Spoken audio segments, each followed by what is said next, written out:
decide. Help me make the most of freedom and of pleasure. Nothing ever lasts forever. Everybody wants to rule the world. There's a room where the light won't find you, holding hands while the walls come tumbling down. When they do, I'll be right behind you.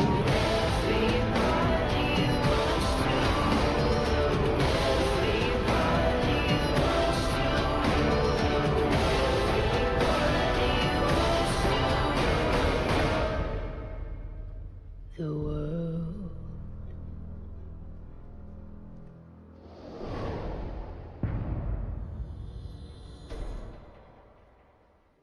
Today's matchup.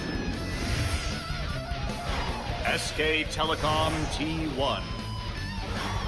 Jin Air Green Wings.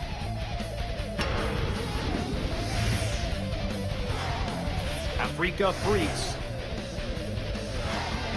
Gyeongdu Monster. Lotte Kokalkon League of Legends Champions Korea Spring 2016 Round 2.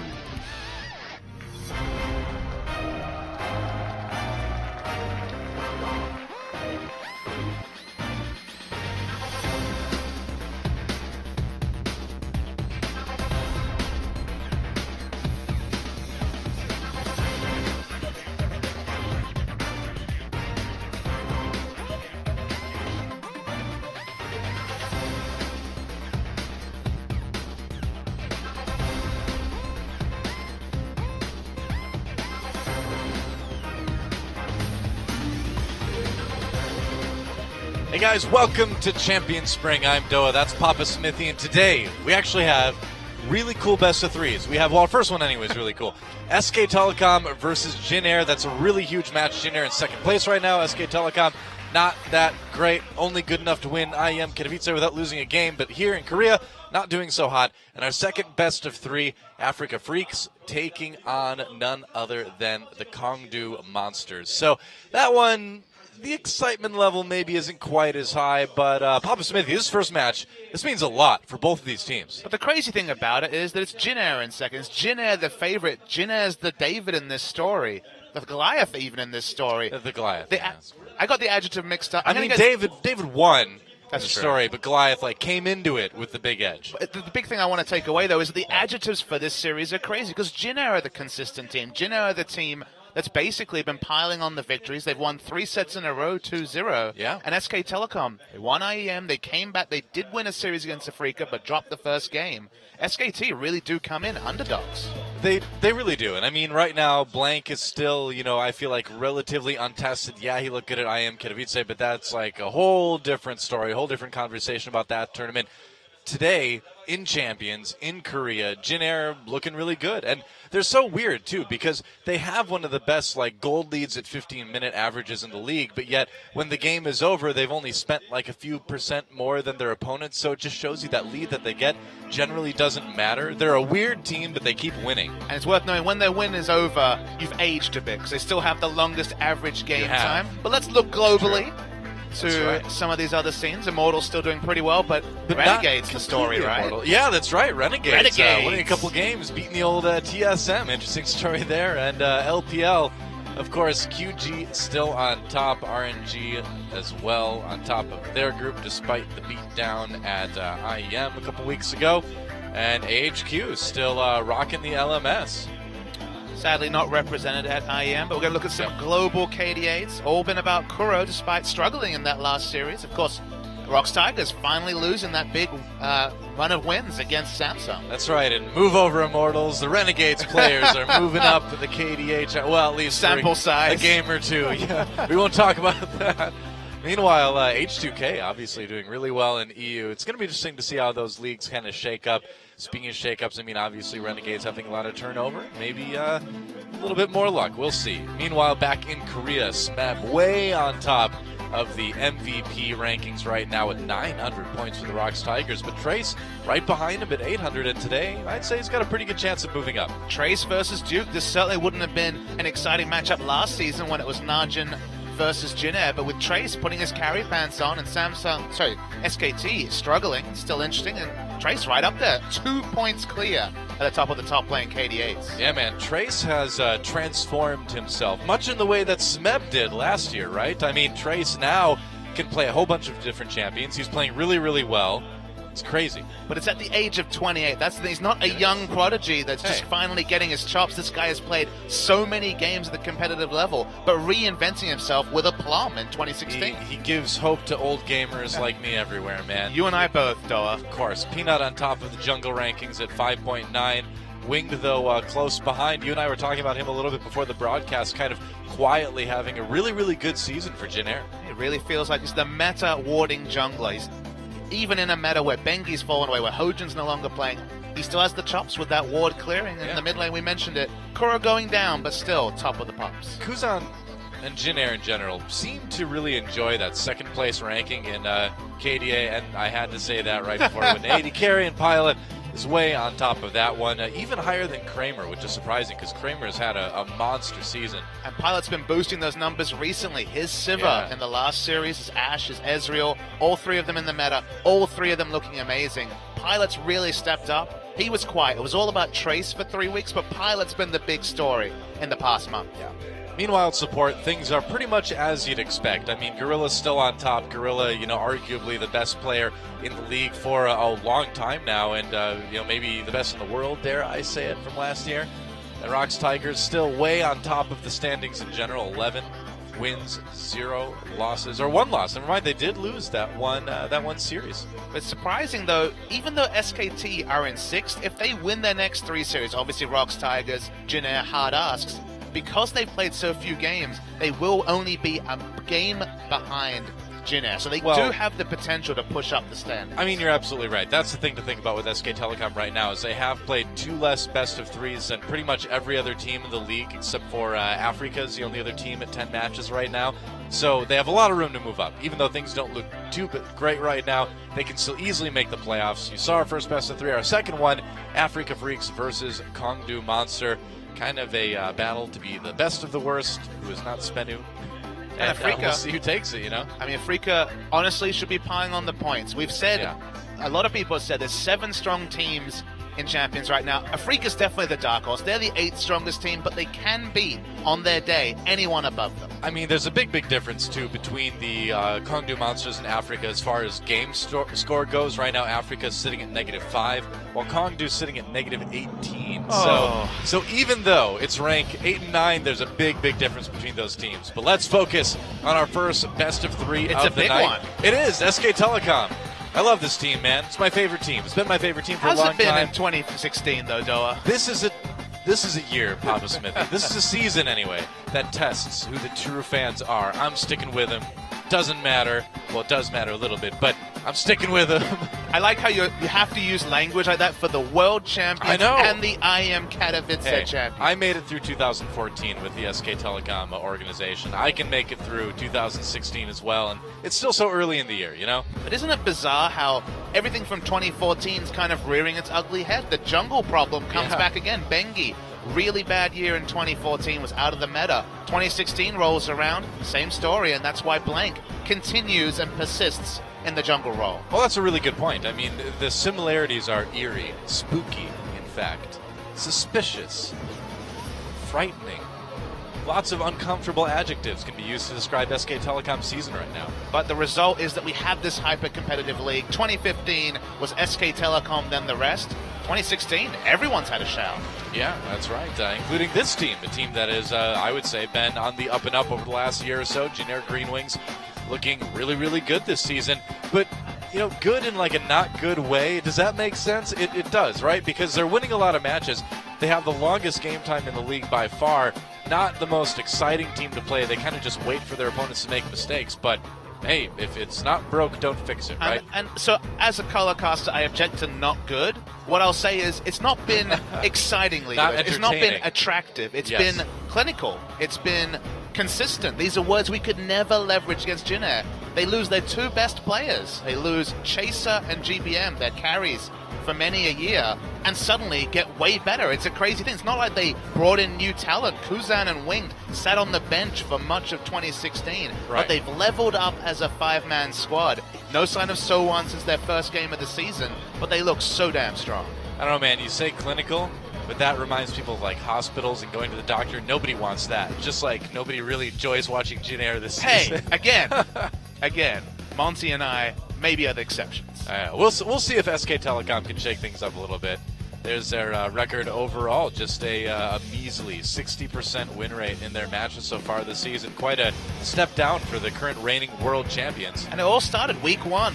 The last day of Yeah. week one, losing 2-0 to Jin Air. Remember, this was before Jin Air went any sort of tear. They lost their first series 2-0 to Longzhu, and then just really went on a tear after that. Now Yep. looking at Jin Air, those last three sets, okay, two of them are against Kongdu and Smenu, but no drop games whatsoever. I mean, they did lose to the Tigers, but then again, they did also 2-0 KT Rolster, which is pretty good right now. Although KT's having some weird issues, but still, we'll count it as impressive for the moment anyway. These KDAs tell a story. Blank still warming up to the champion stage after doing well on the international stage. Yeah. You can see in these contested picks, the big story is Gragas. Both these junglers, we're on patch 6.4 again today, guys.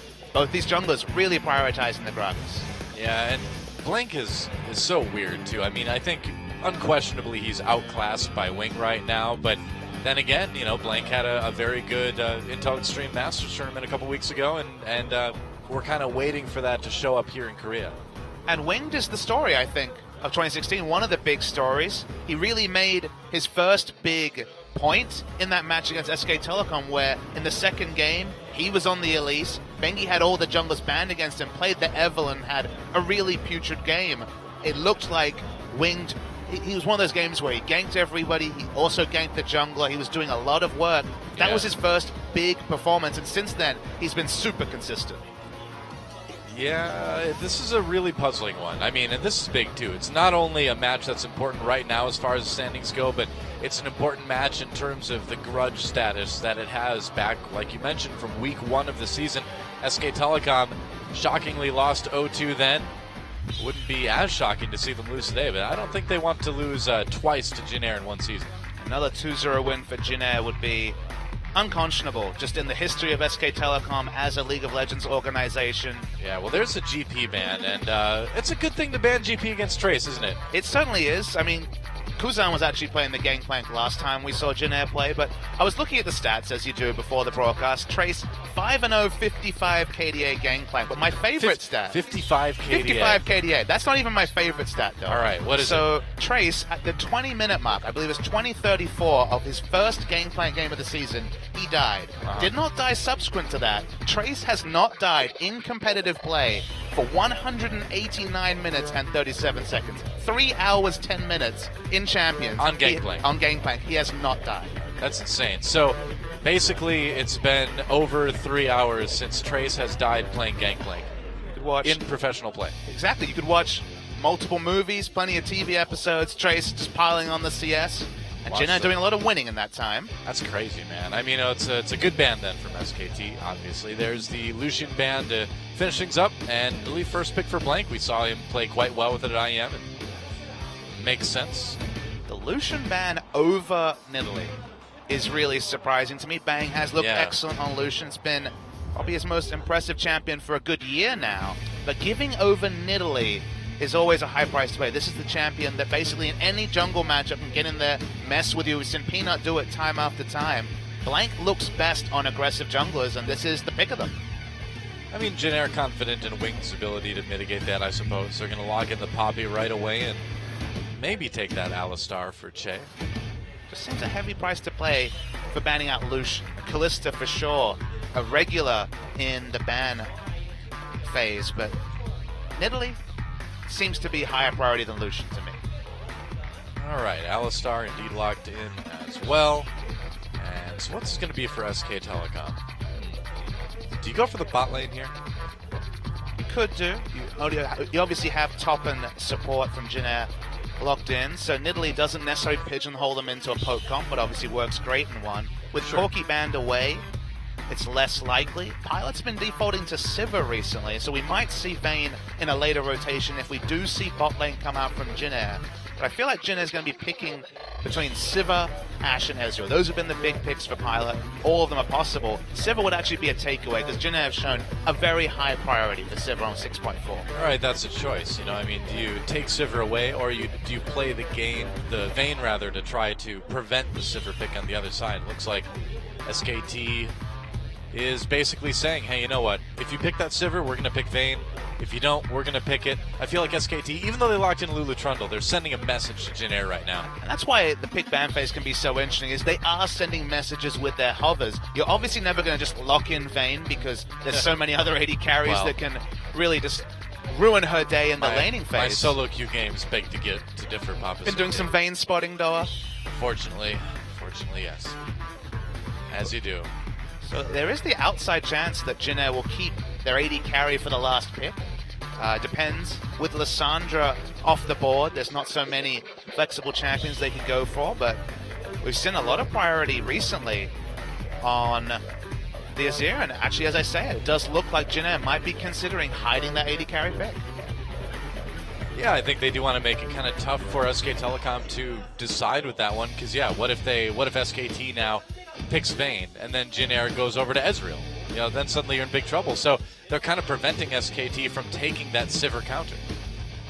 So I feel like if you're SKT, you just go Ezreal right now. You've got Lulu and Nidalee. Poke away. Well, still Braum available. Was always going to be the likely answer. Braum, Alistar are by far the two evoke supports on this patch, but this is looking like an AD carry focus comp. You've got Trundle top if you do lock in the Braum, so you need damage from the AD carry role. Yeah. It's risky to go Ezreal, not a lane-dominant champion with a Lulu. Still, though, against Jin Air, you know the game's going to go late, so you've probably got more time to ramp up. You're right. Might go with the Sivir, though. Simple strategy. Now, Sivir makes sense as a takeaway, but will we just see Pilot go Vayne? Pilot's definitely had times where he's played Vayne. I think, knowing SKT, knowing Bang, I feel like Ezreal's going to be what they're going to go with, and they will. So Ezreal Braum. Definitely an early game focus comp from SKT. Obviously Ezreal will have his power trough building tier and getting through the laning phase, but a lot of lane presence in both top and mid means that it's really on blank to take advantage early, because in the late game it's only going to be damage issues from an SK Telecom perspective. Only Lulu and Ezreal as true damage threats. So maybe we'll see the Ashe. We will see the Ashe from Pilot. Seen it twice this season, 2-0, 28 KDA. Think about Jin Air, going through their stats, they have so many champions that are undefeated with just astronomical KDAs. This team doesn't die a lot. In general, takes it late and can really pile on the gold and KDAs from that virtue. But Kuzan with the early rotation Azir is probably the big surprise. Kuzan has always been an Azir player, but ever since BDD debuted and really showed us that Azir certainly can be played, we've seen a surprising amount of Azir, and it's certainly been polarizing. And we just saw Kuro really stink up the rift with Azir in the last game against Samsung. Yeah, you're definitely either an Azir player or you're not an Azir player. And Kuro's never really been much of an Azir player, so in that case it was kind of surprising to see him pick that up. Kuzan, on the other hand, I think is well equipped to take this Azir into game one.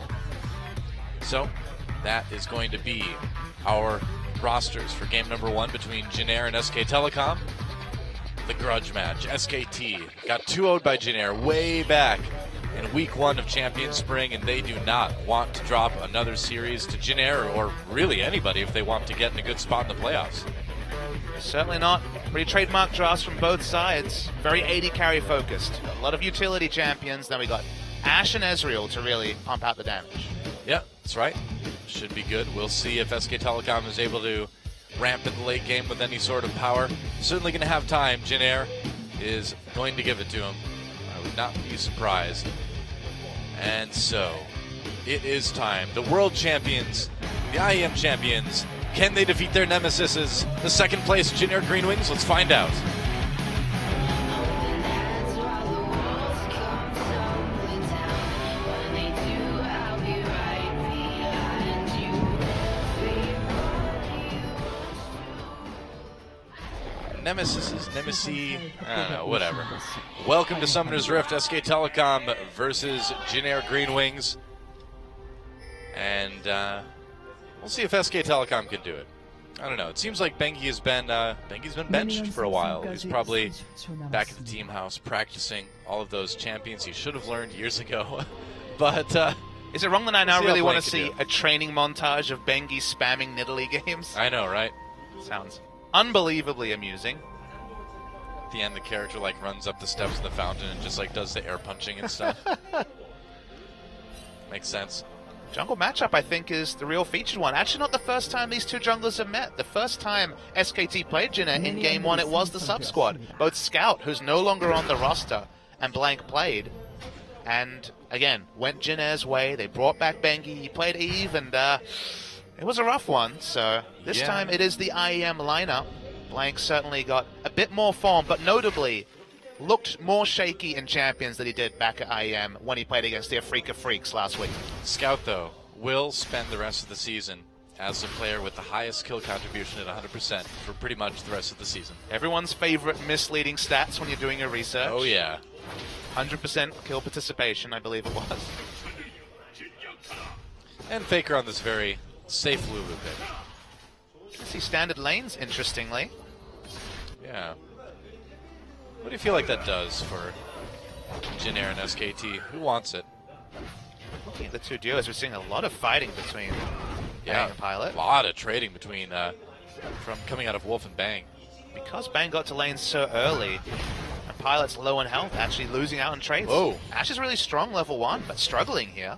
Yeah, and Bang is a really, really impressive Ezreal player. He always has been. And so to default on this safe pick, to really put a lot of pressure on early, makes a lot of sense. You know, I mean, the longer you can delay that level 6, the longer you can delay having to worry about those Ashe arrows coming in, having to worry about the picks, you know? Talking about the 2v2 matchup, because you asked, it's one of those situations where Ezreal certainly doesn't have the level 1 of Ashe, who can auto-attack into the W, the volley, can really win trades. But apart from the level 1, actually does comfortably win this laning matchup until the first purchase. When Ashe builds attack damage, Ezreal builds tier and famously goes into the bed of a power trough. So for the early laning phase, it's going to suit SKT to have the 2v2. In the top lane, definitely Poppy's the better lane to gank for, and Duke will scale up and then be that split push force that Poppy won't be able to deal with in the late game. Yeah. Things going in for SKT. They want to take this blue buff. We'll see if they can. Winged only with his red so far, so they might be able to 3-buff him here. I think they will. It's actually nice. Wolf came up earlier, remember, and put down that ward when Ezreal got the pressure at the level 1. This is an extension of the level 1 trading that SKT won, and now all Wing can do is watch on as Blank gets ahead. Yeah, that's a big start for Blank. I mean, you really want that in Italy. He's a little bit ahead in CS. Keeping that blue buff away from a champion like Gragas actually hurts him a lot. I mean, Gragas can be a bit of a mana hog early on. Just returning to, again, the talk of standard lanes, the one thing that standard lanes does is it really allows the jungle matchup to breathe. When you go in a lane swap, the junglers are following. The junglers in general are spending time in lane. If you have this aggressive jungler in the Nidalee, you want to empower to do that counter jungler, to really get in the face of the enemy jungler. Standard lanes really suits that. Yep. All right, Blank coming in for a gank on the mid lane. Kuzan should probably be able to get away with that. Whoa, nice whimsy from Faker. Slows him down. Kuzan gets out with the E. Had to burn both summoners to do it. That was a close call. Blank flashed for it. But man, that was just a great timed W from Faker. That was very close to first blood. If Blank had got a full rotation of spells and an auto attack, I think he might have been able to get down the kill. That's why he flashed. Maybe didn't respect the heal, which was popped by Kuzan, but very nice gank timing and just opening with the polymorph. Not what you expect from a Lulu, but super effective. Yeah. Yeah, the whimsy, the W, the polymorph effect is really strong early on, just preventing any sort of defensive action from your opponent, you know? SKT's first 5 minutes, the planning has been clear. Pushing up and winning that level 1 by getting to lane much earlier while Jin Air took that first camp. Getting lane control, which allowed Wolf to push up and get the ward, then stealing the buff with Wolf coming to help Blank. All of that follows. All of that is smart play, and it's good to see SKT already with smart shot calling in the first 5 minutes. Yeah. And that shot calling has led to a nice CS lead down the bot lane for Bang. That bully Things still pretty even in the mid lane. Here comes Winged, going to try to make a plan to the bot lane, but it's going to be tough to lock down Ezreal. He's an award anyway. They know he's there. Che just pulverized nothing. Yeah, that's not good. Wave clear pulverize. Pulverize the ground. He's mad, you know. Yep, I would be too. If my legs were that tiny, I mean, think about how hard it would be to like ride a bicycle or something. But he is in another life a matador, so That is freaky. flexible. So you're saying Alistar's like a homicidal maniac? Well, between the cowboy skin and the matador, Yeah. Alistair has a lot of extracurriculars that don't really make a lot of sense to me. He is, dude, man. He's like the Hannibal Lecter of Faker's going of for Minotaurs. a walk and then some. Yeah, moving up to top lane for the moment, but Trace isn't around. Faker just removing himself from the map vision, though. Does seem to pull Winged up into the top side of the map. Aha, award. Just what I was looking for. Yep. Blank just swinging by. Say hello. Or meow, I guess.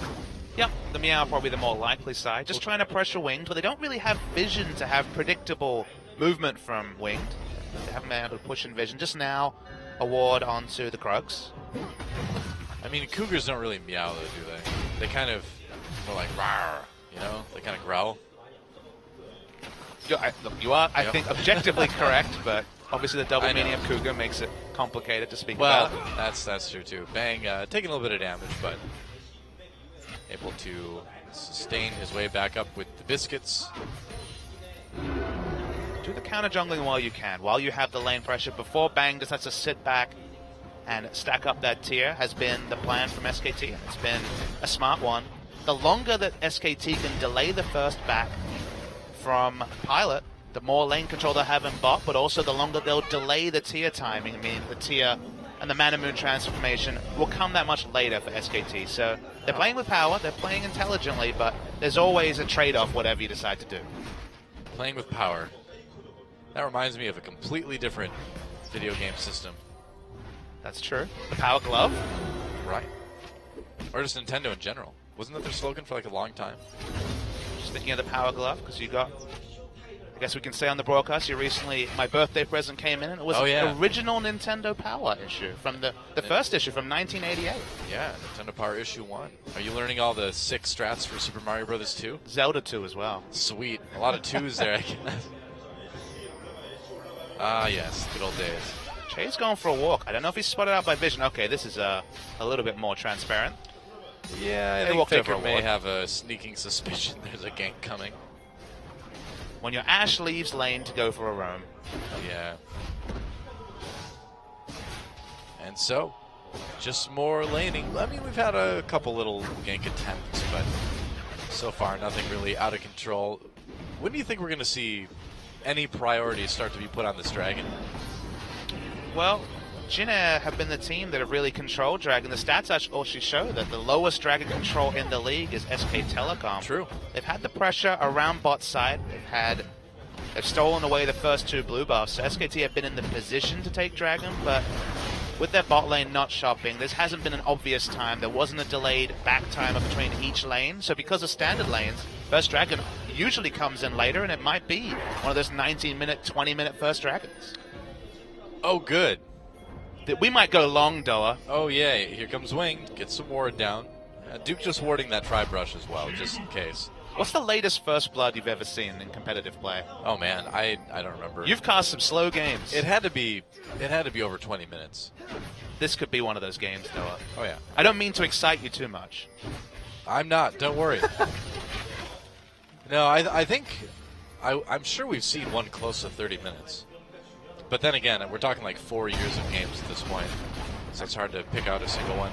I feel like games used to be more bloody as strategies have evolved and gotten more routine. There's less of those high kill games, unless you're in China. Yeah, very true. But again, we're talking about as strategy has been refined. First Dragon does go to SK Telecom, taking it in 10 minutes. Kuzan dueling with Faker here. Faker, the Lulu main, only played Lulu since he got back from IEM. 3 games in a row against Afrika, now here in game 1. Yeah, strange to see that lack of champion diversity that we normally, know Faker for. But Lulu's such a good pick right now that if it's open, a lot of times you'd be dumb not to take it.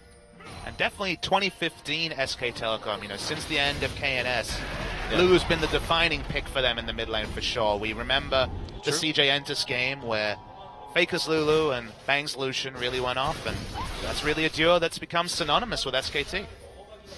Yep, pretty much. Lucian notably banned in this game, so forcing the Ezreal, which means less lane pressure, and leads to the low kill game that we see. I feel like both of these teams are kind of getting what they want, right? They're both getting to farm up, they're both getting to move towards that late game, but SK Telecom, at the moment anyway, is just doing it a little bit better. Better in CS, better to grab the dragon. But then again, Jin Air just seems to have this uncanny way to really punish mistakes in the late game. SKT really played the map smartly. Comes Blank's here, though. Coming in, gets hit with the Asher right away. Teleport coming in. For SK Telecom as well. Looks like First Blood is going to come in. Shay is not making it out of this one. Who's going to get it? Going to go over to Faker. So finally, a TP play in the bot lane, and SK Telecom claims that First Blood. Had a strong coordination in the early game. Open up the CS advantage you see between Blank and Winged, and now Faker's able to push in the mid lane, teleport to bot with no penalty whatsoever. No way that Azir could react. Blank in trouble. Jumping over the wall, makes it out. Close call, though. Had to burn his flash to do it. Still, a kill with no penalty whatsoever, barring the teleport summoner being used and Blank's flash. First Blood confirmed, and Not bad. SKT continue their winning ways. It's a good start. And if I know SKT, and I feel like I know pretty well at this point. You've cast a few of their games. I have, yes. They're the type of team that when it really comes down to it, when they want to win, they will buckle down and they will slow everything down and play methodically and win those games. We've seen it time and time again. And although 2014 was a bit of an exception to the rule, we saw it last year, we saw it at IEM rather, we saw it back in 2013. If SK Telecom wants to win games, there's very little anyone can do to stop them. That's why you can never write off SK Telecom. Wing's going to be spotted out. That's right, gets found in the enemy jungle. Faker coming up too. Winged very, very low. Blank not quite able to get the kill though, as Winged uses that explosive cask to push Nidalee back. So risky to go into the enemy jungle against Faker, who's already completed his Frost Queen's claim, and Nidalee, who's the strongest duelist in the other game, is goodbye. See you later. Bye, Trundle. That was instantly. That was just hilarious. Did you know, Papa Smithy, I'm listening, that Trundle's mace, his club rather, is a magical club of never melting ice that he uses to control the other troll hordes. That's why he's king of the trolls, because he was the one who went and found this mythical weapon. I don't want to talk about Trundle's new lore. His old lore was perhaps the best written and most interesting in the game. What was it? He was a tragic hero was the story, and then they rewrote him as just a one-note champion when they did the Freljord rework back when Sejuani got her visual update. Sad times. Seriously, I know you have time because you always have these lore discussions with Monty. Make time. Make time to read Trundle's old lore. Find it. I'll find it. It was great. I'll track it down. We are the lore mythbusters. That's champions. Lore busters. Lore busters. Ninja I mean, busters. to be fair, the lore was busted before we got there. Well, that's true. Like Ninja Busters, though. Focusing mostly on a particular foe ninja. Now, Rift Herald did go over to Blank a little bit ago, but SKT really isn't the type of team to use that Rift Herald like we've seen some other teams use to really push top or bottom tier 2. But then again, we didn't really have that lane swap scenario this game, so that kind of thing doesn't really come into play as much, I suppose. Also, you think back to those few games where Rift Herald was used effectively. Think of the champions. It was usually Sivir, who would pick up the Rift Herald, already have an Essence Reaver and just her suite of wave clear, and they'd push up with strong wave clear champions. Faker's trying to go assassin mode, but it is, of course, a Poppy. Yeah, well, I mean, just doing what he can to push Trace back in lane to help SK Telecom take that turret, and that would be the first turret of the game taken. But meanwhile, they've left their mid lane undefended, weirdly. That was a strange decision by SKT to go up there. And are they going to collapse on this? It's 3v3 for the moment, anyway. Have to respect Kuzan. He has Nashor's Tooth, does a lot of damage. All right, Faker over the wall, ults himself, gets kicked back, a lot of trouble now. Azir ult pushes him, Faker trying to get away. Kuzan trying to chase, Ash Arrow comes through. Kuzan gets the kill anyway. Wolf has to flash, turns around for the Braum ult. Blank goes in to try to get the execute onto Kuzan, but he just can't do enough damage. True Shot Barrage comes through to soften up a little bit, and there's a kill from Bang coming in to save the day. Actually, Blank got that one, but they do trade 1 for 1, killing off the mid laners, but kind of a bizarre move by SKT, and it's costing them. They're going to take more damage on their top lane turret because of this too.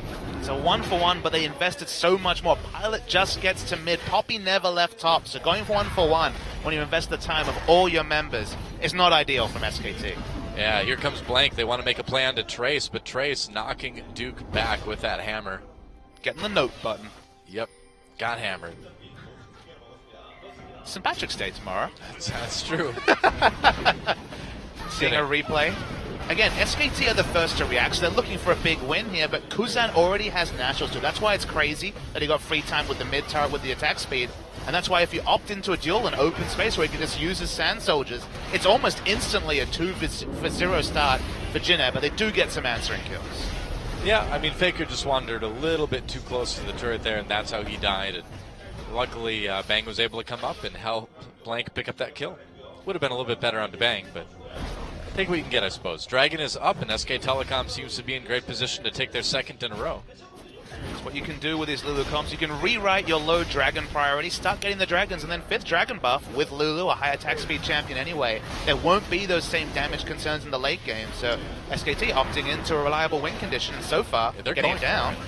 Jin Air wants to contest this. Kuzan comes in with the Azir ultimate. Arrow goes through, gets blocked by Wolf. A lot of damage on SKT in general, though. Bang in the back, getting a lot of good autos in with that. After the True Shot Barrage, a kill on each side. Dragon's going to reset. Spear comes through, doesn't connect. Bang chasing.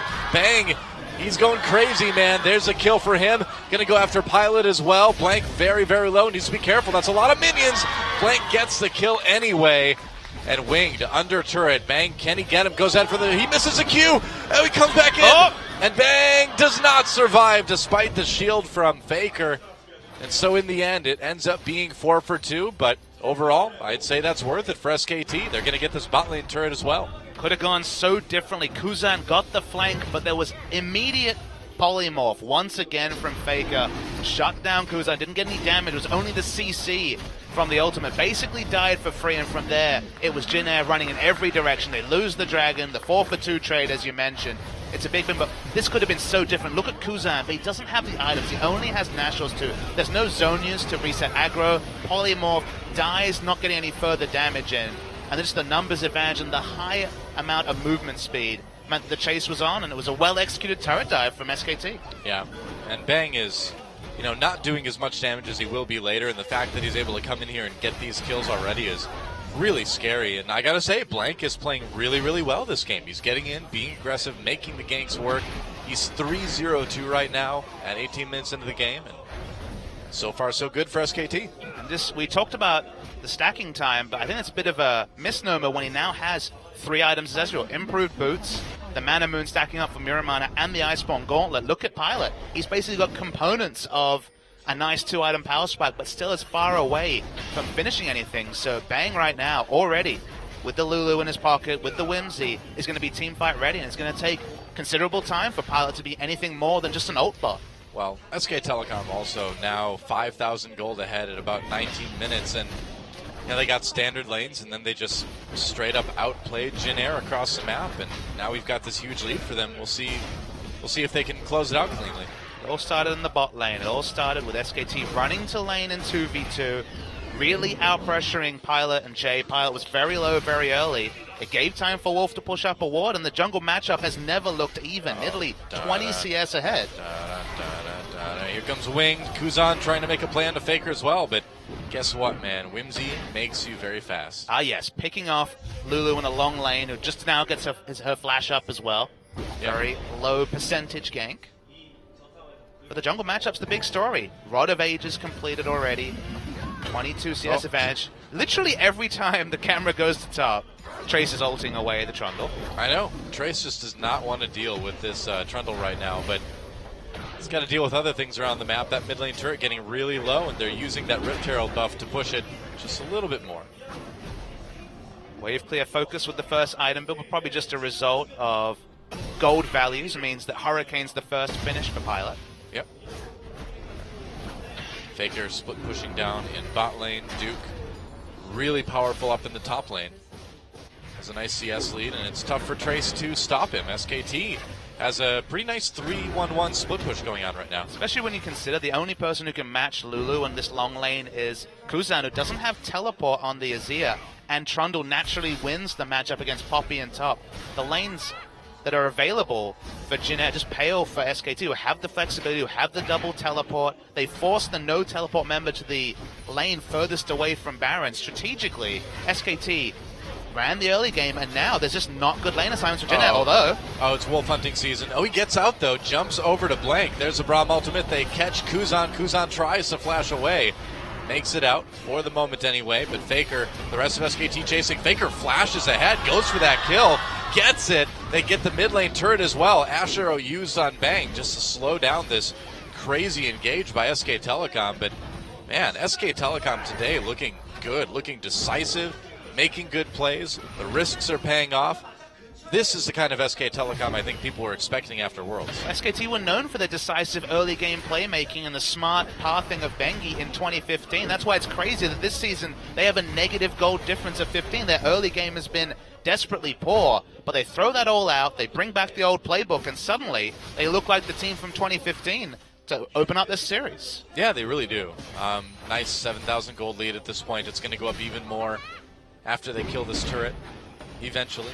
Kuzan made a really big mechanical misplay. If we do see a replay of that kill, even though he got out after being polymorphed initially, he actually queued back into aggro and ended up taking more damage. He could have been away scot-free, but made a mechanical misplay again, much like Kuro did on Azir. And people trying to pick up Azir, but not having seemed to have put enough games into them, have certainly been struggling in Champions.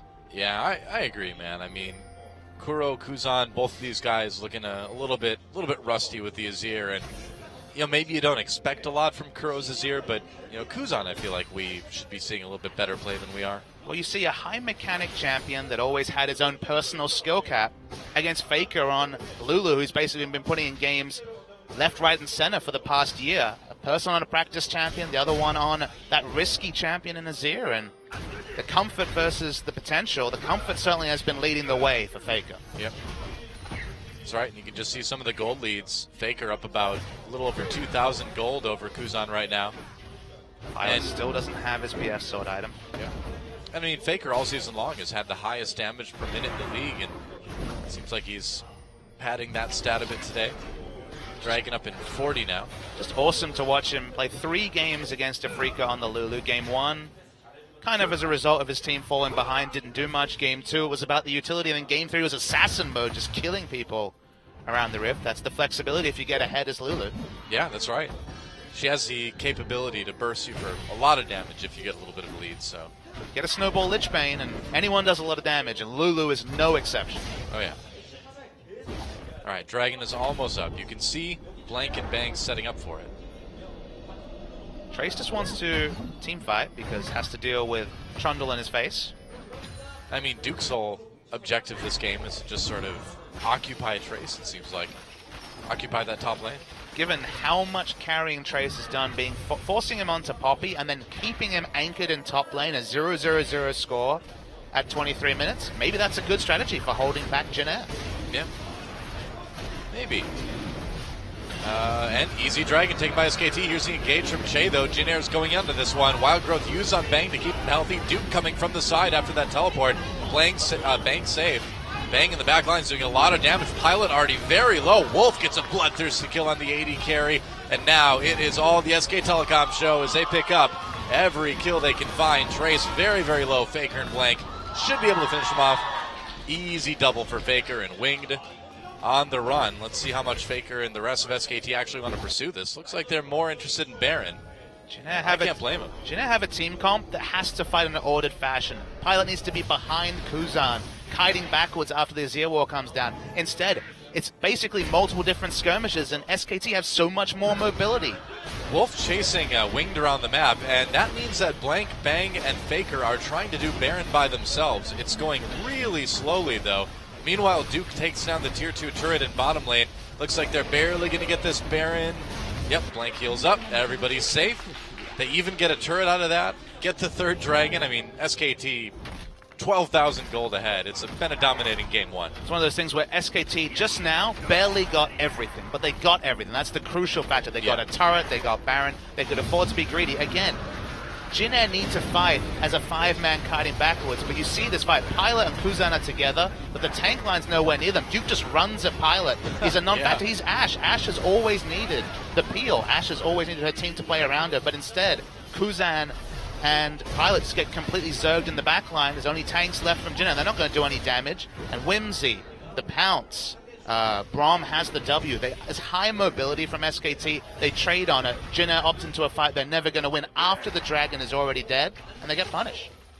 You know, this particular game kind of reminds me of the 2013 SK Telecom K, right? Where they have a solid early game, they get those standard lanes, they get a little bit of a lead, and then 1 or 2 team fights and they blow the entire thing wide open.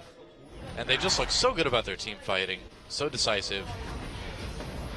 It's good to see SKT looking a little bit tighter this week.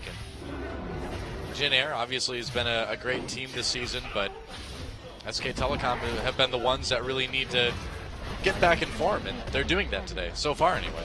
The big story is that Blank's individual play, there's been no misplays, with some mechanical misplays from Gragas when he played that against Afrika, no such misplays here. And the team playing around the pressure jungler in Italy is what's been different from this SKT and any other SKT we've seen in 2016.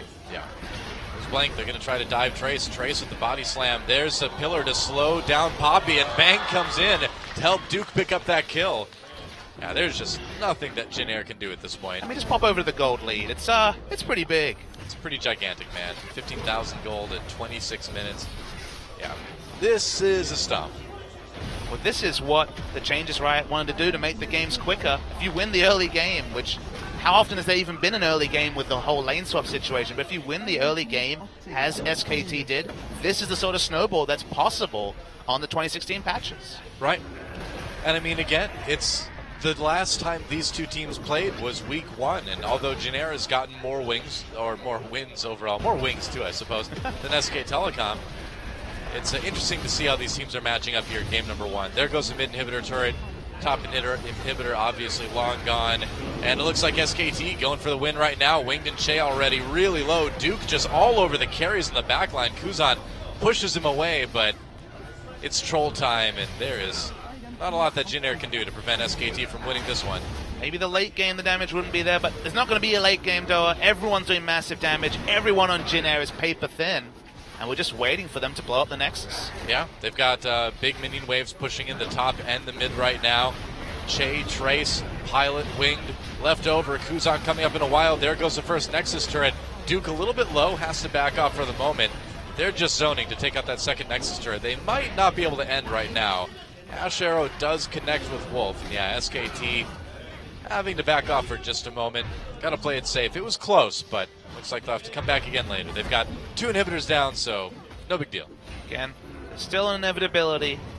Base is in ruins and then some, with basically 300 health left on the Nexus turret. Pilot will clear out the minions, which we're about to take down the bot lane inhibitor turret.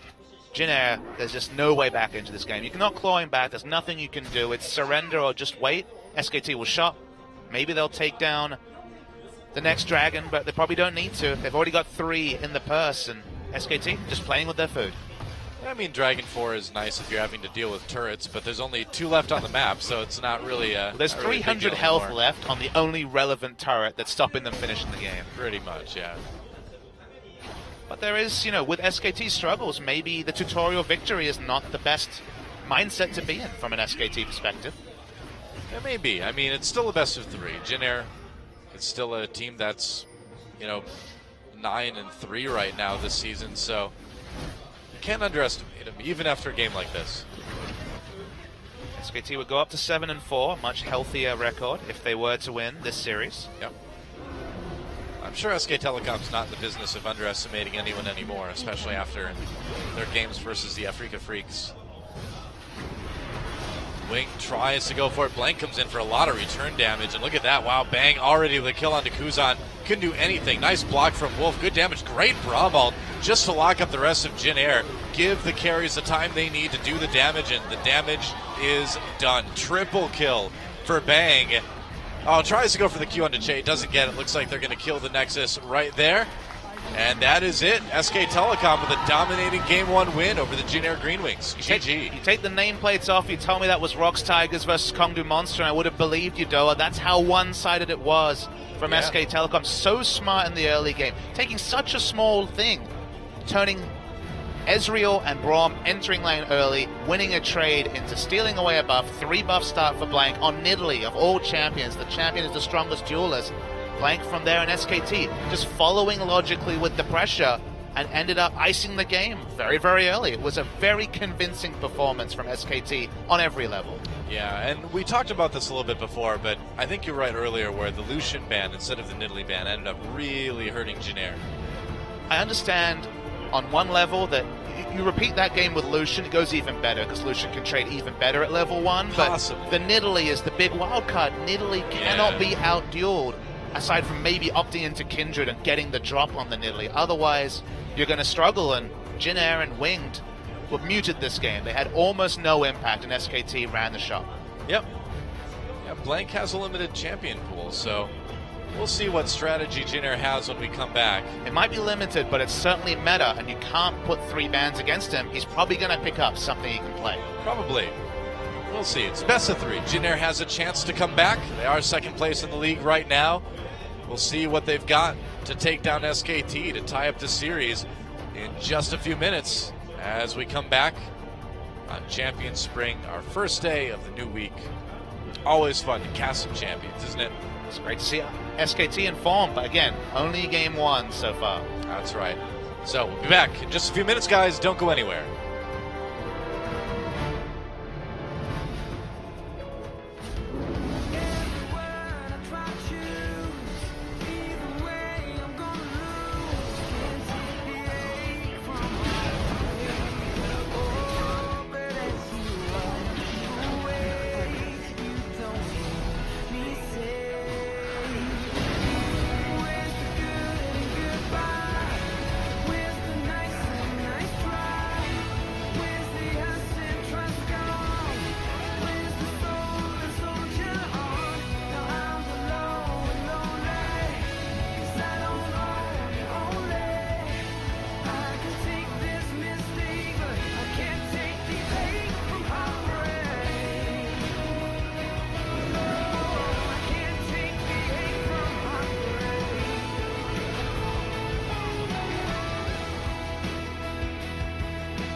And we are back on Champion Spring. Blank getting the MVP, and why shouldn't he, man? That was a really great game on Nidalee. Yeah, his first MVP ever on the champion stage. Well deserved. I think the team definitely played around Blank, and the champion was able to get. The Nidalee pick was the crucial one. It was the first pick of the draft. They invested a lot in getting lane pressure for him to make the aggressive plays, but whether it was stealing the first 2 blue buffs, being involved in First Blood, he was always there, and it was always Gragas reacting to him second, and Blank created a lot of pressure to allow SKT to take out a very early victory.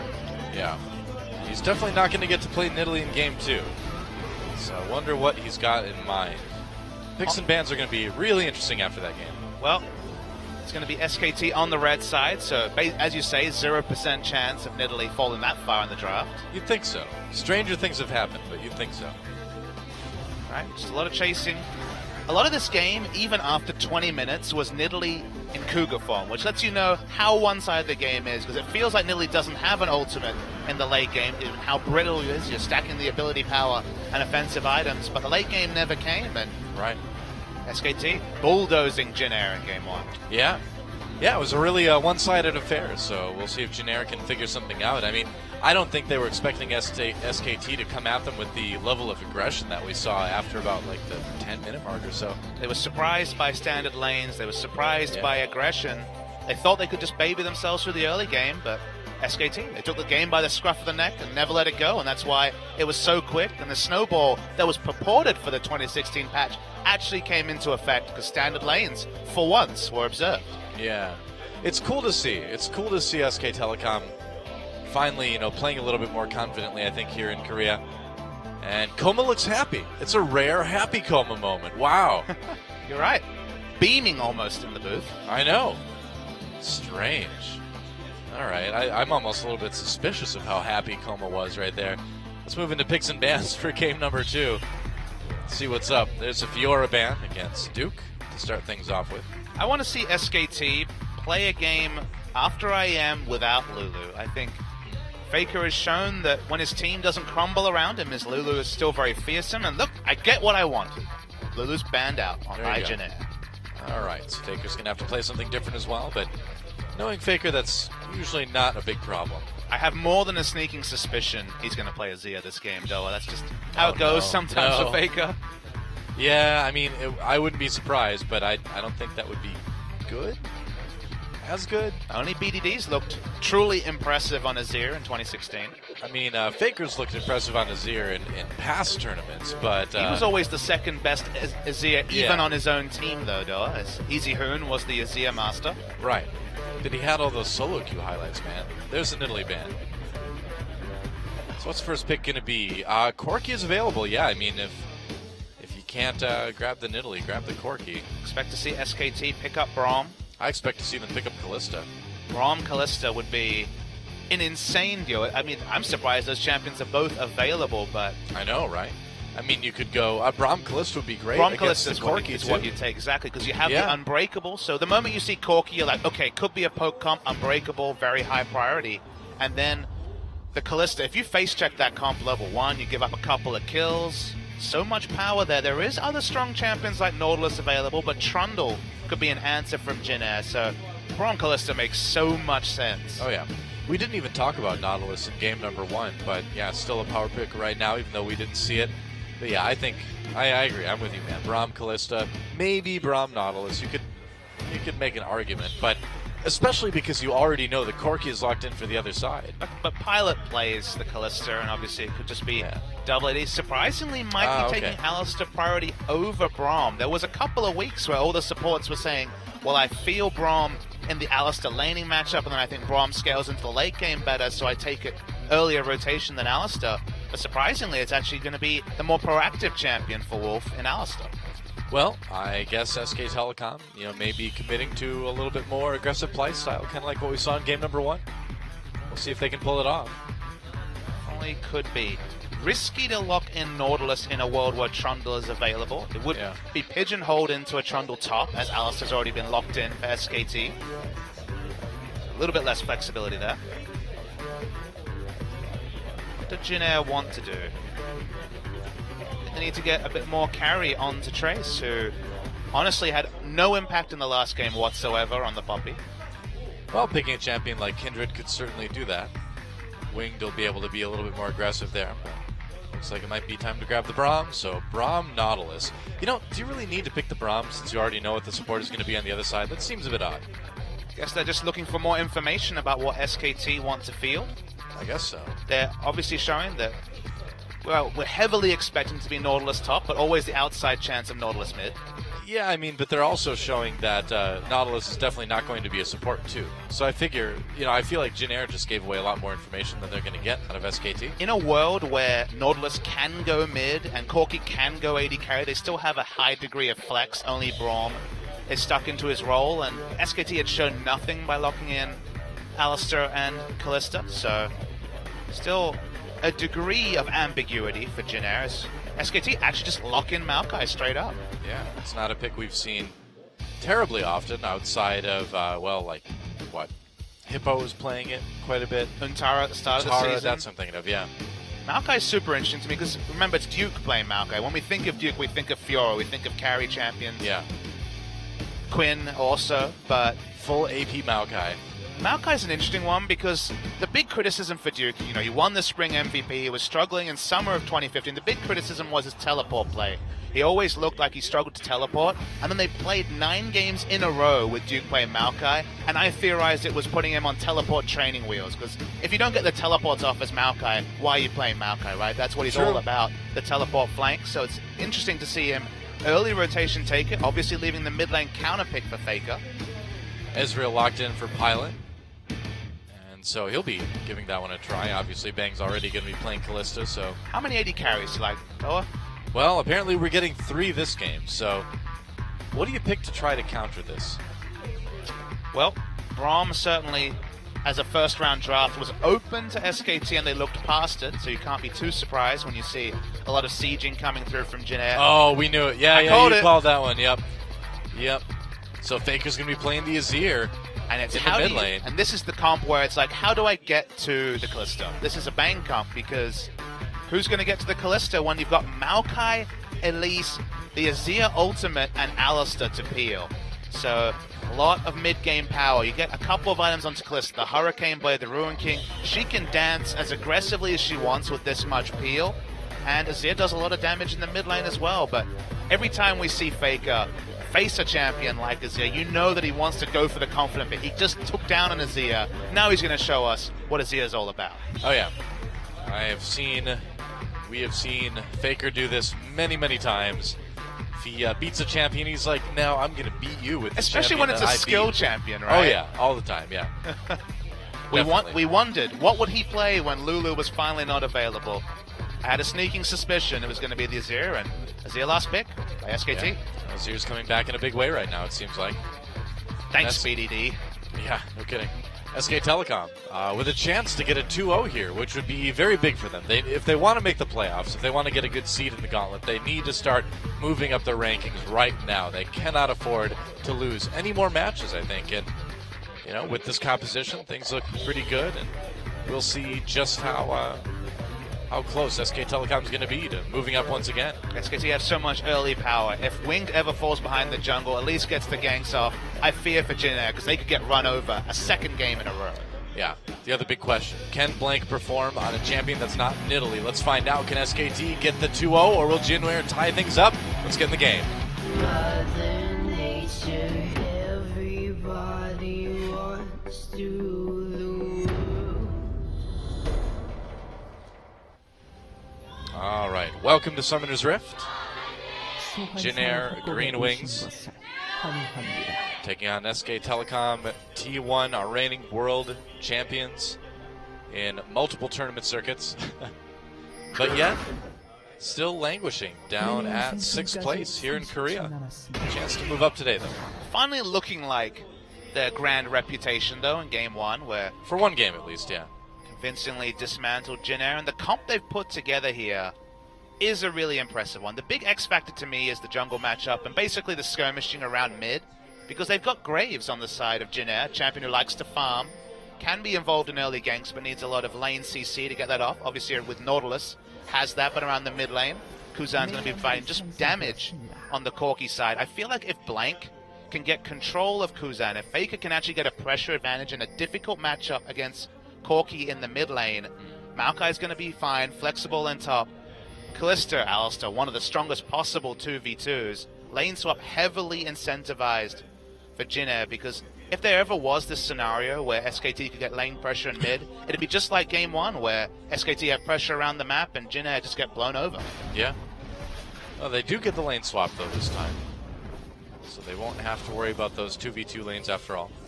Get away from Kalista, Alistar whenever you can. Successfully done by Jin Air. Yep. Probably a good idea. Nautilus actually been able to get some experience, 1 CS before now, of course, having to go off and join the jungle follow late.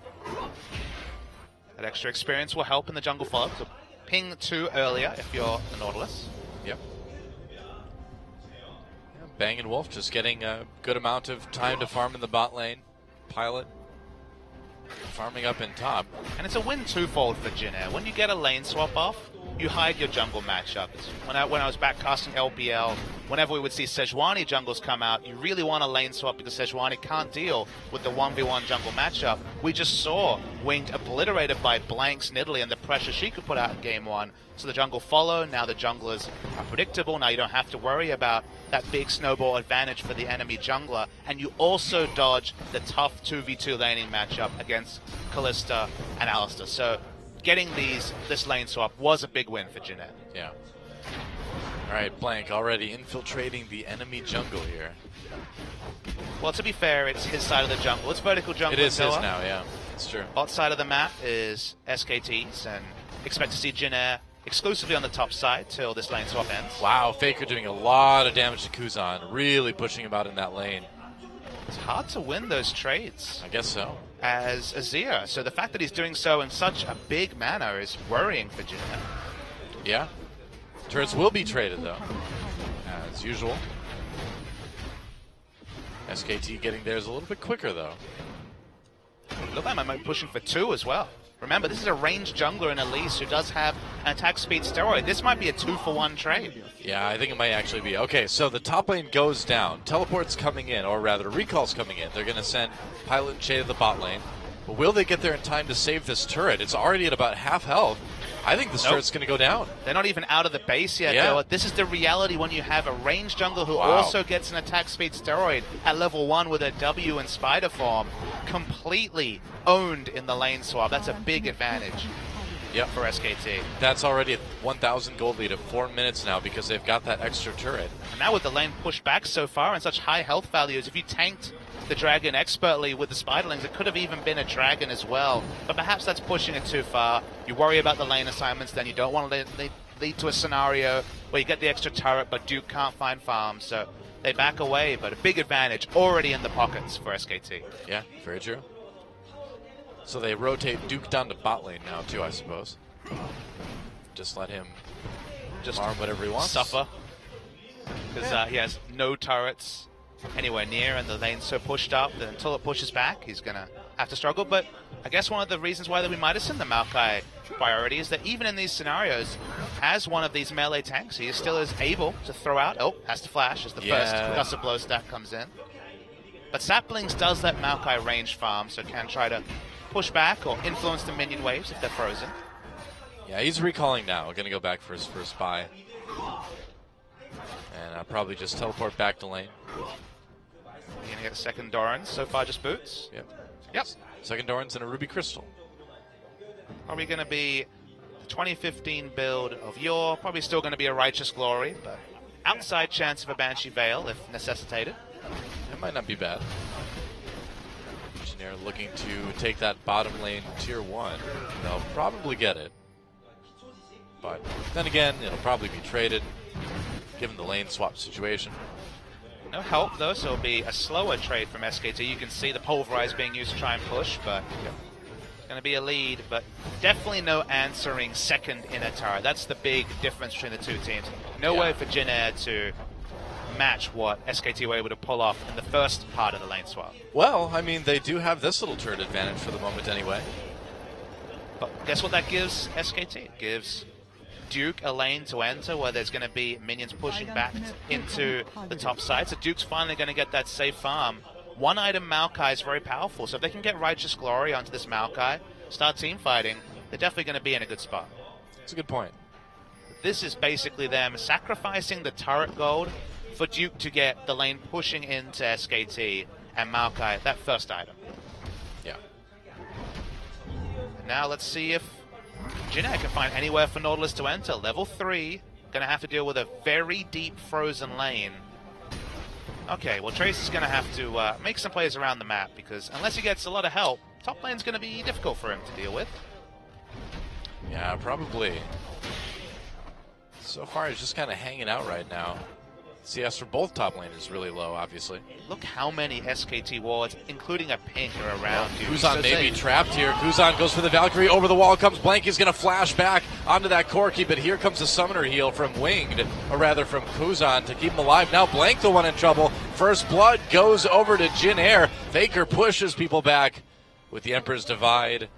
Not having to use his summoners to get out, but that little cute gank attempt for SK Telecom in the enemy jungle really got turned around hard. But it was greedy, though. Remember, they were just going to lead to a scenario where Trace couldn't get any experience, any levels, be completely denied in top, but they went for the aggressive move. Trace couldn't enter top, so he just comes and helps with the gank attempt, counter ganks, they pick up experience, they pick up a kill for Trace. This is gold that should never have gone to the Nautilus, but basically donated by over-aggression from SKT. Yeah. Pretty much. And that's kind of the more of the Duke has to push back. we've, that's more of the SKT we've been seeing this season up until now. But now Duke has to push back. Now the lane that was going to be frozen is going to be a lot more equal. SKT lose more than just a kill for that failed attempted game. They lose their dignity, that's right. Do they really have that in Korea in 2016? Yeah, man. They have their class. SKT had it. They have their class, but losing 2-0 to Longzhu and then losing a series to Afrika, their dignity was certainly lost for at least a little bit of time there. Well, they got it back in game number 1, though. That's true. They got a little bit of dignity recovery, but then this game happened. But again, it is still early. We'll see. And Jin Air doing a good job of doing what I think they wanted to do last game, which is just sort of play safe, farm up, respond to the aggression from SKT. And this one's going quite a bit better. Even though Pilot is frozen down next to his inhibitor turret and bot, which means that can't really hope to help with anything across the map, he is getting empty lane farm. Oh boy. As an Ezreal, which is good when you have the tier, as you mentioned. Winged and Blank are in close proximity. Yeah, they're going to collapse on him. Here comes Corki with the package. Shay is right there as well, too. Blank tries to get away, gets exhausted, gets killed. Kuzan with a kill there, and maybe this is just what happens when Blank doesn't get to play Nidalee. I don't know. I feel like Gragas is okay, but didn't get the chance this game. Actually, no, they did have the chance to But take it's not Gragas the champion, right? It's not because it's Elise. It's just that Blank's somewhere he shouldn't be. Maybe that's poor shot calling from SKT. Maybe that's just inexperience at the highest level of competitive play. But SKT, when you see an Ezreal freezing the lane next to his inhibitor turret, the last thing you expect is a 3-4-man collapse in your jungle. But that's just not showing respect for Jin, who are making plays in spite of losing that turret. Yep. Well, SK Telecom trying to get something back from this anyway by going for the dragon. Jin Air is going to grab the Rift Herald. And that first dragon stack is nice to kind of mitigate the little power boost that Jin Air got from those early kills. The stats will help handle that a little bit anyway. But when you, again, have a lane frozen at your inhibitor turret at 10 minutes, there's no hope of fighting for early dragons. You don't have anywhere near the requisite pressure to be able to compete. So the fact that they got a kill and then turned that into an equal trade in terms of neutrals with Rift Herald is fine for Jin Air. They're getting more than they would have ever expected, and a lot of that is the pressure lost from initially getting caught by Blank earlier this game. Yeah. Faker getting some good poke down on that mid lane turret before he has to back away. And some of the CS issues. During that freeze, Bang wasn't able to keep up, so surprisingly Ezreal now 16 CS ahead of the Kalista. It's a big deal, yeah. He's getting a nice lead. Well, Trace is like, I would like this farm, but I'm going to give it to Ezreal. What a guy. What a guy. Pilot on Ezreal. A lot of comfort. Yeah, definitely. Well, it seems like Ezreal's kind of a comfort pick for a lot of these AD carries, too. He is one of the oldest AD champions in the game. And it's good you said that, because whenever Yeah. you see an interview with one of these legacy AD carries or 3-4 year AD carries, Ezreal always seems to be their favorite champion. Deft, Imp, both have said they love Ezreal. Oh, yeah. Just the ability to make plays and also escape from bad ones just makes Ezreal so good. The safety is always the story. Of course, builds have changed for Ezreal, but whenever I conceptualize them, it's not the late game damage. We were in a world of hyper carries, right? Back in the day, it was Vayne versus Ezreal. Hyper carry damage is Wolf slowed down. He's going to get stunned here. Pulls him in with the fake call just to avoid that. Blank manages to land the cocoon. But again, SKT having to use those ults defensively. tank battle. Oh, yeah. Who will come out ahead? Nobody. When Maokai and Nautilus fight, no one wins. Nope. Not until the team fight phase. It's always a bit more fun. Jin Air's trying to push up their bot lane a little bit.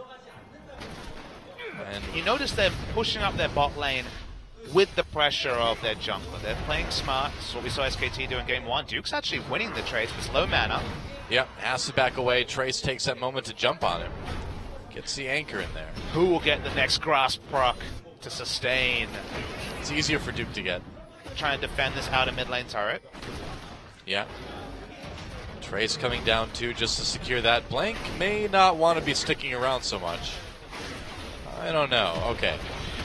Trace does pull off, so it looks like Blank is going to be okay. But it seemed like he was leading up to being collapsed on again. In a world where ranged AD carries can be junglers up, teleport bot. Yeah, That's a right. really deep teleport Yeah. by Duke.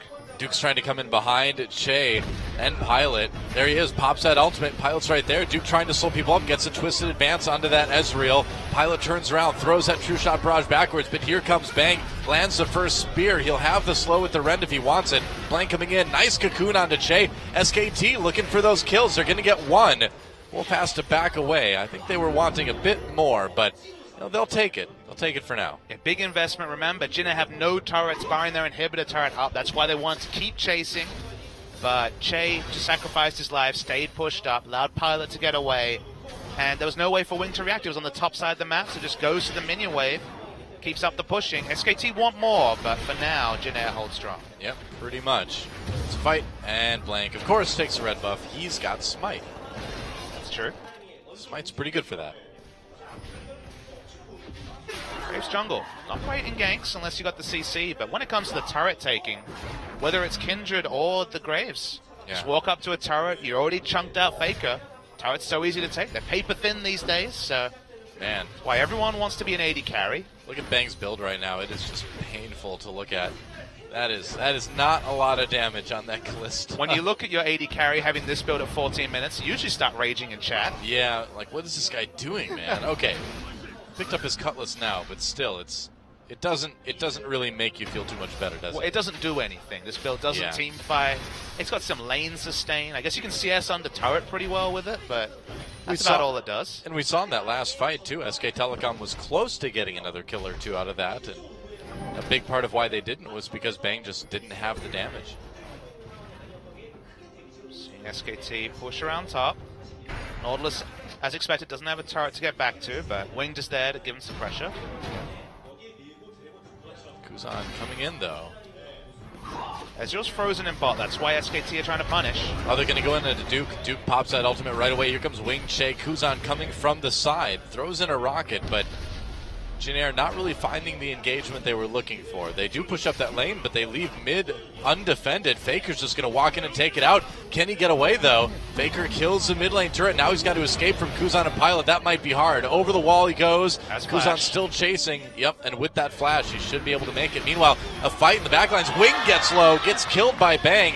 He needs that gold, too. And now SK Telecom chasing Faker already with the Disc of the Sun, where the turret used to be. Nice Emperor's Divide, gets Kuzan and Pilot. Now it's the knockups, though. Faker gets very low, but SKT all over this team fight. Trace, the last one standing. That's a double kill for Faker. What a play on that Azir to set up a complete team fight victory for SKT. And just really questionable by Jin Air to leave Faker in mid. They had Ezreal freezing in bot. If Ezreal was in mid, that play doesn't happen. But because Ezreal reacts late, Faker takes the turret, puts down the Sun turret, and just as multiple members get caught in transition, so smart to fight because there's nowhere for Jin Air to go. The moment they go towards mid lane, there's an enemy turret to deal with, and then Faker on Azir, rewriting the story and showing us the potential of Azir. This play onto the backline, remember, 2 of these ranged carries completely ruined by the Flash Emperor's Divide. Man, Faker just turns that Emperor's Divide into a double insect kick and puts both carries right in the middle of his team. The Azir Beautiful. sec is very, very good, and even though Kalista doesn't have the items at that point, goes back, shops, gets to play the Ruin King, and 203 is now the Kalista, and that early phase, the awkward itemization she had, is a thing of the past. Yeah, things just turned around in a pretty big way for SK Telecom, and it's a moment we talk about with this team where they may look like they're behind a little bit early on, but if they find that chance to strike, they'll take it. Winged was going for the dragon, gets chased away, and SKT just walks up and grabs this one. That's 2 dragons for SK Telecom. They've jumped out to about a 3,000 gold lead. Worry for Jin Air now. SKT, probably the best team in the world at team fighting with Kalista. They've done it so many times ever since the release of that champion. Bang only has the 2 competitive losses on Kalista ever. Yeah. Got the early power spike of the Maokai, who hasn't actually gone for the Righteous Glory, gone much more for the Sunfire and just the ability to push the waves in around the side. Their teleport plays will be strong. Faker's already shown that he's been practicing the Azir, apparently. Oh, yeah. I mean, and Faker was always a good Azir player as well. Just overshadowed by EasyHoon, who was probably the best Azir player. Not in my mind, man. I never bought into the hype. I never bought into the easy hype. Fair. Yep. So, Jin Air in a lot of trouble, and they've got this triple AD composition, but now it's being kind of pushed back to the other side of the map, and you've got Alistar, Maokai, able to build armor. Looks like Blank is going to join in and actually be tanky least this game. The thing about Jin Air's comp is that if you're walking after turrets, taking them, you got Braum and Nautilus in the front line, the comp functions well. It's just now that there's 2 dragons for SKT, that becomes 3, that becomes 4. You're forced to team fight. There isn't really a lot of team fight options for Jin Air. Yeah. It's a super squishy lineup outside of the Nautilus. We already saw in game 1 they struggled in team fights where they try to get the drop on SKT and then just get dismantled. And if Faker continues to make plays like that, can displace 1 or more of these squishy AD carries, I think SKT are going to run riot again. I mean, the tricky part for Jin Air's comp, too, is that none of their carries are, like, sustained damage carries, right? You've got Burst from Corki, Burst from Ezreal, Burst from Graves, but you don't have somebody that can just sit there and do a lot of damage over time, you know? So that's going to mean big windows for SKT to come in and be aggressive after they survive that initial burst. But you see, Duke, he's on the Maokai. He gets the teleport with the home guards. He's got 3 targets of equal value that they take them down, and there's not going to be tankiness. There's not going to be enough damage. Jin Air will fall apart. Here we go. SKT. SKT over the wall. Oh, Emperor's Divide doesn't quite connect there, but they're still all over Trace right now. Che pops that Braum ultimate, gets a Naka, but no follow-up and not enough to keep SK Telecom from taking him out. They're going to get that top turret. They're going to go in again, I think. Yeah, maybe. Well, Fate's call. Wow, Wolf flashes for that pulverize. Nice headbutt onto Trace. He's so tanky, but the Rend does the damage they need. Exhaust onto Wing to cut that damage output as SK Telecom decides to make an organized retreat. Here comes Pilot, though. Got to be careful. Nice ult from Wing to pick up that kill onto Wolf. SK Telecom may have overstayed their welcome just a little bit. Let's see if they can get out. Looks like they probably can. Yep. Looks like they're fine, but still a big lead for SKT, though. No way for Jin Air to punish them either. Both dragons have already gone down. Baron's not a realistic objective on spawn. Well, they punished them as much as they could, really, you know? But you take the kill, you push up the lanes. Maybe you get some more damage into this mid turret that they prepped earlier. It was a good ult from Wing. The Rift Herald still riding on Faker. Very hard to push him down. Yep. I mean, he's at least got the attack speed out of those minions, and, you know, Azir's got decent wave clear anyway, so. You just see in those fights, okay. though, SKT get the pick on a tank. Suddenly there's no tank line, and all 3 AD carries kite back in different directions. Yeah. If they get pick on a damage dealer, it's not going to be enough damage to take down the Spirit Visage Sunfire Cape frontliner of Duke. They need all 3 carries, but they also need both tanks. There's so many different pick options between Duke, Elise, and Alistar that they get that successful pick. I don't know how Jin Air win a fight. Yeah, I think you're right. I mean, SK Telecom has caught back up and overtaken Jin Air in every way in the last 5 minutes or so. Bang went from being, really kind of stuck with that pretty awful item build to suddenly being 2K gold ahead of Pilot after getting all those kills. Come back to the lane swap game, which was on full display at IEM, where the Chinese region especially struggled in the lane swaps and put them behind early. We talk about the lane swap game here. In a game where Jin Air have triple AD carry, they lost the lane swap game, something chronic to SKT, and have been behind ever since. SKT turning off that Baron. Another huge out. Emperor's Divide comes in for Faker. Wolf getting the backlines onto Kuzan and Shay. A kill already for Faker. Gets the jungler. They get the support. Kuzan has to flash away. Trace on his own, not being a front line for anybody. Jumps onto Bang, but Kuzan taking too much damage, does manage to pick off that Kalista before things are all said and done. Pilot's still a dangerous person to worry about. And SKT will just back off from that. They lost Bang due to a good play from Kuzan, and they can't really push it too much farther. Do they even dare to do the Baron right now? I don't know. Without Kalista, it seems kind of risky, doesn't it? Yeah, very, very low Baron damage. Azir has high Baron damage, but as you mentioned, it's Azir and a load of tanks, so maybe just looking for another pick onto Pilot. The poke from Pilot is so good right now, though. Four members, Faker falling low. This seems really risky. They're committed to it now, though. Pilot, he's got that true shot barrage soon. Doesn't get it. They get the Baron. Going to jump onto that Ezreal right away. He's on the run. Nice slow from Duke, and that's going to be a kill. Okay, so risky move. But again, SK Telecom gets the Baron. But it all comes back to starting the Baron. Remember, this enemy team is triple AD carry fighting in the jungle where they can be so easily flanked by Faker. Nice initiation, another nice Azir sec with the Emperor's Divide, and then once again it's squishy AD carries running in every direction. This team from Jin Air plays so well in front of an enemy structure in the open where they can all kite back, but forced into the jungle. That's why SKT rush the Baron, as they know if they can turn and fight, they will win every fight, especially after winning the last few skirmishes and getting those extra items. It was a nice desperation play from Trace and Kuzan to take down Bang during that team fight, but that was really all they could manage. Well, man, Faker is so good. I was going to say, we've seen a couple of Azirs in a row that from Kuro and then Kuzan that made us go, oh, what's all this Azir play? And then you see 7, 0, and 3. Faker making the plays left, right, and center. You're like, all right, Azir. Faker's, man, he's my MVP. He's my MVP for this game.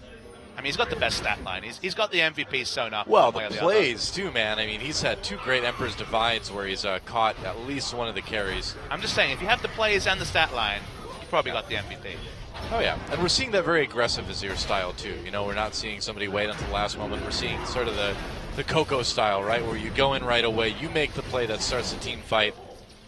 And that's been working out well for them. He hasn't curved the Emperor's Divide as much as Coco did in a couple of those games, but he hasn't needed to. Not as good as Coco's Azir. Not lately, but this game has been a great performance. SKT just steamrolling their way into the base right now. They use that Fate's Call. Pilot headbutted in there. Easy insta-gib on the AD carry from Jin Air. And SK Telecom looks like they're ready to wrap this one up after that double kill from Faker. They take out the inhibitor. They're like, oh yeah, we need to kill that before we kill the Nexus. And they're actually going to back away right now. They're just going to finish this one out methodically, I guess. Waiting for the minion wave to push up to take another turret. Okay. They have that Baron buff, but they want to win hard. Tutorial victory for a team that struggled so much. There's a lot of value in that. This is some impressive dismantling from SKT. It really is. It really is. They might just dive again the moment they get a target. Yeah, we'll see. Pilot's back up. We're only 25 minutes in the game, so the death timers aren't all that high. There's Shay, Trace, Kuzan throwing down from the outside. Winged trying to flank a little bit. With Pilot coming in, SKT's on the run a little bit now. They are turning onto Wing. A little bit of damage. Trace goes in, or Duke goes in onto Trace, rather. There's a kill for Wing, though. Yeah, SKT, man. They have maybe overstayed a little bit. Duke goes down. Another kill for Kuzan, and now SK Telecom needs to run away. Interesting series of events there. Those are the small unforced errors from SKT that go against the cleanness of their display over 2 games. That's definitely what SKT, that's the sort of thing that Koma would stop smiling about. He's like, okay, good first 25 minutes, then what are you guys thinking here? What are you doing here? Where's the disconnect? Well, it looked kind of lackadaisical, and I felt they had a decent minion wave moving into those Nexus turrets, but they wanted to play it out a little bit more methodically. Can't really argue with that, but then you see situations like this, right, where your team's kind of expended a lot of mana, expended a lot of abilities, and then Pilot comes back, and you're like, yeah, we should never have pushed it this far. And the reason why you get angry as a coach, even if you win this 2-0 about situations like that, is that in another game where they don't have a 10,000 gold lead, where Faker doesn't have 5 items at 26 minutes, that's the sort of situation where you get punished. Other teams will put you to the sword if they're even, or in any hope of coming back into the game. But for this game, it's going to be a moot point because SKT going to need to do that a couple more times for Jin Air to have a chance. Yeah, but you're absolutely right, though. I mean, in another game, a decision like that could end up costing you that game. Hey, that happens at 45 minutes. Any game can end in patch 2016. Oh, yeah, definitely. Either way, though, exposed inhibitor up in the top lane. Duke's pushing that one up. He's got his teleport to join his team if he needs to. I feel like 2 series in a row, Faker's rewriting the rulebook on champions, because with these items, we saw Assassin Lulu. It's looking like Assassin Azir as well. Here's the teleport. Duke coming in. They take that bottom inhibitor turret. Wolf goes in for the Fate's Call engage, but Kuzan able to Valk away from that one. Wow, tries to go for that, but Pulverize takes a lot of damage during a turn. There's the ult, winged low. Can SKT win it right here? Let's see. Emperor's Divide pushes Trace away. SK Telecom looking a little bit hesitant about going all the way, and nice. Wow, good catch onto Kuzan from Blank. Great cocoon.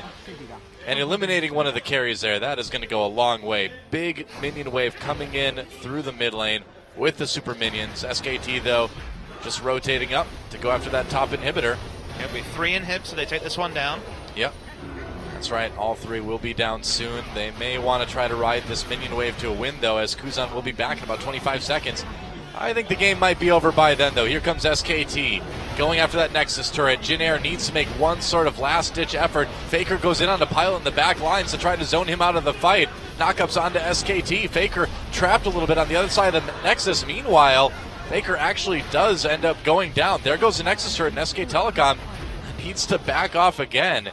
It's a pretty sloppy close. Faker wanted to be a hero, wanted to get back and keep the carries out of the fight, just ended up getting himself killed, and with a little bit more coordination. I feel like that should have been the end of the game. It's unnecessary, but it's just slight blotches next to what has been mostly a flawless performance. It's little things, but like we just talked about, those little things in a different game can cost you.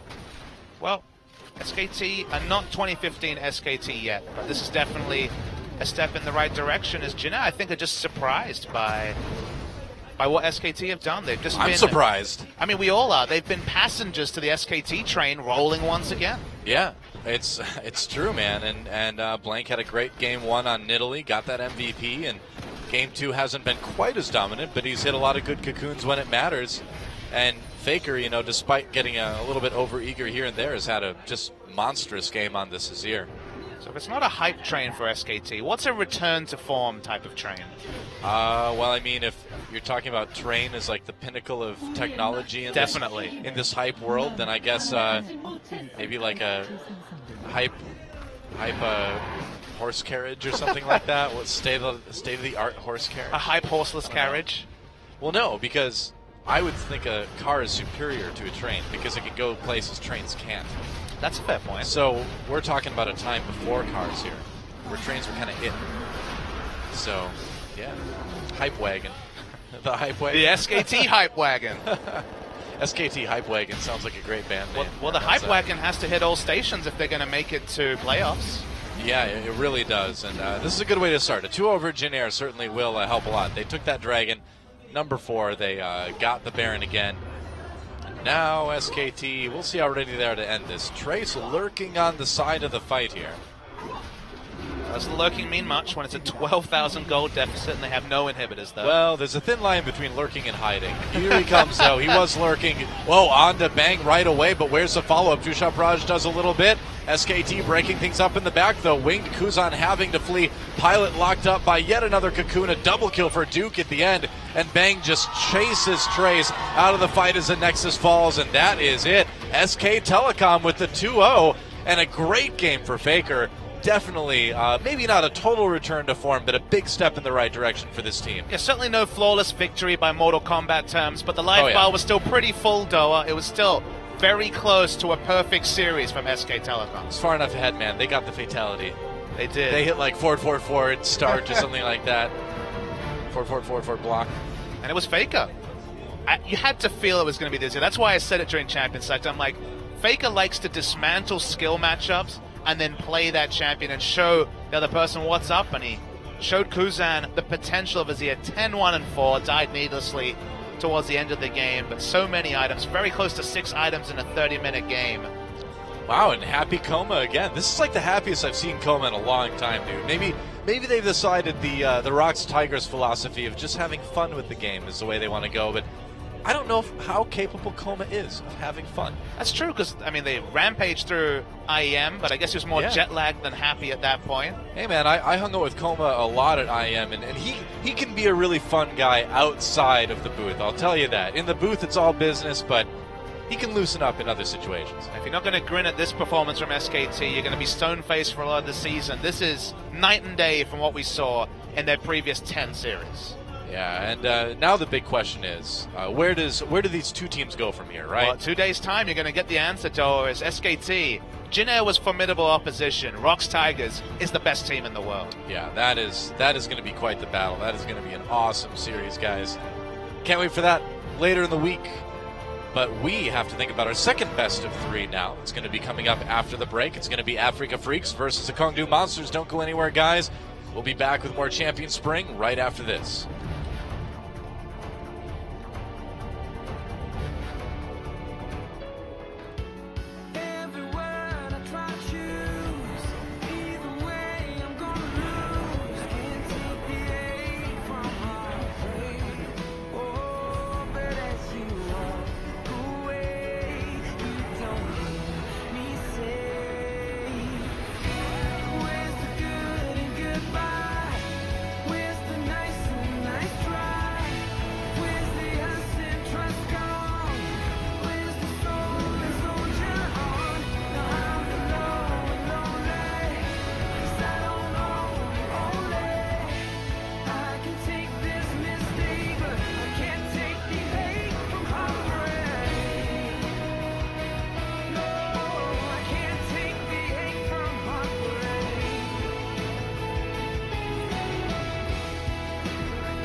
Coming up next,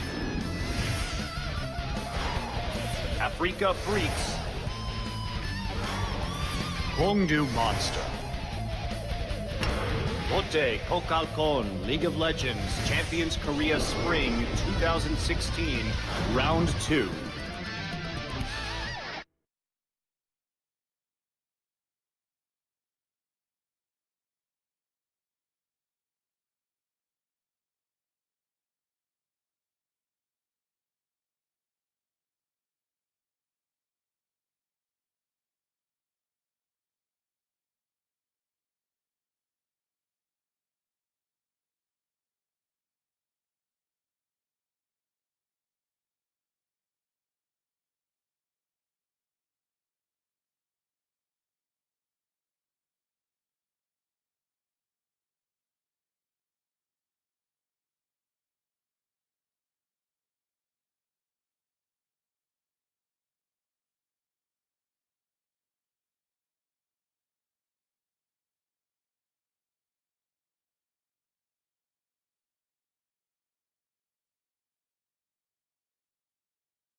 지난주 정말 인간미 없는 한 주였습니다. 알파고의 등장으로 대한민국이 들썩였어요. 알파고 때문에 이 바둑계 일대 혼란이 벌어졌지만 롤챔스는 아직 무사합니다.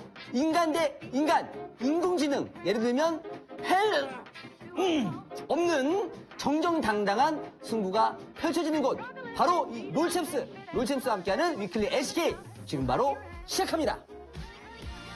자, 탁월한 댄스 실력과 방송 능력을 겸비한 놀개의 아이돌 캡틴 잭 선수 드디어 공중파에 진출했습니다. 축하드립니다. 아, 공중파. 예, 하늘이 내린 프로게이머 캡틴 잭의 연예계 데뷔작은 바로 출발 드림팀. 그런데 캡틴 잭 오늘 나오는 거 맞았나요? 분명 녹화는 했다고 들었는데 모습은 보이지 않고 이거 뭐 통편집 당한 건지 뭔지, 예, 캡틴 잭 선수 본인에게 직접 그 진상을 파악해 보도록 하겠습니다. 안녕하세요. 예, 안녕하세요. 예, 여기 위클리 LCK입니다. 오늘 아침에 혹시 뭐 하셨습니까? 네, 집에 자고 있었어요. 아, TV 안 봤나요? 저는 제 자신을 보지 않습니다. 그 TV 봤어요, 안 봤어요? 출발 드림팀 봤습니까, 안 봤습니까? 저는 제 자신을 보지 않았습니다. 봤는데 못 본 겁니까? 본인이 안 나와서? 본인도 못 본 거예요? 저는 저의 모습이 어떻게 나올지 이미 알고 있잖아요. 아, 녹화 때 이미 분위기를 알고 있었다? 네, 그래서 저는 제 자신이 부끄러워서 보지 않았습니다. 아, 보지 않았다. 아, 녹화 때 이미 예견된 어떤 참사였군요. 네. 그리고 연예계에 진출하라는 이런 또 얘기들이 있는데 그거에 대해서 어떻게 생각하세요? 고민을 다시 해봐야 될 것 같아요. 근데 진짜 그런 생각을 하고 계셨었어요? 아니, 처음에 섭외가 왔다길래, 이제, 뭐, 이제 공중파도 나가고, 이제, 아이돌 데뷔하는 거 아닐까? 아마 출발 드림팀 나갔다가 막 라디오스 나가고 무한도전 나가고. 거기서 입소 못한 걸, 야, 괜찮더라. 이렇게. 방송 잘하더라. 네. 그래서 이제 또 다른 방송에서 야 프로게이머 한 명 섭외하고 싶은데 누가 괜찮더라? 캡틴 걔 괜찮았어. 또 이제 무한도전도 나가고 무한도전이요? 아침마당 나가고 아침마당은 뭐야? 좀 그림은 많이 그려봤는데 이제 촬영을 하고 난 뒤 이게 좀 쉽지 않구나. 그런 걸 느꼈군요. 큰 그림 그려봤는데 캡틴 잭 선수 아직은 조금은 부족한 것 같습니다. 일단은 우리 롤챔스 우승하고 그때 다시 한번 생각해 봅시다. 알파고가 와도 절대 무너지지 않을 것만 같던 락스 타이거즈, 이번 시즌 처음으로 삼성에게 발목을 잡혔습니다. 3세트 내내 거침없이 휘몰아치는 앰비션의 킨드레드, 락스의 전승을 꺾은 삼성 다시 한번 축하드리면서 경기 후 이어진 삼성팀의 기분 좋은 팬미팅 현장 위클리 LCK도 함께했습니다.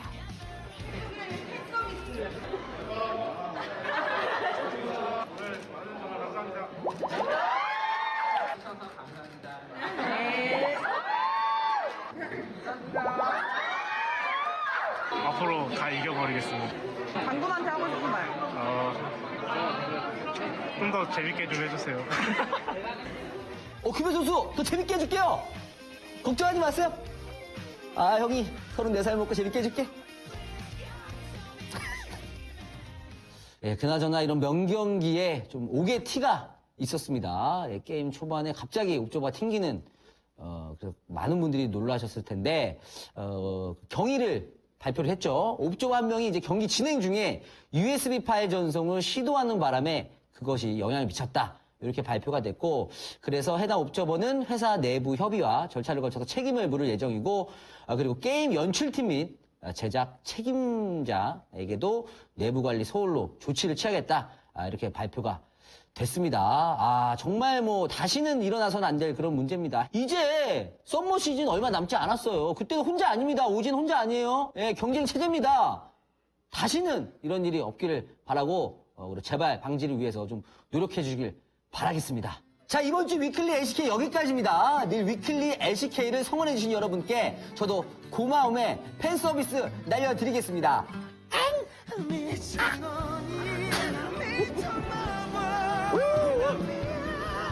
진짜 못 추겠다, 이제는. 힘듭니다. 예, 정말 죄송하고요. 아무튼, 여러분들, 오늘과 같이 또 재밌는 방송 앞으로도 계속 할 테니까요, 여러분들. 많은 댓글과 관심 부탁드리겠습니다. 여러분들 다음 주에 또 만나요!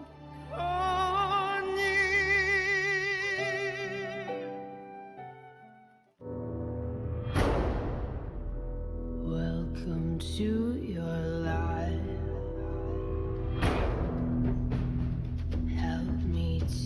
decide. Help me make the most of freedom and of pleasure. Nothing ever lasts forever. Everybody wants to rule the world. There's a room where the light won't find you, holding hands while the walls come tumbling down. When they do, I'll be right behind you. Everybody wants to rule the world. Everybody wants to rule the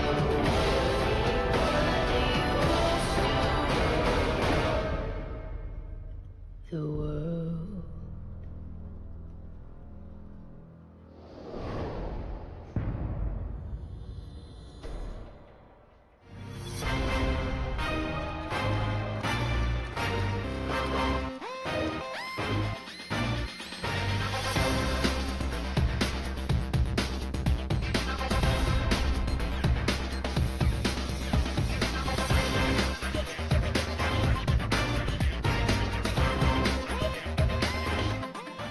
And welcome back to Champion Spring, and unsurprisingly, Faker gets that MVP for game number 2, 10-1-4 on the Azir.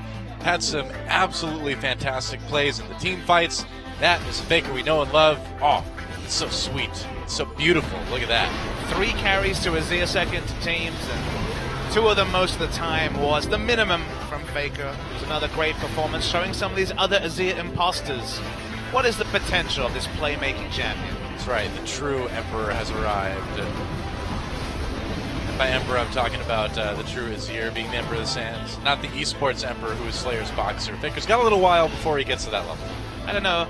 Running out of superlatives for Faker. His career stands alone. Actually, Bengi's career also stands quite close to it, but still, his pedigree stands alone, and his Azir was just such an immense factor for SKT in this second win. But overall, what a series from SKT. Yeah. Rewriting all the narratives. They were looking shaky coming back from IEM against Afrika, but not so shaky here. Nope, not at all. So that means it's time for our MVP interview, and Robin will be translating as usual. Oh, but his mic is not on yet. Wah, wah. Must It's keep okay. him muted till it's correct time. That's right, there we go. Now you can talk. Hello? There Hi. we go. Doa, Papa Smithy, beloved Twitch chat. I must confess that today I am very salty coming into this translation. But regardless of my feelings, the interview must go on. We have Blank from the first game on his Nidalee, as well as Faker on his Azir in the second game, coming into the booth here with announcer Cho. Blank, congratulations on your victory. This is your first interview, first MVP. How do you feel? Well, I didn't know I was gonna get the MVP, and I'm especially thankful that I got it in the Jenner match. So perhaps you're not that nervous, even if it's your first time. I've done interviews at IEM, so I'm experienced.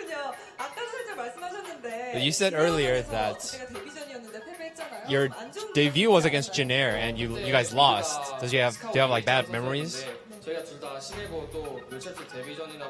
Yeah, since it was my debut match in Champions, I was very nervous, and I think that did affect my performance.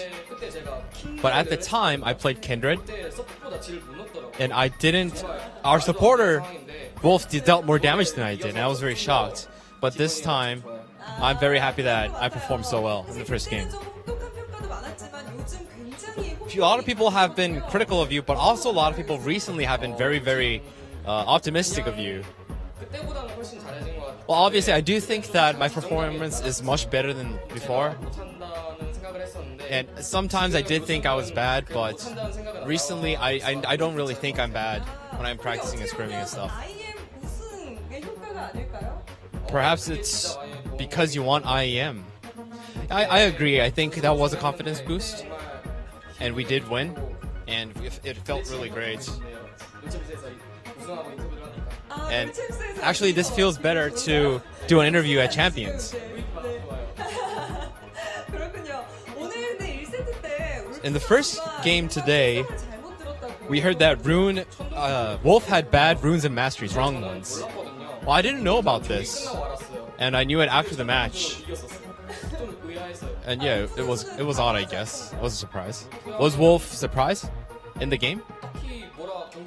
Well, within the match, he didn't really say anything. Yeah. He just kind of played. People say you love Faker's corny, cheesy puns. Well, people say it's corny, but I think it's super high quality. What is the standard for being corny, you know? And I think it's really fun. Our humor codes are aligned, I suppose. Yeah, I sincerely think they're funny. We look forward to your exchanges. Now, your teammates, obviously, they're helping you out a lot. Do you have anything to say to them? We all try really hard and suffer through the practice and the harsh schedules, and I love you, Bengi, and our coach, Koma. Round of applause for Blank, please.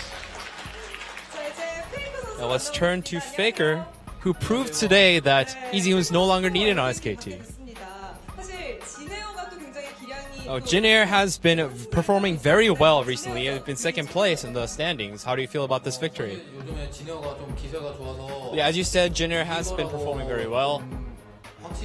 And I wasn't actually sure coming into today that we were going to be able to win. And because we won, I am very satisfied with our performance. Today, it was as if we were watching SKT back in your heydays. Is your teamwork getting better? Well, in IEM, our teamwork has improved significantly, and our performance, as a result, has gone up as well.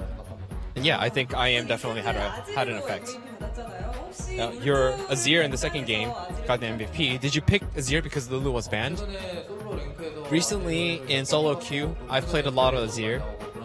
And Azir has been appearing a lot of tournaments globally. And it wasn't really because Lulu was banned, but I think as the Azir pick kind of meshed really well into our team comp that game.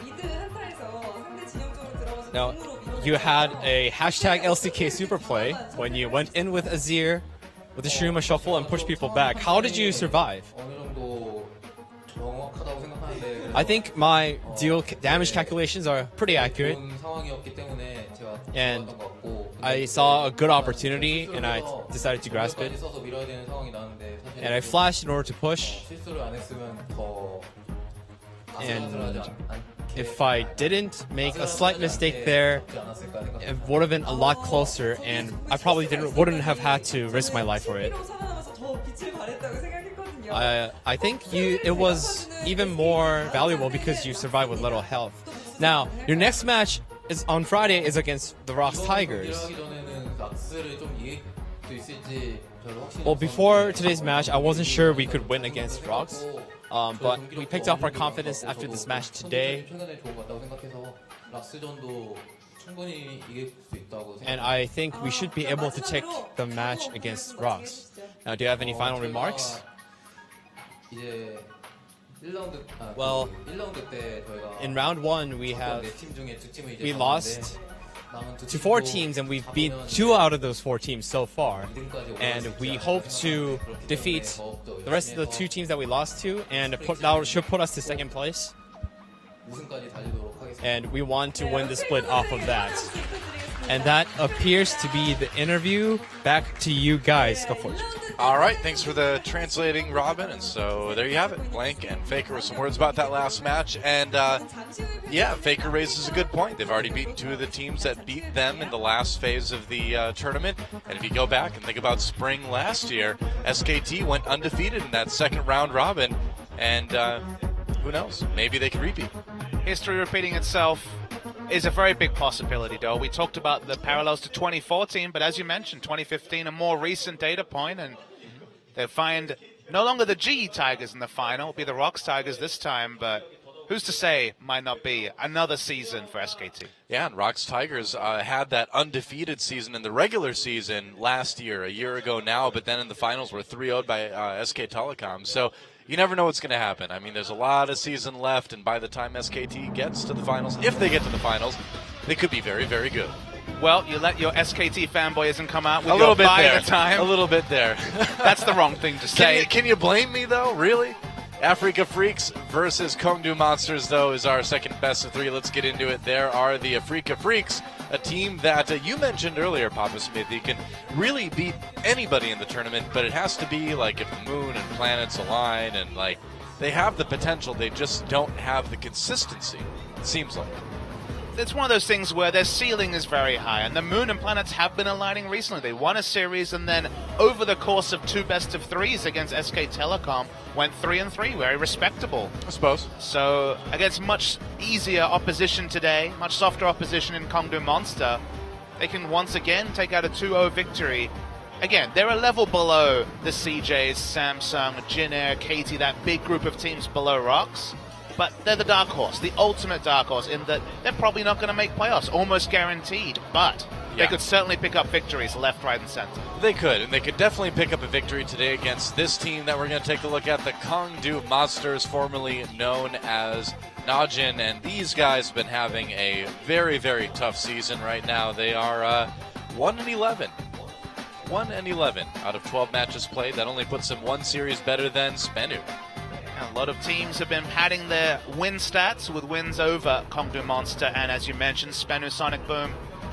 The thing I like about Kongdu is that they're an honest team. They don't have necessarily the best players, but they draft comps that make sense. They try their hearts out, but just so often they're outmatched by just superior squads. This team only came together weeks, months, just a couple of months before season started as Najin restructured into first EM Fire, then Kongdu Monster. So it's been an uphill battle all the way. Right, and I think the big thing to think about coming into this one is really the records between these two teams.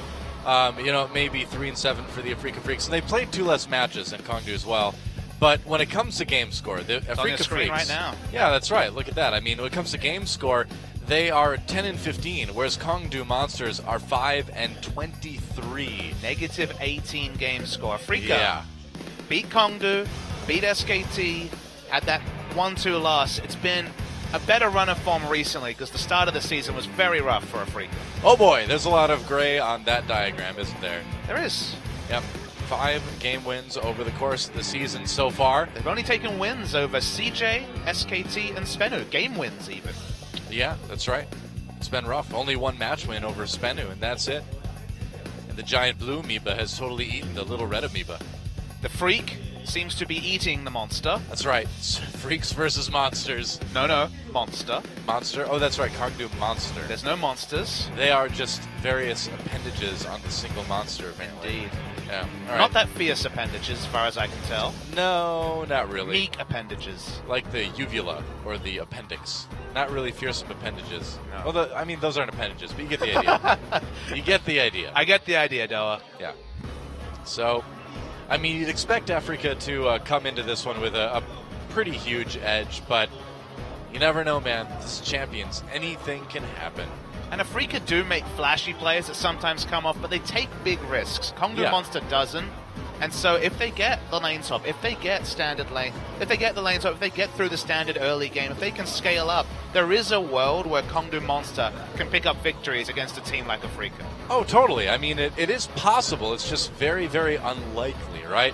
So, time to move into picks and bans, and we will see who will be able to take this first game in what maybe isn't the most important best of 3 ever, but I mean, we are talking about the bottom of the league here. You know, the closer you get to the bottom of the league, the more you need to start worrying about are you going to be able to make it back next season, you know? It's 8th versus 9th, and there's 2 relegation spots, as we well know, so with Spenu basically entrenched at the bottom, it's probably between one of these 2 teams to make it to relegations, the other team to be safe. The big ban against Kongdu Monster has been Varus, I was going to mention it, and look at that, banned away with the first ban. Edge was the first person to bring it back this season, and since then it's become entrenched for a lot of different teams. Yep, Poppy, the next ban coming in against Africa. Kongdu Monster are a very well-organized team at playing poke comps. Both those wins over CJ Entus were with team comps. They're focused around poke. Maybe even both of them with Varus. I don't remember clearly, but at least one of them was. So banning away ban. poke champions is very powerful against Kongdu. Interesting. Okay.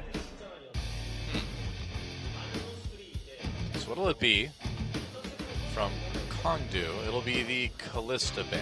All right.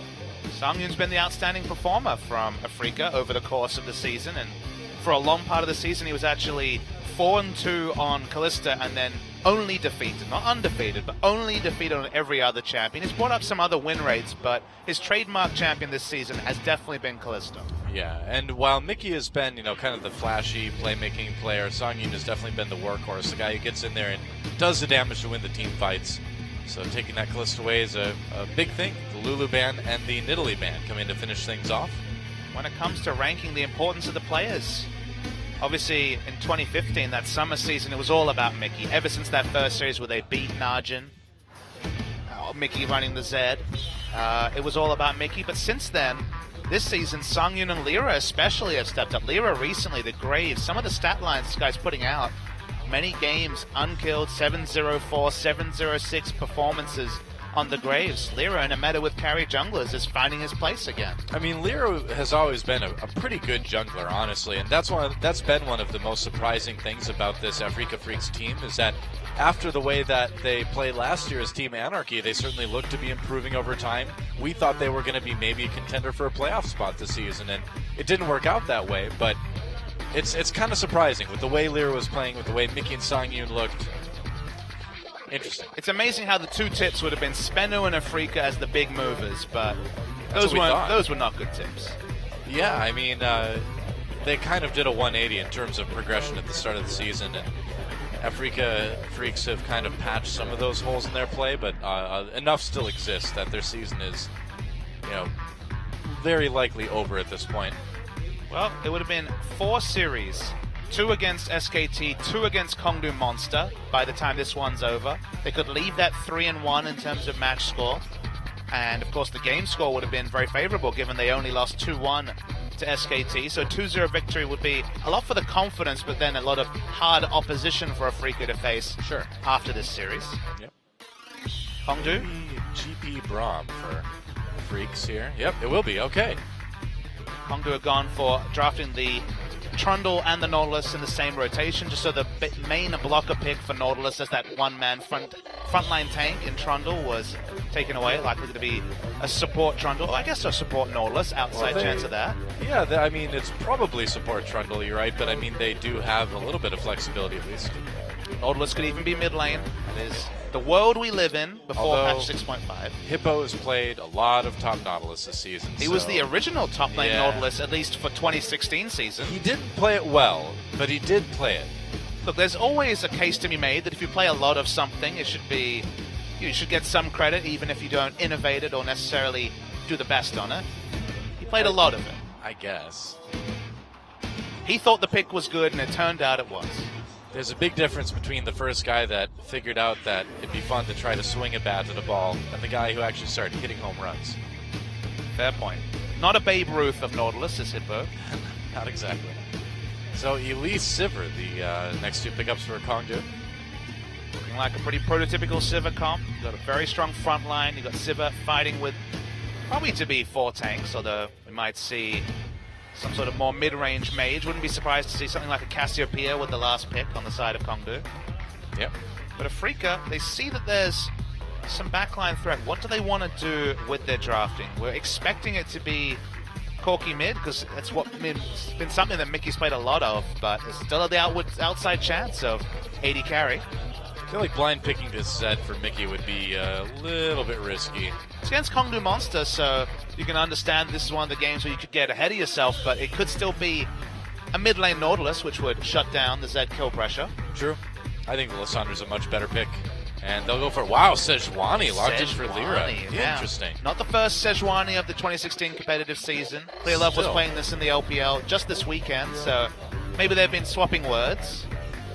Maybe. See some more Sejuani, who I think is a good champion. It's just you need the lane swap, you need to avoid the Nidalees, the Elises, the ganking junglers of the world, and they've got an Elise to deal with, so Crush has been pretty good on proactive junglers in the last couple of games, specifically in the early game, and certainly can have a field day as Elise in the early game against Sejuani. Yeah. Crush is no Crash, that's for sure, but Crush actually successfully counter-jungled Crash at his first buff, which was surprising. They went on to lose the game, but some aggression from Crush was at least interesting. okay, so we may see a Quinn, but will it go top or mid? Well, I think you'd send that one top, actually, against the Gangplank. What do you think? Mid lane Nautilus, certainly no kill pressure for Alessandra, so I agree. There is the flexibility. We have seen people arguing that Quinn could be a very powerful mid lane. There's an outside chance we'll see it. With Summoner Spell Cleanse, it is more likely that it's going to be a Quinn.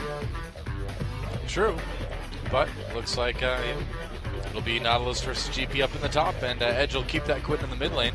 He's got another 15 seconds or so to switch it over if they want to. To me, Quinn hardly wins the lane matchup against Gangplank, and Nautilus can't be pushed out by Lissandra, so I'd much prefer top lane Quinn, but we'll have to wait till 20 seconds, as you mentioned, to see what the reality is.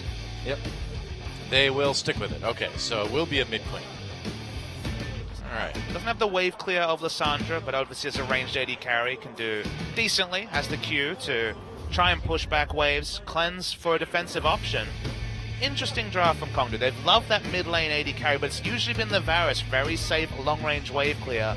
Range isn't something we associate with Quinn, but excellent roaming options once she picks up level 6. There is a lot of hard CC on the Afrika Freak side of things, isn't there? Well, Sejuani guarantees that, but Sejuani, Lissandra, Braum, get your QSSs and your cleanses ready, because you're going to need them. Yeah, that's right. And then you've got the GP ult coming down on top of you at the same time, and Corki's burst. It's can be a little bit tricky, I think, for Kongdu coming into this one, but we'll see what they can do. If that Quinn starts rolling, it can be very hard to stop that pick. Question is, can the Sejuani get through the early game? Kongdu really want to shut down Sejuani. That's right. Here we go, guys. Afrika Freaks versus Kongdu Monster. Let's see who takes game 1. Everybody wants to rule the world. There's a room where the light won't find you. Holding hands. All right. Welcome to Summoner's Rift for our second best of 3 of the day. Afrika Freaks taking on the Kongdu Monster. Singular monster. Just one monster, but many right. freaks. That's right. Also reflected in the crowd, as there were multiple freaks chants and only really one monster call. So Sejuani, this is a risky pick. Suggests to me they really want a lane swap, because if you lane swap, you can hide that Sejuani, have it just follow with your top lane. The top laner can tank up a lot of the damage, and then Sejuani's clear speed has always been decent. It's just the fact that she's very non-sustainable. She doesn't have anything in her kit that helps her be tanky on that first clear. Right. Eventually you get the Cinder ult, you just blow through the jungle, but it's very hard in the early game. So Kongdu really need to be proactive to shut down the Sejuani, because if you just opt into late game, if Sejuani just shows up in a team fight, she's like a Mumu. If you could spawn the game at level 16, Sejuani would be one of the best champions in the game. True enough. Looks like we will have a lane swap coming in from the Kongdu side of things. Going to send Sol and Cougar up to the top lane. They don't have the information. They really want standard lanes, Kongdu, but they're likely to be surprised. Maybe. Time to harass the jungler Get in there, Cougar. and the top laner. Oh, no. You get the wolves? No. All right, Snowflower coming up to be annoying at this blue buff to Crush and Hippo. Hippo Crush. That's what might happen to Snowflower here. Got to be careful. There's a stun onto Hippo, though. Just wants to pick up any experience he can. Obviously no threat of dying. Yep. Trying to. There we go. So a lot of fans watching, and I see this comment on Reddit quite a bit, they ask, why doesn't the two members just turn around and kill the support? And you can understand that, because often there's a level 2 being pinged, it's just a level 1 support. But the big issue is that if you don't meet the minion wave at the right time in top lane, if you lose out on turret damage, if you just path or you fall low and you struggle to get through your jungle clear and then go for these mirrored turret takes, if you're behind, you can be punished in so many different ways. We remember, I believe it was RNG falling behind 3 turrets to 0 in the early game because of issues in the lane swap, and that's why, okay, it's annoying, and sometimes the support will get away with a bit of experience from one of the camps, but you just can't afford to use everything on the support, especially with little information, no wards, and no potential collapse coming through from the jungle follow.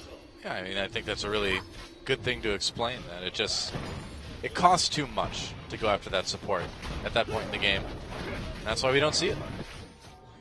But what we will see is a standard lane swap this time around.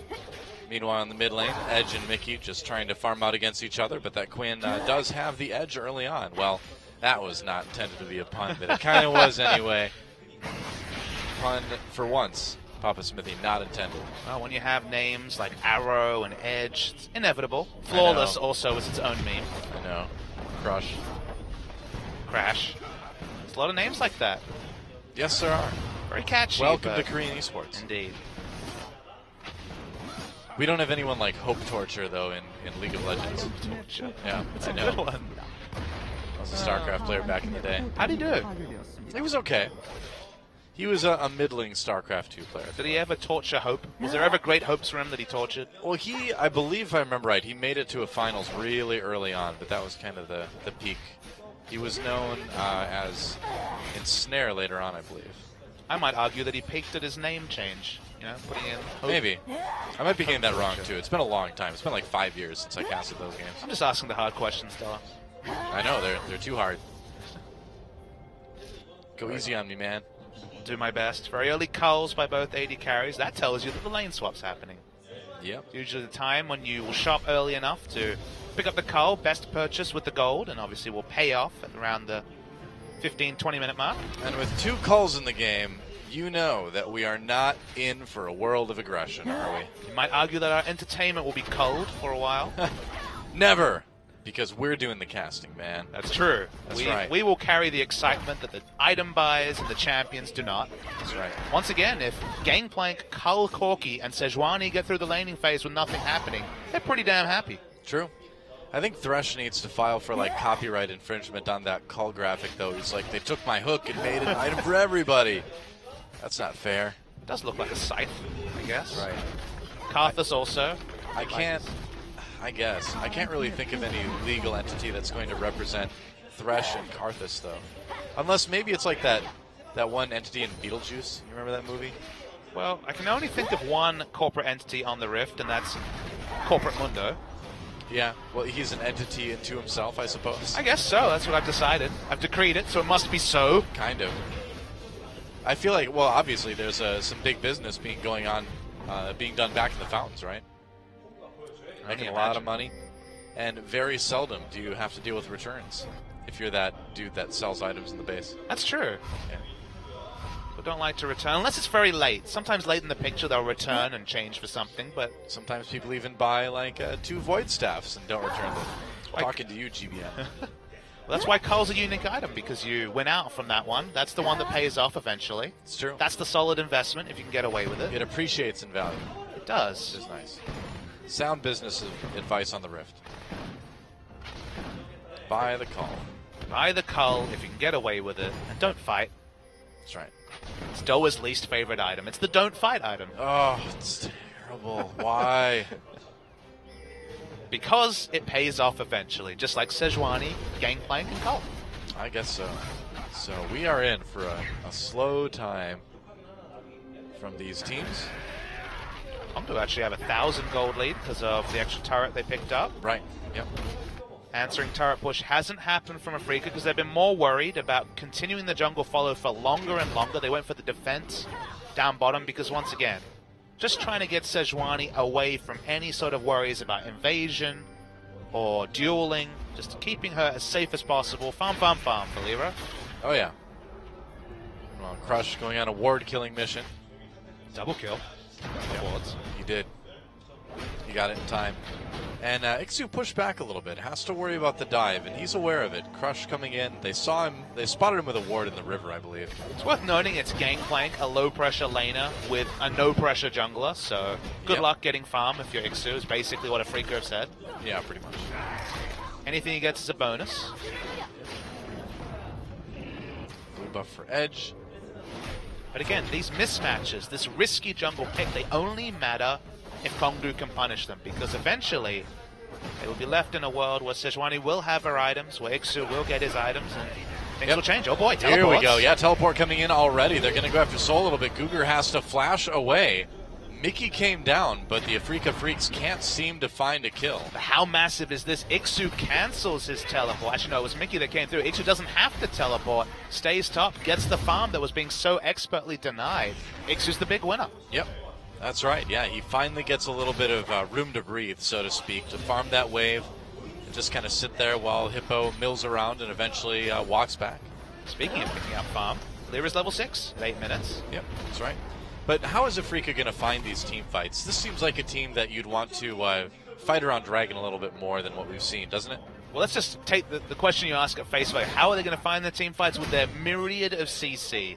So the question is, will they take the right ones? Because they have to respect their power spikes. They have so much engage. Mickey teleporting in. Game plan called. Sejuani, obviously from long range, basically throws out a Mumu ultimate with her ult. And even the Braum can definitely help with the catch. Their pick options, their team fight options are powerful. It's just waiting for the items to come in and choosing the fights at the right time. Now is not the time to fight for Afrika, and I expect to see those BCC. Oh, here boy. we go. The package has been delivered. An Edge on the run. Nice ult from Lyra, and that's first blood for Mickey. Well, you don't need to fight, but you can definitely skirmish. Really nice picks. Excellent accuracy from Lyra. They're going to push down mid-turret. A lot of damage there. Yeah, a lot of damage on that mid lane turret before the rest of Kongdu Monster shows up to stop the pressure. Most teams would punish a Rift Herald take with a dragon, but not the Afrika Freaks. Nope, I love it. Afrika Freaks, I mean, this is a team that does, for better or for worse, play things in a little bit more of an aggressive style. Don't let the call fool you. GP ult dropped. They're going to push in anymore. There's the Sivir ult. Ixu is on the job, though. Soul in a lot of trouble. Meanwhile, Guger gets taken down the back lines. There's a kill for GP. That turret's so low. One more auto will do it. There we go. Finally taking down the turret. But here comes the rest of Kongdu Monster. They want to get some return kills, and a lot of Afrika Freaks are pretty low health. Edge misses that blind. Mickey from the side. Nice hook onto Corki, and now they get Mickey a double kill for Hippo. And Kongdu may have lost that turret, but man, what a response. It is a big response in terms of kills, but they lost their mid lane turret and picked up a Rift Herald and now the Dragon. It's not the biggest neutral victories from Kongdu. If they could have taken this Sivir to mid with double AD carry and pushed down mid turret, it would have been an excellent receipt. But the value of Dragon and Rift Herald this early compared to the permanent value of taking the outer mid lane turret, the vision it will grant, the amount of pressure it relieves from this scaling comp from Afrika. Well, here's your pressure. They need to actually take down this turret though, Doa, because again, more safe places for Gangplank and Sejuani to farm, more breathing room is much more important to Afrika than a Rift Herald or a Dragon. Yes, so. They're really giving Lyra a lot of farm, actually, on the Sejuani to try to catch him up. Let's watch that fight once more. Afrika Freaks going a little bit too deep here. I thought this would just be a concede from Kongdu, but they decide they want to fight and immediately give up a single kill. But the moment that Nautilus can group, it's actually a really nice cocoon from Crush, otherwise the fight would have been over. But the moment that Nautilus can group, the moment that he hits his first bit of CC, that's when the kills start to come through. And as you mentioned, wow, values are low. That was a full max range anchor toss. Second kill guaranteed. They get the Dragon, but crucially, not mid lane turret to punish the overstay from Afrika. Yeah, flash anchor on the Sangyu. That was a risky but nice play from Hippo. It paid off. I'm sure he practiced for that by watching Spider-Man films, because yeah, it was pretty clutch. True. Although he's not quite as agile as Spider-Man. But look how big he is. Well, he's agile for his size, but I don't think we're going to see Nautilus swinging from rooftop to rooftop anytime soon. Enough cooldown reduction, anything's possible, though. Well, there's no roof on Summoner's Rift, so that's true. That answers your question That's right true. there, you know. He gets around walls pretty deftly, though. He does. He's not bad at that. Edge on the run, or wing, in this case.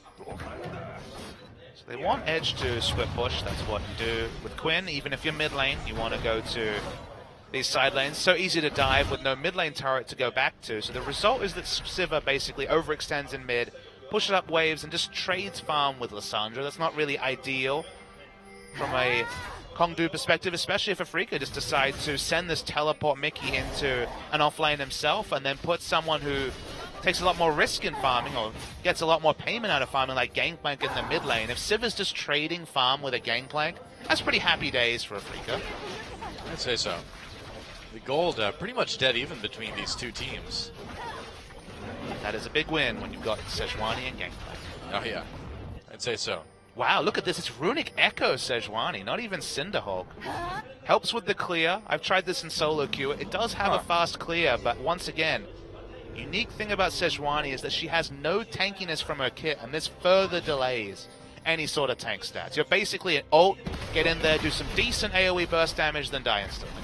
Well, I mean, it seems like that's the whole idea, right? Is that Afrika Freaks just want to get in there with massive amounts of CC and then just blow people up before the fight can really be fair, you know? Extended fight, tankiness will definitely be a lot to desire, but as you mentioned, with such hard CC, there is a world where Corki, Trinity Force, Infinity Edge, Gangplank, first round of barrels, and that Sejuani ult, and the team's dead, and you don't need to be tanky if everyone's dead. That's the idea. So they take the top turret, and now the Afrika Freaks pushing towards the tier 2. They're there to zone. You gotta respect that Sejuani ultimate, but here comes Cougar chasing from the side. Afrika are getting quite a lot of aggression on before they hit their item timings. Cull hasn't been cashed in. Trinity Force is not completed yet for Corki. All these pushes would certainly be more formidable once those items are completed, but they're still successful here because they're moving as a 4-man unit. Sejuani is not power farming her jungle, she's picking up lane experience. She's already got good amount of experience from lanes from the jungle, and once again, Crush in this completely one-sided jungle matchup has made nothing happen against the Sejuani. Yeah, I mean, he's ahead on farm, but that's really about it. They will take this Rift Herald, though. The neutrals have been the big story for Kongdu. 2 Rift Heralds, a Dragon, but the Rift Herald buff especially, only as powerful as what you use with it. Here we go, Lyra coming in, GP ult drop to split up the Kongdu monster. Songyun drops the package and gets a ton of damage done. Wow, that CC plus the Gatling gun did work. Hippo the first to fall in that fight. Songyun chasing Crush on his own. He's going to finally get him. There we go. And now the Afrika Freaks backing off a bit, but that is exactly the kind of fight they were looking for. They are very low after it, but they got the kills. Yeah, they just have so much CC that Cleanse and Spell Shield are not enough. A Summoner and a regular ability, respectively. When you have a 2-threat comp, one of those gets caught out, and they will because of the myriad of CC. You can't respect everything. That is a wombo combo. And if that burst takes out either of these AD carries, once again, almost the totality of the damage from Kongdu, there's very little they can do. During that fight, every summoner on Kongdu was used except for Smite and Teleport. They did find Mickey, apparently. Didn't decide to go back to base before he was blown up. So barring global mobility, every mobility and teamfight relevant summoner blown. And it was still a very one-sided teamfight from Afrika. Yeah. It was one-sided, but it was very tenuous. You know, I mean, there were so many low-health members of the Afrika Freaks. You have to wonder, in a slightly different situation, if the engage was just a little bit off, if that would have gone very differently. But, you know, when the burst is relevant, I mean, the items are relevant to the burst, right? The burst will come in eventually, Right. so we're seeing a replay. Well, here's where Mickey probably should have gone back. Mickey was like, I won't back yet. I need some more farm for my item. Well, now he's going back whether he likes it or not. I'm going to have to buy a different item. Oh. Greedy. Yep. Going for that Zonias now, which is probably a good idea. Cull has 4 stacks left for Songyun. Finally going to cash it in soon. Makes sense. Dreamcast is really having a good laugh. Yeah. It's a ton of fun.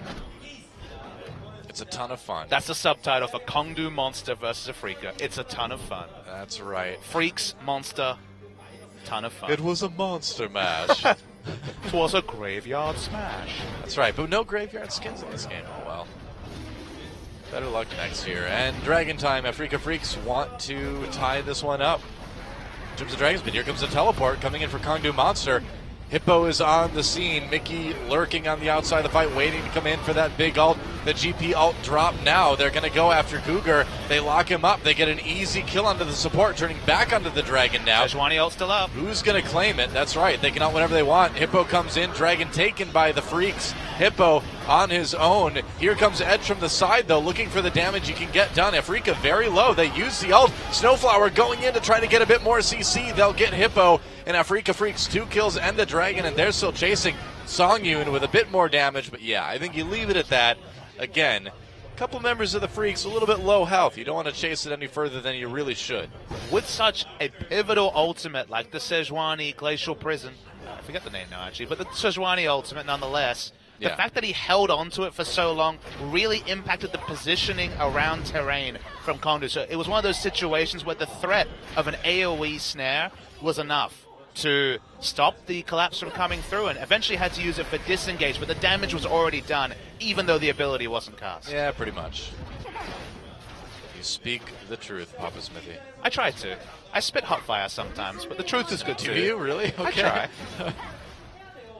All right, good to know. I don't like Spenu's team comps sometimes, though. Wow, you are spitting hot fire with those words. It is the Glacial Prison, Yes! by the way. You got that In a right. world with Frozen Domain and many other Freljordian ice abilities, I'm Yeah. glad I got that right. Well, there's a big difference between the Glacial Prison and the Frozen Tomb. And the Glacial Path. That's right. Remember, there could be a Glacial Path into a Frozen Domain with Glacial Prison riding over it. True. And even Galatius, the Killer Instinct character. Got to worry about him, too. It's true. Always on the lookout for Glacius. That's right. Now I forget the name of the Killer Instinct character I'm thinking of. I don't know. That's a really deep dive Killer Instinct, although relevant, I guess, Orchid, recently. Django, man, now I'm trying to remember all the Killer Instinct characters. It's that other one. Fulgor. There we go. That's the one I was saying. Fulgor. Yeah. There you go, yep. You were talking about League of Legends names, so I switched it up. You know what you call that?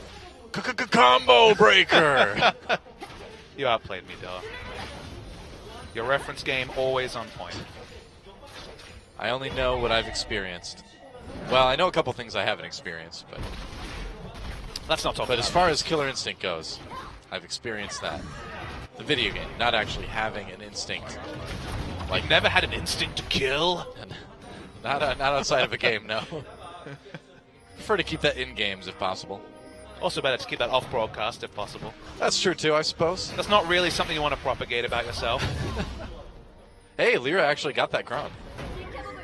Nice. I like how when you use the ultimate for Quinn, there's like a big bird face that appears. Like, caw-caw.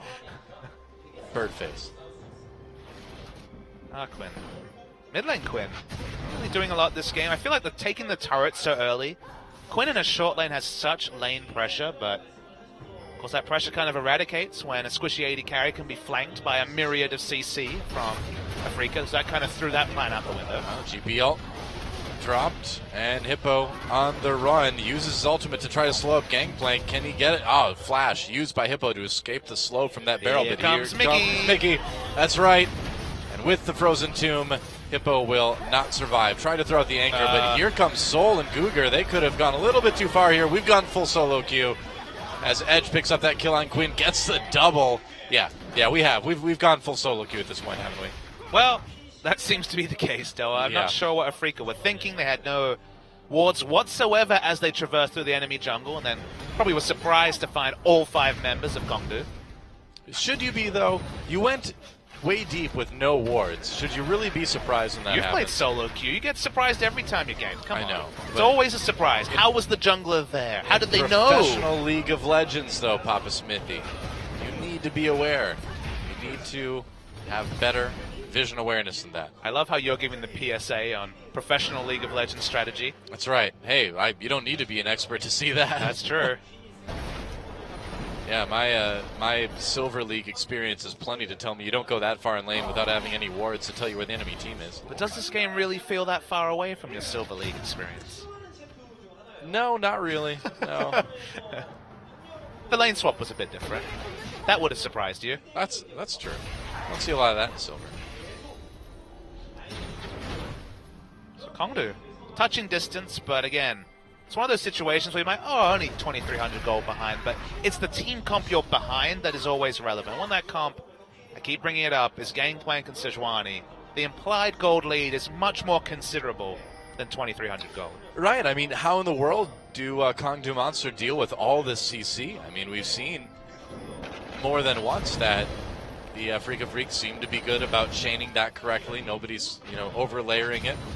They have the Summoner Spell Cleanse. They have the Spell Shield. Eventually they'll itemize into QSS. There are answers. Mikhail's Crucible Banshee's will come Veil. out somewhere. But the question is not so much what can they do, because there are answers. We've just described them all. But when? Because you have to fit those in your build, and it's the cost of offensive stats. It's the cost of other types of resist, like, for example, armor. So the question is, can they balance and play around the item sets they have? Because if they invest now into things like the QSS, you need to compensate for the fact that if your target selection's not ideal, you won't necessarily have the damage to win a drawn-out team fight.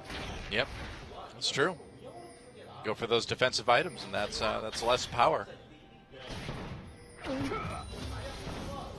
Now, though, all quiet on the Rift, at least for another 5 seconds anyway, until that dragon spawns.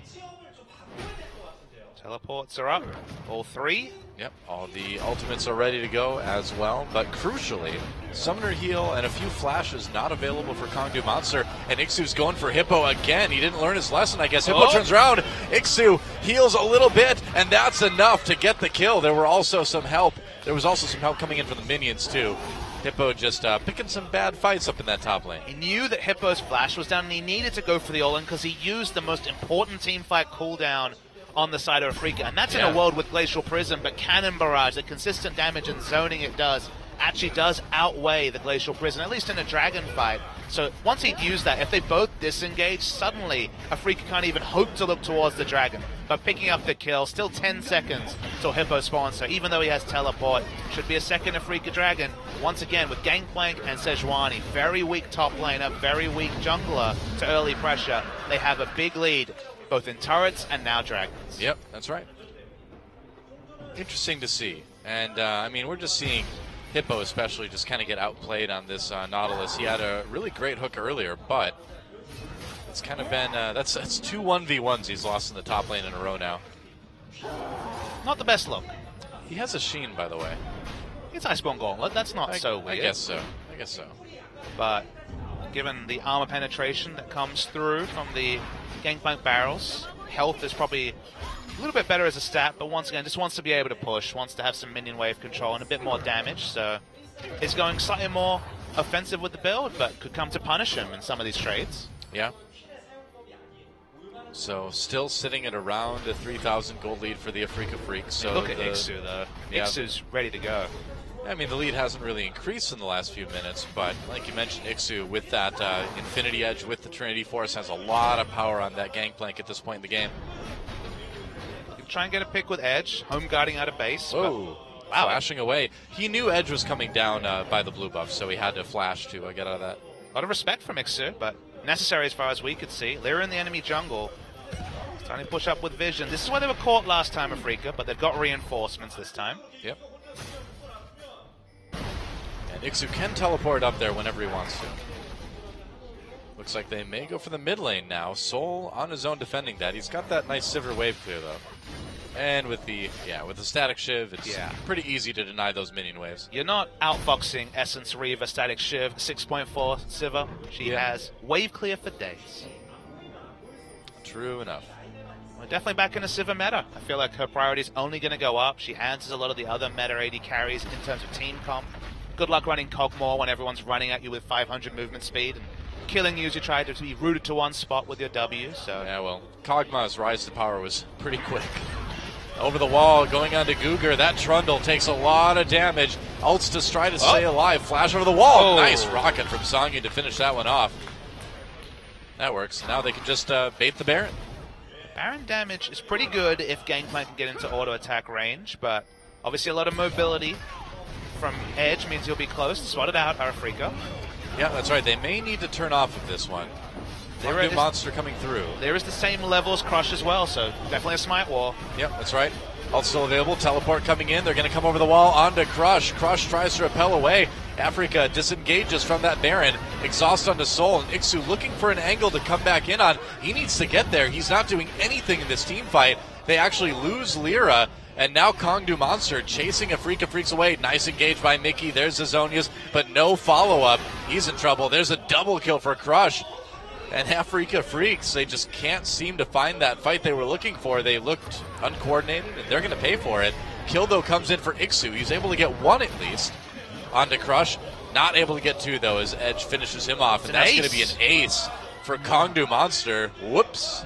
And it looks like a surprise, especially given the texture of this game. But the big issue for Afrika is that we talked about how their CC layering have been good. Yeah. They used everything on the first kill onto Crush. That was including the Glacial Prison, their whole suite of CC. And then Sivir was free hitting, those ricochet crits were bouncing around. Kongdu have a massive front line for that Sivir, and she was able to free hit. The big thing that buff did is that if that first hit crits, the backline is also getting crit, and Afrika basically died to the AoE damage from Sivir. We're seeing the replay. So much is used, and now every big control ultimate is down for Afrika. They have low health bars. We mentioned it's a Runeglaive frontline Sejuani, and whenever Soul was able to free hit, there's just not enough tankiness on the side of Afrika to make this fight work. Well, yeah, I mean, we talked about this too, that the CC is really good.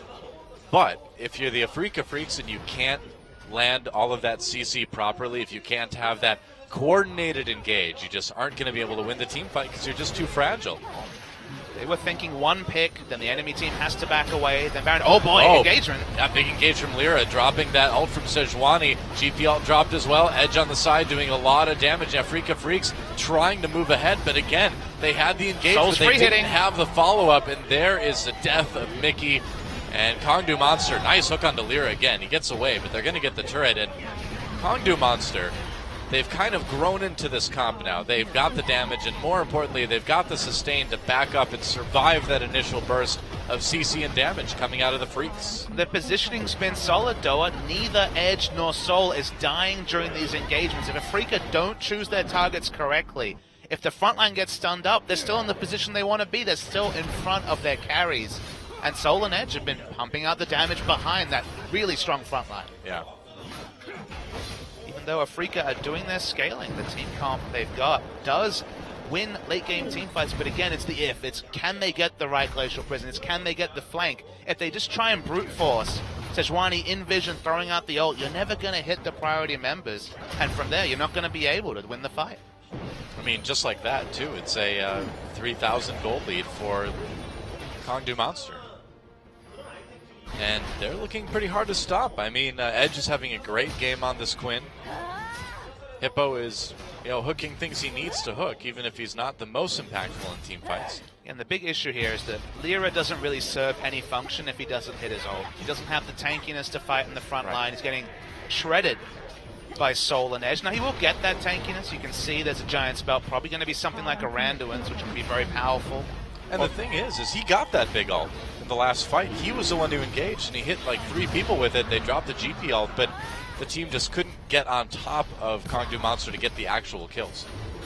If they can capitalize on the ultimate, if it's on the right members, you need all those variables to click. Otherwise, the greedier Runeglaive build especially holds very little merit from the Sejuani, and the pick in general is called into question. Sure. I think you're right. Edge, look at this. The Duskbringer of Drakthar, I believe. Duskblade. Duskblade of Drakthar completed. Duskblade of Drakthar. That's So right. He's ready to kill people. Apparently. He is. He's going to shoot blades out of his crossbow, I guess. Apparently. Ostensibly. Strangely. Songyun certainly respecting the Duskblade. Of Drakthar? Yes, his Drak.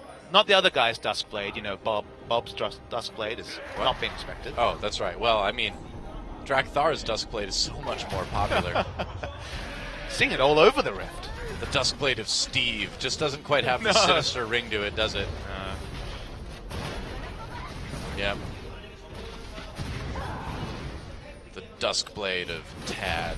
Let's come back to what Kongdu have. They have 3 tanks, a Sivir and a Quinn, and neither of those champions have much range, so the fact that they got this inhibitor turret's a big win, but actually taking the inhibitor when you're respecting so much initiation from Afrika is tricky to pull off.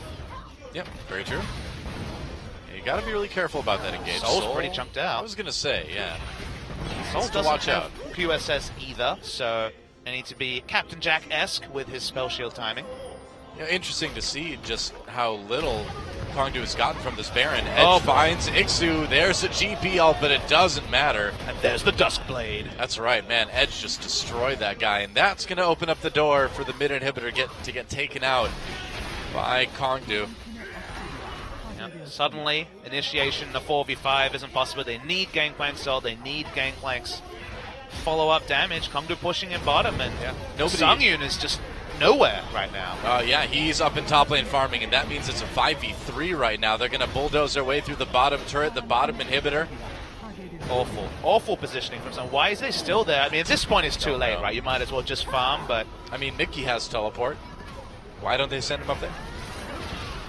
I don't have answers, though. The communication certainly fell off for Africa. Sungyun's like, well, Worth, I got 3 waves. I'll go back and probably still not have gold for Infinity Edge. Probably not. His damage is important, but that was just being caught in rotation. Pretty much.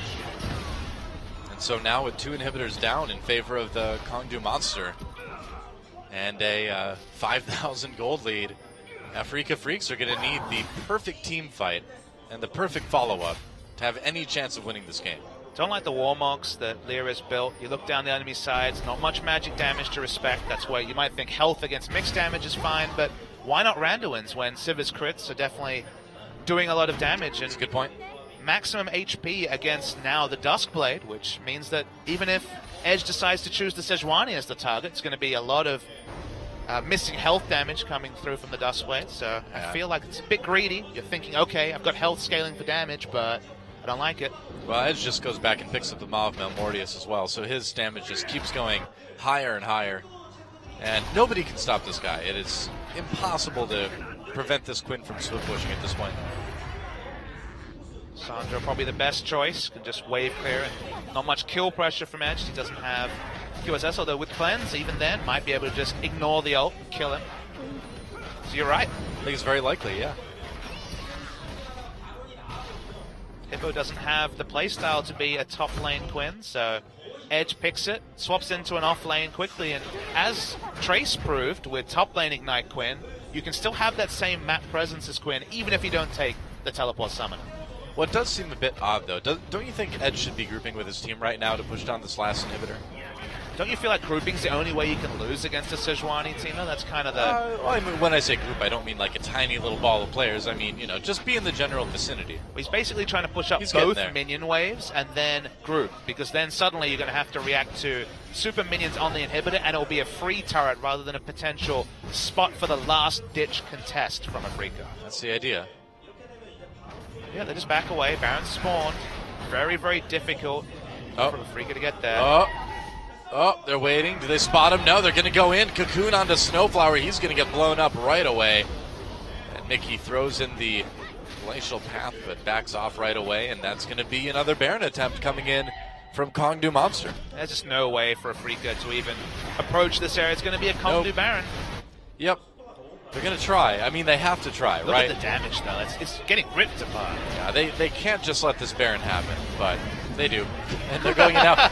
Nice, actually, really nice pillar, forcing a couple flashes. Kupir takes some damage, but getting those summoners out of the way is pretty nice. Realistically, that was a disengaged Gangplank ultimate. Yep. A way to go for a fight, and now the gold lead.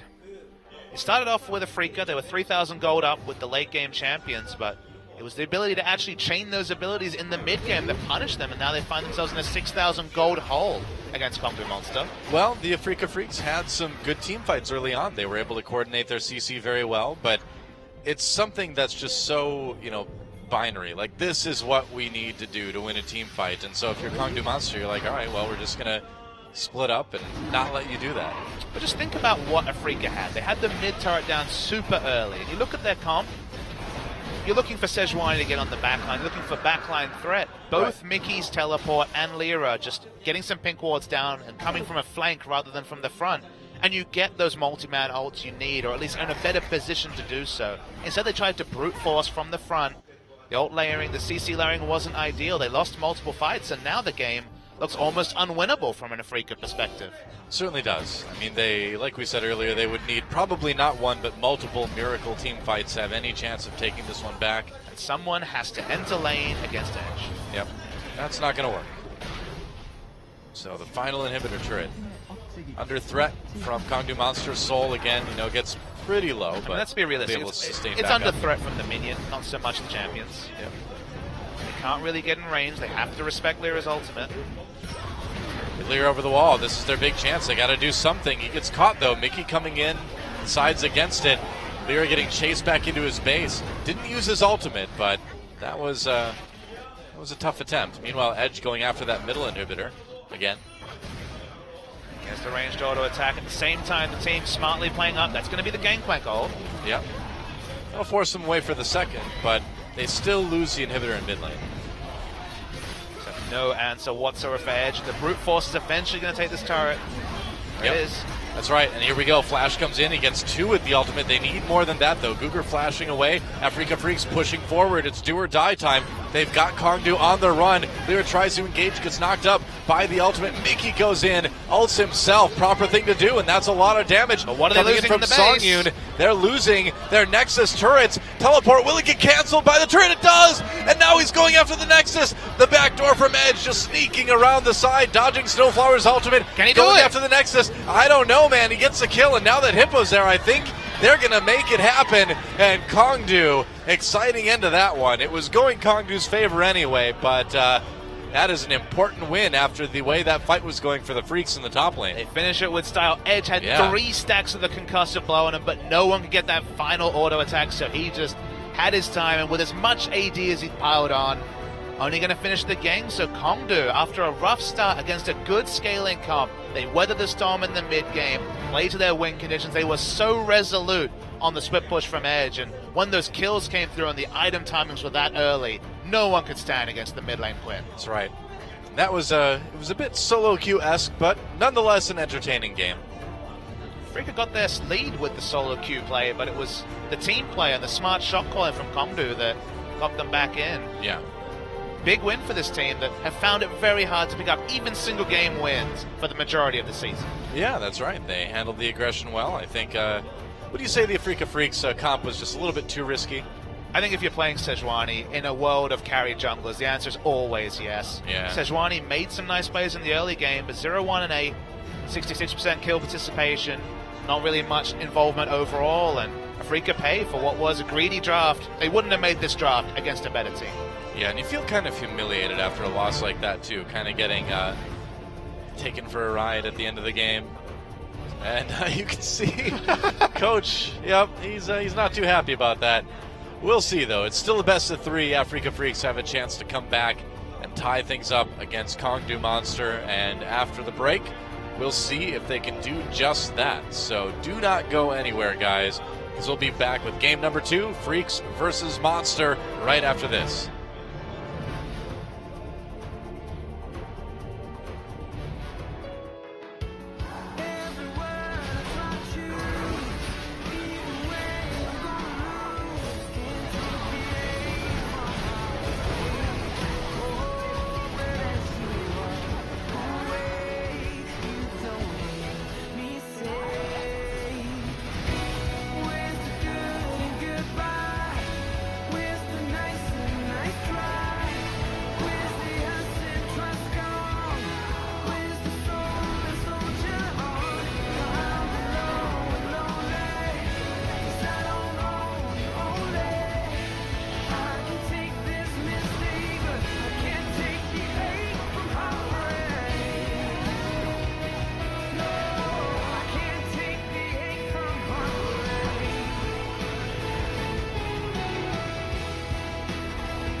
And we're back on Champion Spring, and Edge gets the MVP.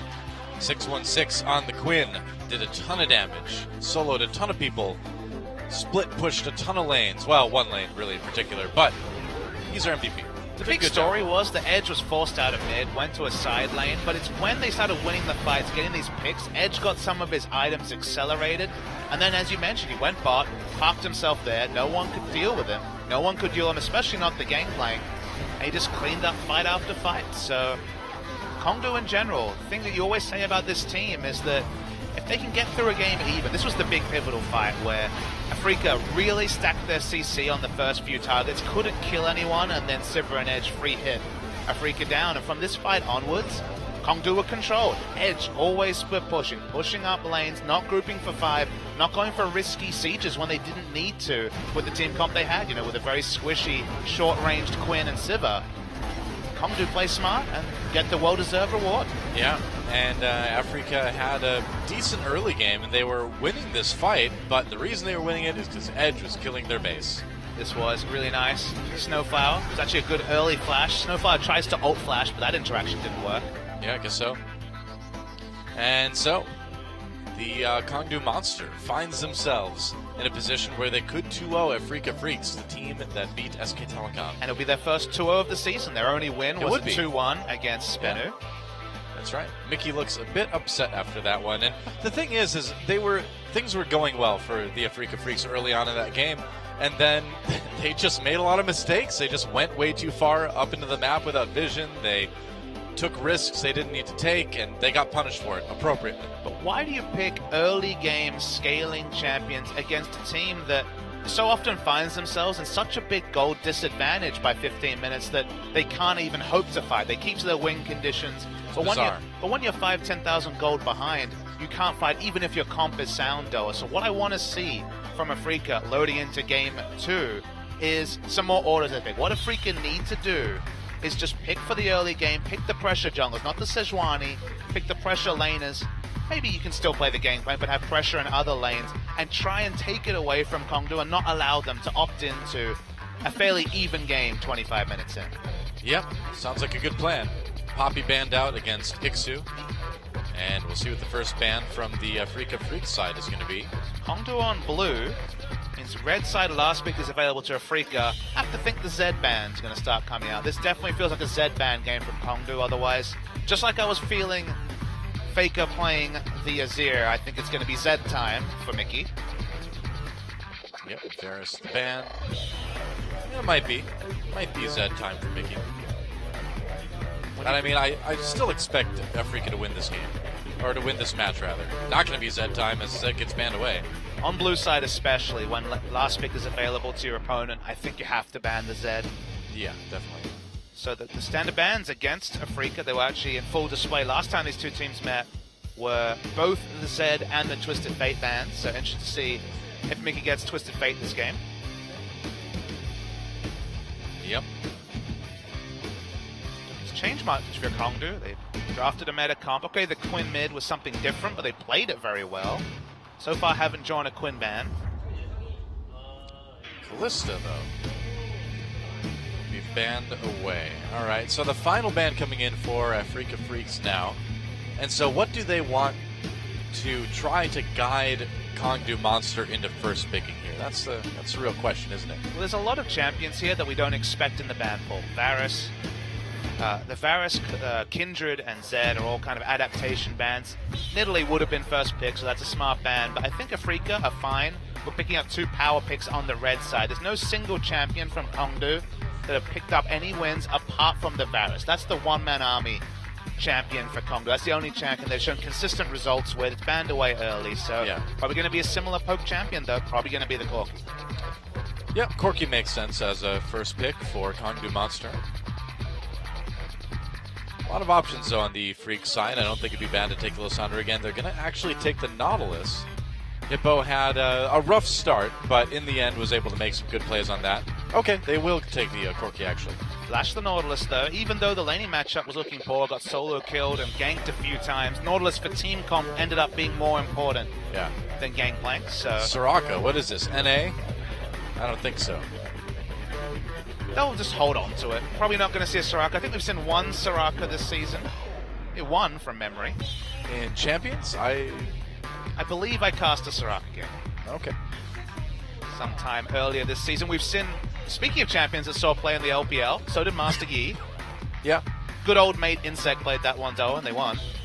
dude. If Africa would lock in Soraka, Master Yi, I'd be like, all right, I'm throwing out all the paperwork for this one. Hey, what do we call the first game if not a silver level game, Doa? Doesn't Soraka and Master Yi make a lot of sense? No, Master Yi is always banned, man, because he's the dude that comes in when your AD carry pushes up too far and kills him, and you're like, well, there's only so much a support can do.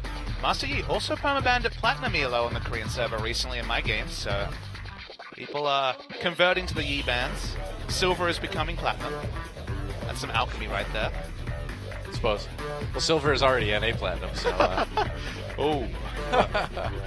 so we've got that.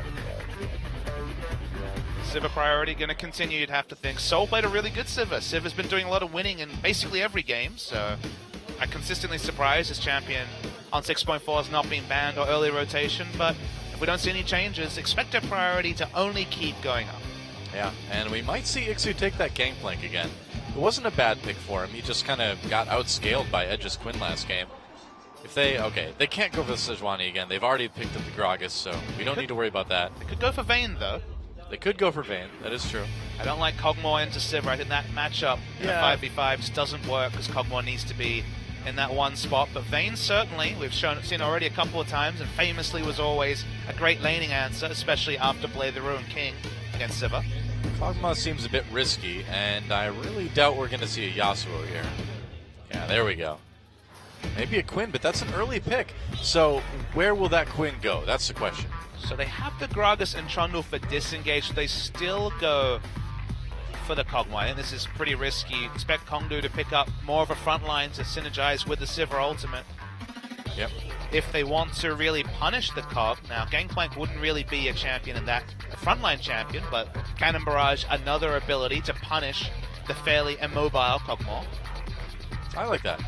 Then again, you just go for massive engage with Alistar and maybe something else.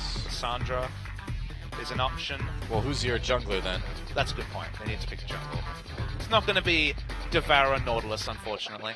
Yeah. My favorite solo Q troll build. If you go Devour Rageblade Nautilus, it's hilarious. Jeez. You also I don't think we're going to see that today. really fast, Doa. I believe it, yeah. What about a Rumble for a jungler here? Jungle Rumble, certainly. Against the Kog'Maw, I think that's pretty decent. It was an adaptation pick for Jinair. So Yeah. it was actually Longzhu who picked the last pick to punish Kog'Maw, who once again can't just chill on top of the Equalizer. But no, they don't pick that. They do have champions that to some degree synergize, but it's not the double frontline team from Kongdu. Still, Kog'Maw is going to have to cower in fear because they're still coming for him with immense speed. Oh, yeah. I'm not quite sure why you wouldn't go with an Alistar here, though, huh? I mean, if the whole idea is to get in on the Kog'Maw, why not go for the best support at doing that? I guess the idea is that someone gets a concussive blow stack on the Kog'Maw and there's going to be multiple people in range to get more. Right. That's the idea, but is it good?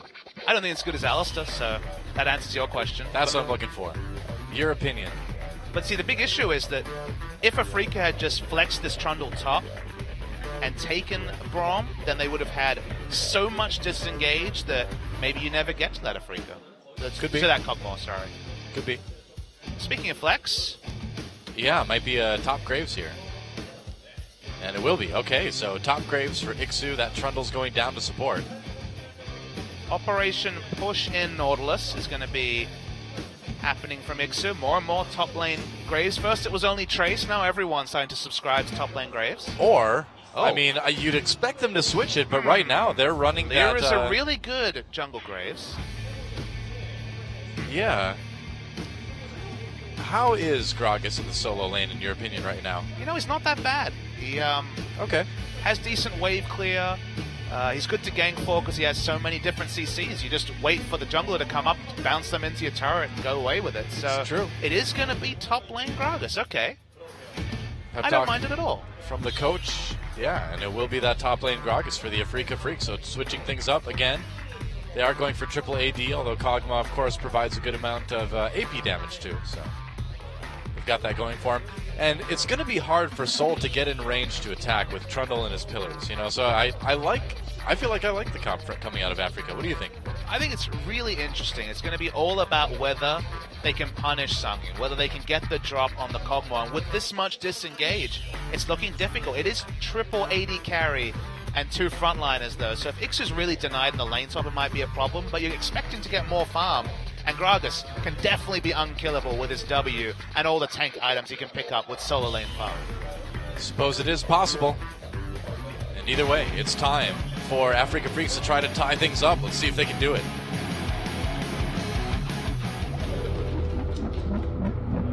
Will find you acting on your best behavior. Turn your back on my... And welcome once again to Summoner's Rift tonight. Africa Freaks taking on Kongdu Monster. And Kongdu actually in a position to get their first 2-0 of the season if they can beat the Freaks in this game. It's not going to be easy. Really interesting comps from both sides. Africa's, the moment that they settled on the top lane Gragas is really interesting. Obviously, it's a complete tank fight between the Gragas and Nautilus, but Oh yeah. one item that Gragas has always really synergized with is Spirit Visage. His passive, of course, gives him percentage sustain effectively, so percentage of his max health on spell cast every 12 seconds, and Spirit Visage only amplifies that healing when you're against a top lane Nautilus and a jungle Elise. You're expecting a lot of magic damage coming in. You itemize very naturally into Spirit Visage, which is often too much of a luxury from the jungle. And actually, it might be a fairly immovable Gragas, who one of his big things is you can max Q, farm from safety, and have the ability to push in the waves a bit like Maokai can with his saplings. Could be. We will see. Looks like it will be a lane swap, and here comes Soul and Guger. Also, talking about the lane swap, Gragas, of course, got the buffs to his jungle, so does clear very fast. Oh, Still this looking is for a interesting. contest. That's right, Guger and Soul coming in. The Q misses. They we'll see what they want to do, though. They're chasing Snowflower and Songyun all the way back to their turret. That means that the Freaks are going to get a little bit of a head start in this 2v2. And Songyun can just pop his W and push pretty fast, maybe even get that level 2 advantage. Not really going to be kill pressure, but will help with the trading. And we Yep. get standard lanes. Yeah, well, sort of standard lanes. I mean, reverse standard lanes, I guess you could say. Indeed. This will not be a very exciting lane to watch. Well, guess what? Gragas has no ability power at all, so yep. No kill pressure whatsoever. Yep. Could have understood getting some flat AP for just bombing down those minion waves a bit better, but no such luck from Ixu. Makes sense. For now, it looks like Songyun and Snowflower are going to be pushed back in that top lane. Speaking of being pushed back, Mickey Yeah. does not have the wave clear options that a Corki does, so especially early, he's going to have to be under his turret for the majority. True. Trying the Faker approach of anything you can do, I can do better, by picking up the Quinn this time. Yeah, hey, it worked for Faker last series. Maybe it'll work for Mickey this time around, although Faker didn't lose in game 1, though. That's true. That's the thing. He wasn't beaten by the Azir when he picked it. Well, trying to maintain some dignity nonetheless from Mickey. The true Faker way is to, like, take the champion your opponent just lost on. Sure, win the reverse matchup. Right. For the double humiliation. Yeah. That's the plan. Nice dodge on that Braum Q by Songyun. So expect Kongdu to just push up in mid, push up in top. Bot lane actually going to be harder to push, but a lot of jungle pressure available, so Crush could certainly get aggressive with his pathing, because no way for Kog'Maw to counter push against Sivir. Yep. Edge just Valkyrie away, short distance. And just to be careful, more aggressive laning summoner of Ignite taken by Mickey, so the exhaust versus Ignite war, you have to be very careful if you're Edge. Well, Mickey's definitely the type of mid laner, too, that wants to fight you if he can, you know? So at some point, we're definitely going to see the all-in from Quinn. There's nothing more fun than watching Mickey play mid lane Corki, because there's some people that just let the package go, but he gets into melee range with it almost every time. Looking for that big damage. Unfortunately, Quinn doesn't get the package. No, Edge doesn't though. It's true. If Quinn could pick up the package, that would be a whole different... Holy, the whole different movement story. speed. I know, right?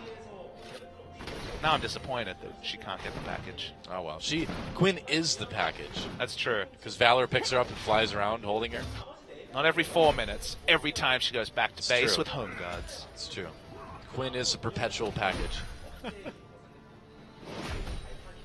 Hippo pushing up this lane just a little bit. Yeah, let's see what Lyra can get done in the opposing jungle. Crossing his spray. Crush may be in a little bit of trouble, taking some damage. Just going to go after the minions instead. Gets all the Raptors, I believe. Risky with all the lanes pushed up, but got the drop, so did just fine in the trade. Yeah. Interesting stuff. And Sol and Cougar really pushing this top lane turret hard. See, the CS certainly can't be denied from Sangyun if you're pushing the lane hard. Pushing the lane is certainly the more smart strategy in competitive play because you get advantages in other lanes with the pressure you're drawing in top. But once again, if they're just trading farm, Kog'Maw's going to get more out of that than Sivir. True. Does seem to be the case. Here comes Lyra for a gank up in top lane. Cougar and Sol still have their summoners available. And Snowflower comes in, tries to slow down that Braum. Lyra on the job.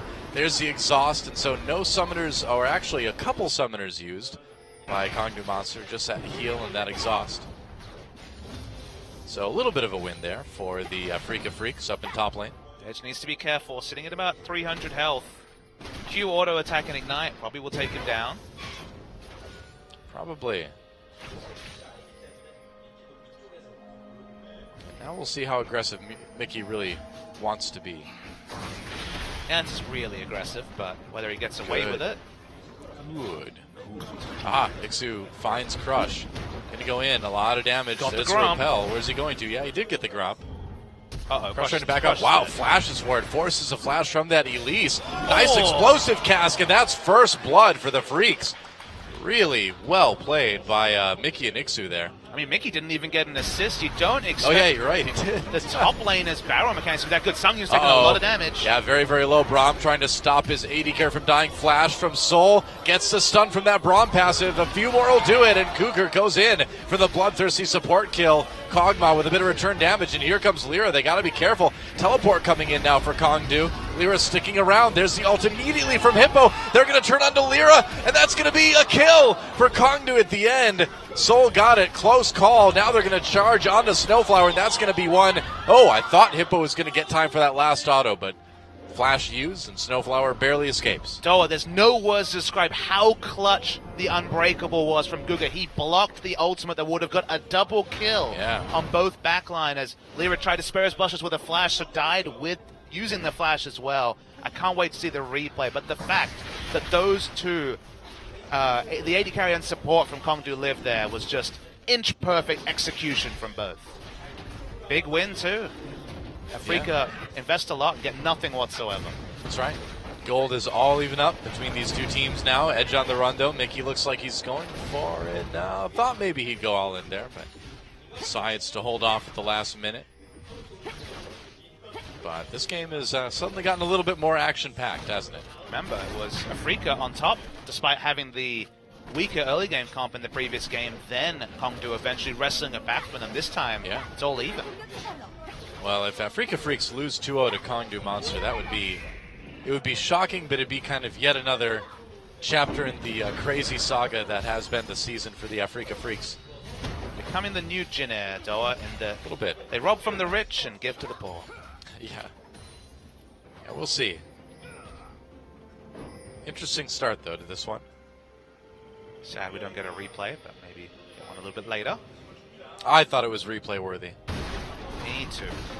All right, well, the Freaks working on those lanes. Looks like the teams have just agreed to trade turrets here.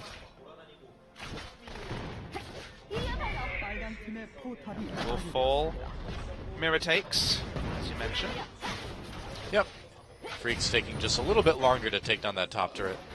Just going to do a little bit of dirty farming in the meantime. Freaks are happy with any spare time. You go for the dragon if you're Kongdu. I mean, you know the other team is occupied with that turret. Might be an easy dragon. Freaka aren't looking to contest the dragon.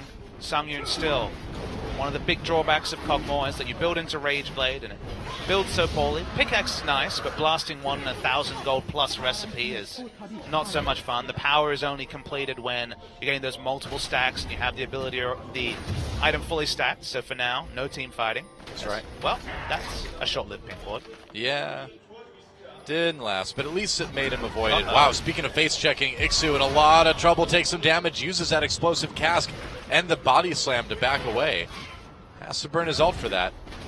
Nearly a kill for Kongdu Monster. Able to answer with the Rift Herald, so at least picking up a neutral after losing out on the Dragon. Yeah. Gold leads for every lane basically from Afrika Freaks, but very small ones. Well, Edge has the package now. Quinn does not. Nope, no package for Quinn. No, remember, she is the package. That's true. She's always the package. So it's equal then? Sort of. I think it's in favor of Quinn. I mean, because Corki has to go back to base once in a while and pick his package up, and then he usually just like uses it and it's gone for a while. Quinn with the perpetual package. Yep, that's right. That should be the new champion subtitle name, you know? You have like the champion name and subtitle.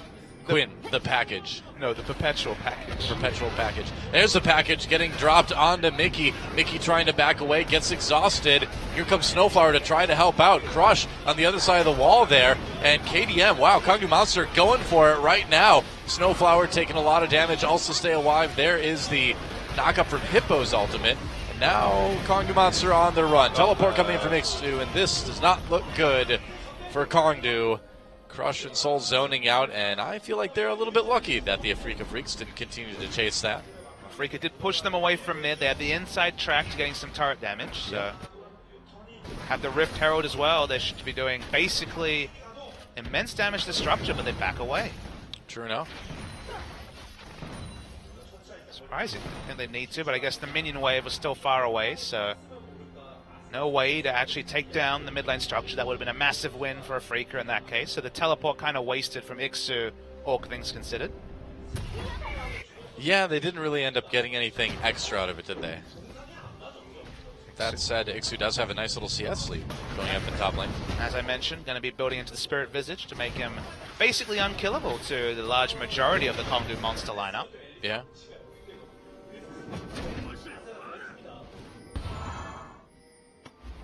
So fairly even, although Afrika, similar to game one, have jumped to a small lead. True. We've seen that lead overcome in game number one, but this time around things are definitely different as far as what the Freaks' composition is capable of doing. A lot more comfort also. Lyra not going for the flashy champion in the Sejuani, going back to the Graves that he's shown a lot of good performance on. Mickey following in Edge's footsteps of leaving lane early and looking for the split push. That's right. Good thing this gives Afrika is because they're able to swap Mickey into the bot lane, and most of the time he's going to be able to respond to mid lane or skirmishes around the map because of the mobility with the ultimate. You suddenly give the shortest lane in the game to Kog'Maw, so he's going to get very safe farm and get to that 2-item power spike with the Hurricane that much more safely in the mid lane. Yeah, just looking at the gold across the board right now, it's, I mean, as you'd expect, pretty even up, except for that top lane where Ixu is got a decent lead on Hippo. It's looking good, like you mentioned. Yeah. And I just like this lane assignment where Civ is trading farm with Quinn, but more importantly, Kog'Maw is getting the safest possible farm in mid. So, with that no escape AD carry, that's exactly what you want. Yeah, pretty much. And we're back to farming for the moment. Dragon to fight for in just over a minute and a half, but just that phase. Blue buff to fight for now, though. Maybe. Mickey can certainly kill it pretty quick. Can Guger do it? Just steals one of the little minions. And Mickey getting chased away. He has to back off. Wow, they make him give up that blue buff. Yep, Mickey goes for the over to steal. Soul. Doesn't get it. They put the pink ward down for vision, so nice steal from Kongdu. Yeah. Not bad. And now Kongdu actually putting the pressure onto the bottom lane. And weirdly enough, Afrika Freaks, they kind of just seem pushed around at the moment. Just don't have the flexibility of Kongdu's comp. They don't have Sivir to be able to pop that ultimate. They don't have the ability to react to multiple lanes. Once again, Corki can make it to different lanes. It's more mobile than the Kog'Maw, but Kog'Maw with free time, getting some turret damage in. It's That's just a lot of turret damage. don't have that same flexibility with Kog'Maw to react around the map. He's a bit like a Nivea, really, when it comes to champions. He wants to be anchored to mid and clearing waves where possible. Makes sense. Does make a certain amount of sense. He's AoE vomiting now, so he's happy. Oh yeah, who wouldn't be? Sounds like a ton of fun. To be fair, single target vomiting also sounds very weird. Just doesn't sound good in general. Dragging up in 15. I thought he had the drop, but there was a ward there. Trundle getting really excited about dropping that pillar, man. He's stoked. He's always like, oh yeah! I don't know if I'd be so excited, but then again, you know, it's kind of a cool ability. You know, you make this big pillar come out of the ground. I know, It might be right? helpful. It might be helpful sometimes. That's why you exclaim, yeah! I guess. Does sound a bit like the Kool-Aid Man every time he pops. Oh yeah. But the Kool-Aid Man destroys geography. He does not create it. And that's why it's different, and that's why it's not copyright infringement, though. I suppose. Kool-Aid guy breaks through walls. Trundle kind of fills gaps in them. Creates temporary terrain. Yeah. Overlap. More or less. So nobody going for the dragon right now, I guess. Let's farm instead. Yeah, Essence Reaver done now for Soul.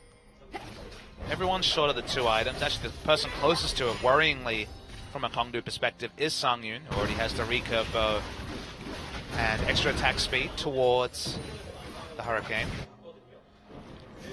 True. Why not grab another Rift Herald? He is an objective no one contests. Yep. Well, I mean, we've seen it once in a while, but yeah, usually no. Mickey's trying to get out of there. Looks like he'll... Ooh. Oh, ulting. Doesn't have the most Tricky mana, but Mickey might want to try to stop this dragon. Gragas is teleporting back, but remember, has summoned a spell teleport. They could look for a fight here, Afrika. Yeah, here comes the Afrika Freaks. Teleport being used. Mickey comes from the side a little bit early. Does a lot of damage to Crush and Soul, though. And now Afrika all over this dragon. Yeah, Hippo alone. Edge from the side. The engage a little bit disjointed. Mickey gets a lot of damage onto Soul here. Nice catch onto Mickey, though. And he may go down. Gets low. He does. Kongdu trying to strike back, but they are just too low health after that. And Afrika Freak should win this team fight handily. Crush trying to save his top laner, but he just can't do it. Edge, though, with a lot of damage. They may turn Afrika around right here. They do. For the moment, that was a big rocket. Edge gets chased, so exhausts immediately onto Ixu. Hippo goes in onto Lyra. That was a bad decision. Meanwhile, Snowflower zoning. Crush tries to repel, tries to get away. And why did Kongdu Monsters chase that, man? They could have just let it go. Decided to go back in low health. And it got punished by Afrika Freaks. It was just not a great plan by Kongdu Monster, was it? Well, they didn't really have any way to force after that, though. They had the high health bar on Edge. That's why they wanted to go in. But the positioning from Kongdu was pretty poor in this scenario. Mickey went for the flank, was punished. But the big issue is that Corki this whole time does literally nothing. He's not involved. Sangyun's free hitting at the back. No more threat on him with Hippo so low.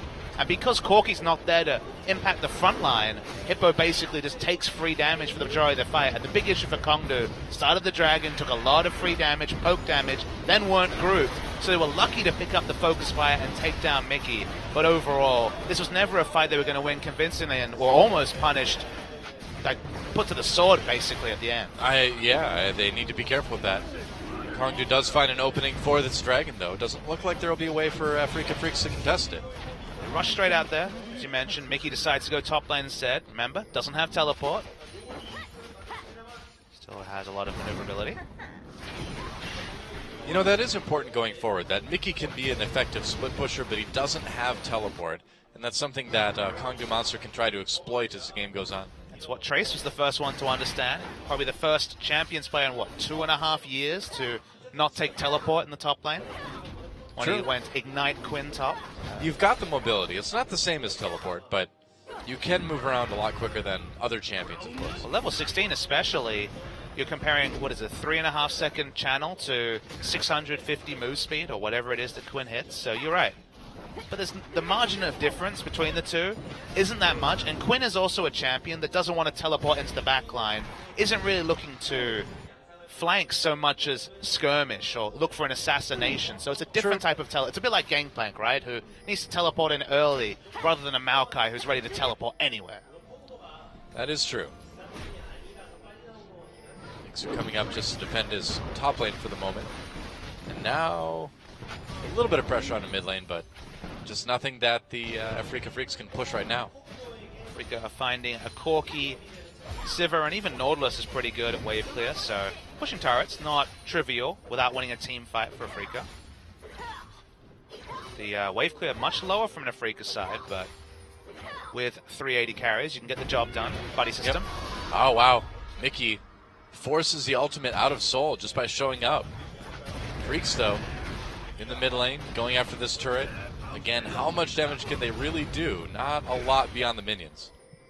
Minions, unbreakable, decent wave clear options from Elise, especially early, so no way to punish. Yep, that's right. So it's still down for about another 45 to 50 seconds, though, and Afreeca smartly rotates to bottom. Yeah, and I mean, this is more measured play than what we saw from the Afreeca Freaks in game number 1.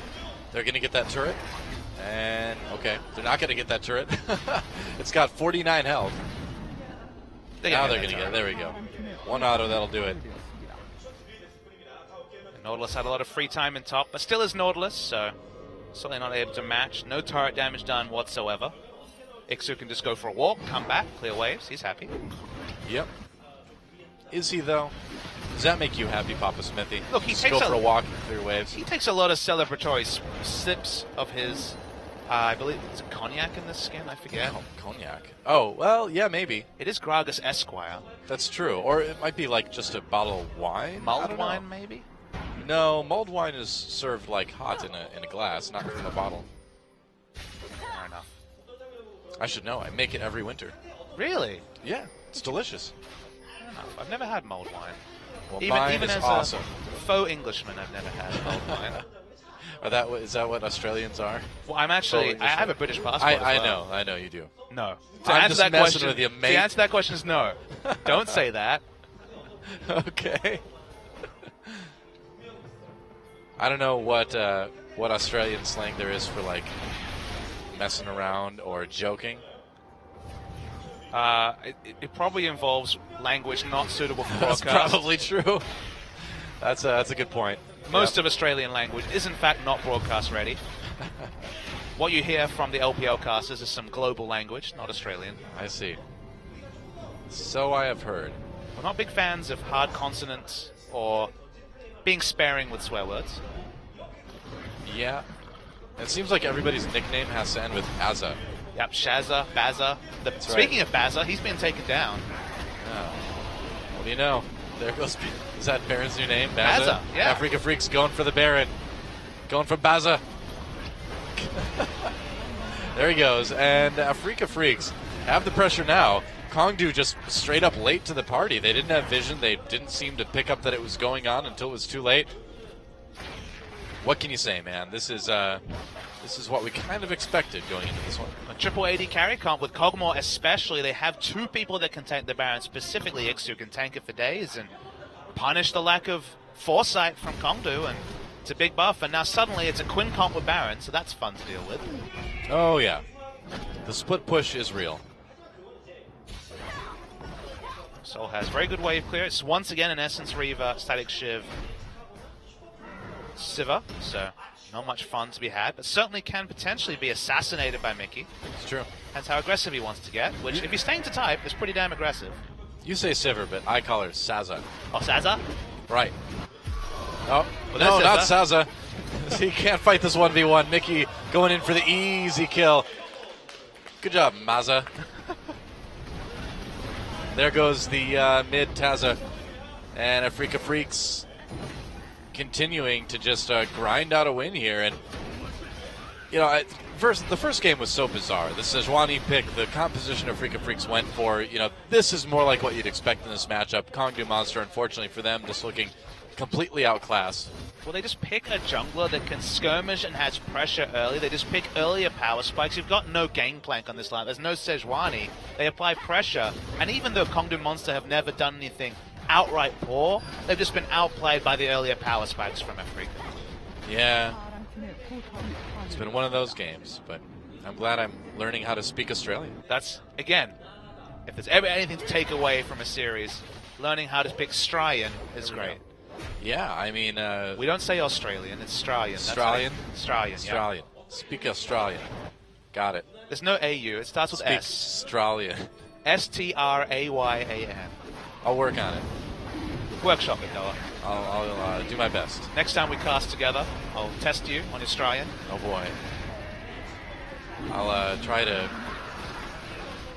study as much as I can. You know, a lot of Crocodile Hunter, Crocodile Dundee, just crocodile everything. Really. Just put a picture of a crocodile on your background. You'll work it out. That's right. I'll just get like one of those body pillows, but have like a crocodile cover, and I'll just practice wrestling it. You know, if you search for it on the internet, you can probably buy a crocodile body pillow. You could probably buy a Crocodile Hunter body pillow too, and that's a bit morbid, though. I'm not that kind of fan. That's a bit morbid too. A little bit. Well, no, he's just really famous. But he's dead. Yeah, but we still love the Crocodile Hunter. I don't know if I want the loving embrace of a dead celebrity. Jeez, you took that to a really grim place, man. Well, you're literally going to be hugging the pillow. It's a sleeping apparatus. Sure. He's dead. Just following the logic, Doa. Okay. I know that's sometimes a risk on this broadcast, but I'm trying to follow the logic. It's better if you don't. It's really better if you just kind of let it flow, you know? You know, the Baron pressure from Afrika Freaks was not that great. They didn't get a whole lot done, did they? Distracted by Australianism, so yep. I didn't see, but they're going to keep pushing. So there's risky. They still are very squishy at the core. That's right. Oh. And that mid lane turret takes some damage, but we've got the teleport coming in. Mickey right there, though, gets jumped on by Hippo. Mickey getting chased away, and he is most of the damage on the Afrika Freaks team. There goes the Quinn. And now, Kongdu Monster does have a chance to push ahead a little bit. No big objectives to take, but maybe they can get that mid lane turret. Worth noting, as you mentioned, did nothing with the Baron buff, then donate a kill over. Why is Mickey on the flanks with no flash? He used his flash to get the pick onto Sivir earlier. I don't know, man. But they sent him down under. Didn't they? That's not what we call the grave in Australia. Yeah, okay. We live down under. my bad. Oh, dear. Well, it kind of worked. But they can't get the turret. They have no minion wave. So Afrika Freaks defending that one, kind of getting away with one there. Yeah, it just seems like Afrika, they look for the Baron play, they don't pull it off, they give up a kill, and then just go back to pushing lanes, because that's worked so far. Yep, it has. More lane pushing. You see what Sivir grants, right? It's that even in a massive disadvantage, you can't split push against the Sivir. You need to make the plays against the 4 or the 3 or one of the other lanes, because Sivir, next to a turret, there's just no pushing it. Yeah. Unless you want to invest multiple people to die for, and then with Spell Shield and Flash Up, that is always a tricky proposition. True. Where do all these arrows that come down when Quinn disengages her ultimate come from? A quiver, probably. Yeah, but she shoots him in like a perfect circle. It's almost like the bird is holding it, you know, holding all the arrows, and he just spreads its wings and throws them all down. And that's your biggest concern when Sivir's walking around with this blade, that she could possibly... Well, we've talked about that before. I wouldn't want to have a blade like Sivir's. I'd like cut my own arm off. Especially in this skin. This is the biggest defender of all of them. Scary, dude. Afrika Freaks trying to put some more pressure across the multiple lanes. Seeing Mickey keep pushing up to what did eventually get that turret, so going to be very difficult to split the inhibitor, though, unless Kongdu really are caught with their pants down. It's still not a massive lead for Afrika Freaks right now. They have all the pressure, and it seems hard, but, you know, a big team fight could turn this one around, and given the way these games have been going, I would not be shocked if it happened. It's never an insurmountable lead when you have these squishy triple AD comps, because you get the course. right teleport flank, you get the right engage.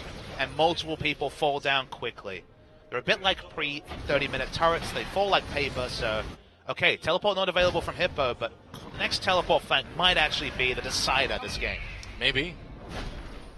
They've already taken advantage of Mickey's poor positioning. Once this game, they could do it again. Dragon and Baron coming up soon. And the Kongdu Monster does have the edge in Dragon. It just sounds so strange to call them the Kongdu Monster. Wow, a little bit of damage on Ixu there. They should be monsters. I agree, it's a missed opportunity. There's pocket monsters, there should be Kongdu monsters, but there's not. Yeah.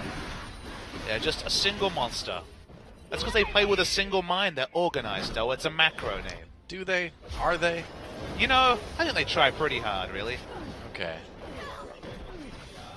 Whereas Afrika Freaks is pretty indicative of what happens for Afrika.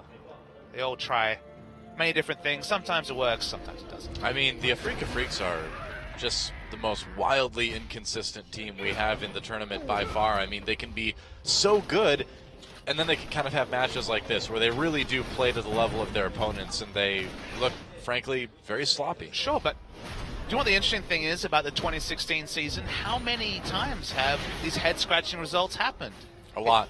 Often the favorites get 2-0'd in series because the teams are so close that whoever comes in with the better preparation of the day picks up the win. KT versus Jin Air last week. We're like, okay, KT's finally in form. Instantly 2-0'd, no hope. We see SKT versus Jin Air. Every expectation that Jin Air should win the series 2-0, 2-1. SKT comfortably win 2-0. Longzhu beating SKT 2-0. The results are thick and fast, and because the teams are so close, you never know who's going to win. I suppose they're going to jump onto Snowflower here, going for the pick. Edge gets exhausted as Snowflower flashes over the wall to escape, trying to pop that Braum pass if they don't quite get to him in time. Meanwhile, Ixu and Lyra binding up Guger and Crush on the other side of the river. Crush forced to flash over the wall, and Kongdu Monster makes an attempt at a pick, and they don't come away with anything except for a few burnt summoner spells. They can't back away. They already were punished once with a Baron. Yep. Hippo's not having any fun. I don't think so.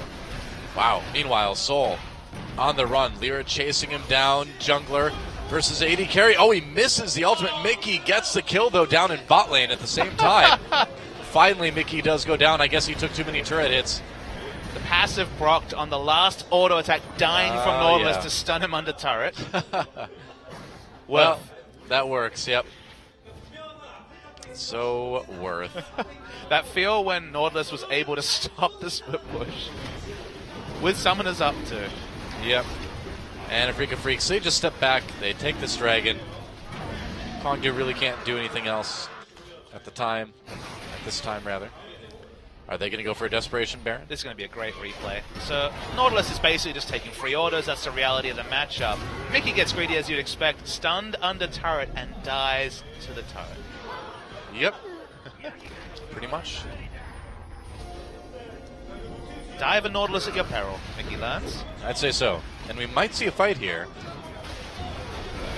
They'll go in onto Snowflower. Snowflower taking a lot of damage. Nice explosive cast, though, from the Freaks. Suddenly, Monster on the run. Double kill comes in from that Graves ultimate. And Afrika Freaks, it's time for the Afrika cleanup, it looks like. As they push down the mid lane for a moment, but they can just turn onto this Baron anytime. Mickey doesn't have the teleport, but he's going to go down and split push in bot lane while his team takes Dragon, it looks like.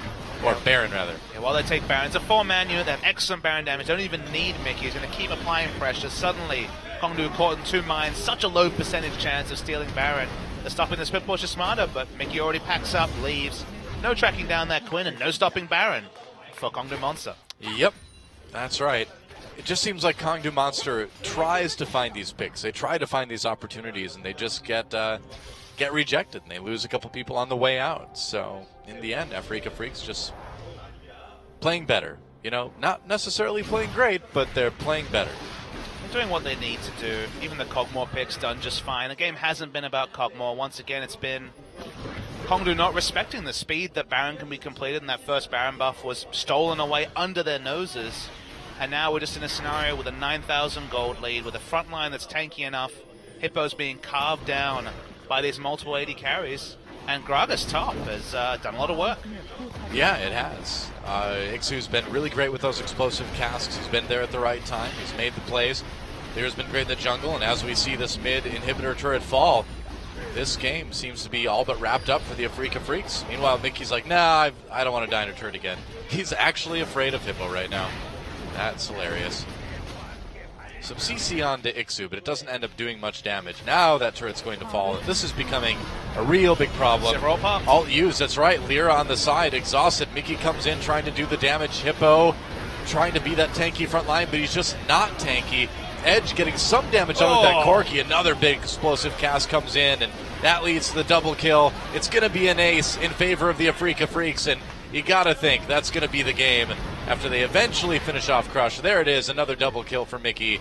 There goes the inhibitor. They've got the minion wave right there. They've got the Baron, and this series will be all tied up 1-1 as Afrika Freaks take game 2. It wasn't the most pretty affair in the world, but it gets the job done. GG. Afrika did it their way, Doa. It's with the Gragas top, it's with the Cogmore that didn't necessarily seem like the smartest pick, but they went back to the meta, and putting that Gragas top meant that Lyra could go back to the Graves, by far his most impressive jungle champion this season. They had the right mix of damage and disengage for the triple AD. They played to their win conditions. There wasn't a Gangplank. There wasn't a Sejuani that could maybe force them to drag it out, and they were always out of touching distance of Kongdu Monster, and thus pick up a comfortable victory. Yeah, it was an interesting one. And going into Game 3, again, you really expect the Afrika Freaks, if they can kind of keep it consistent, can close this one out. But I think it really comes down a lot to the picks and bans, too. If the Freaks try something freaky, might end up blowing up in their face. That seems to be the story of this set so far. They tried something freaky in Game 1, got punished for it. Kongdu played a clean game in Game 2. They got blown away, and now I think if Afrika stays tight, they should stick the landing. They should win the series, but always the chance they get too cute. They go for something that's a bit too optimistic, and Kongdu win. Funny thing is that Kongdu Monster had 2 members of their team that did more damage than anybody on the Freaks, but in the end, it doesn't matter. We'll see after this.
Well, after a game like that, there's only one man who can get MVP, and it is Ixu for his top lane Gragas. He had some good barrels. The barrels were rolling. Yeah, the first top lane Gragas who's in the meta in what, 18 months or so? The last time we saw top lane Gragas, ever since the rework. When Afrika wins games, it's usually Ixu that gets that MVP. As you can see right there, 600 points for him. And he's like... That was a sick barrel. It was very, very good. I didn't know you could actually bounce them back from that range. Mickey tried so hard to get the assist on that one too, but didn't get it. This was one of those fights where Corki decided not to group. Yeah. That didn't work out This so was well. a great barrel. Yep. Bounced two people into turret on one thread away. That's good, man. That's 3 out of 3 right there. That's the kind of barrel that Donkey Kong would be very jealous of. Well, Gragas won't be getting through picks and bans too often, and being able to flex it, though, is something pretty big for Afrika, who now, for future games, there'll always be that threat for the enemy team of flexing it top. Yeah, that's right. But the biggest problem for Afrika Freaks is just how lackadaisical they looked that game. A lot of little errors, a lot of bad positioning, a lot of questionable decision making, and they, again, I think you made a good comparison that they seem to kind of be like this season's Jin Air in that they play to the level of their opponents a lot.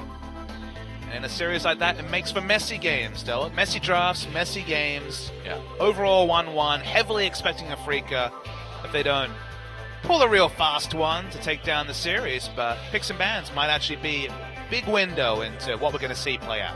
Yeah, of course I'd be surprised still if Kongdu Monster wins this series, but they have one game. If they win this next one, they'll take it. It would be their second match win of the entire season, their only other victory coming over Spenu. So it seems a bit unlikely, but if anyone's going to give it to them, it's going to be the Afrika Freaks. Do you actually have the game score in front of you? Do you have that data? Because I feel like their game score is probably, might even be worse than Spenu's, or at least close to. Their game score is not worse than Spenu's, but not by much. Going into this match, Kongdu was 5-23, Spenu was 4-24. So -20 and -18. They are nearly as bad. Well, That's right. It's pretty important to avoid that last spot, so if we can see Spenu 2-0 Kongdu, obviously a pretty mean feat given their struggles all season. Sure. Might be really tight at the bottom, so every game matters. It really could be. You're right. I mean, it is getting very close between these two bottom teams. Moving into picks and bans for game number 3. Kindred banned out, followed by the Poppy from Kongdu. It's funny how the top 7 teams are very competitive and the bottom 2 are very competitive, and Afrika's just kind of like playing spoiler for 9 other teams. Yeah, and until last week, Rocks Tigers were just sitting on top, looking great, but... And now they still are, but looking a little bit less great. They are, but they're looking mortal now. They're looking beatable. Varus banned against Edge, which is not surprising. All 3 games, I think it's a very necessary ban, so I like to see that. Yep, that's right. Afrika on blue side last time. I've had a cold rush of blood to the head and picked the Sejuani, went all crazy. I don't think we're going to see that this time out. I think it was an accidental lock-in. Nope. I don't think so. That wasn't a Cloud. Sadly, that wasn't a Cloud Templar. I was going to say I wish I could say it was accidental, but it wasn't. I know Monty still contests that was accidental, but I remember watching. They've said it was. Like, he doesn't believe. Cloud Templar himself has said it was. Some people lie, though. It's possible. I don't know. What are you, Dr. House now? Everybody lies. Trundle banned and Nidalee banned as well to close things out for the ban phase of the draft. I'd like to see Afrika just block Gragas. I was going to say, yeah, do you just pick Gragas here? It seems logical with the way that Ixu performed last game. He was very, very good on it. And it's still a flex pick. It's still something Lyra could take. But do you leave open too many power picks by doing it? Corki's up as well, which Lysandra is worth a consideration. But I'd like to see the Gragas, the flex pick Gragas. Boom, locked in. Given the situation that we have in this best of 3, I think that's the way to go as well. Only real strong duelist jungle left is Kindred, and although Ambition was able to win that matchup against Gragas, obviously if you don't snowball, Lamb's Respite's going to find no fun in team fights. Oh, Kindred's banned out, so she won't be showing up this match. True. Did not even notice. First ban of the draft. But Graves could potentially do a little bit of dueling. We'll see. I mean, the big swing champion has been the Quinn, which makes it through bans at least.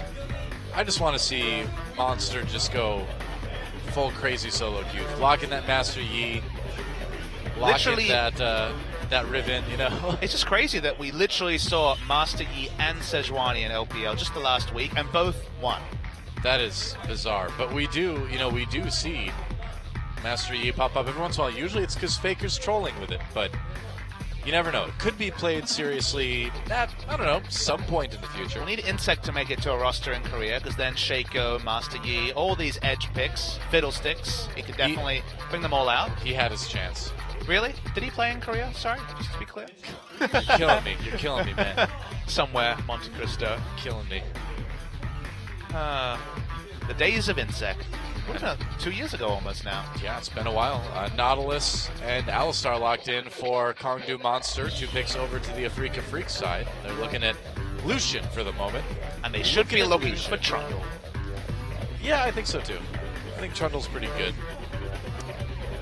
Waiting for more information. Not expecting Nautilus, Alistar, and Trundle to be locked in, which is probably a fair guess. Yeah, and Snowflower taking his best champion in that Thresh. He is a very, very good Thresh player. He's had it banned against him a lot of times in the past.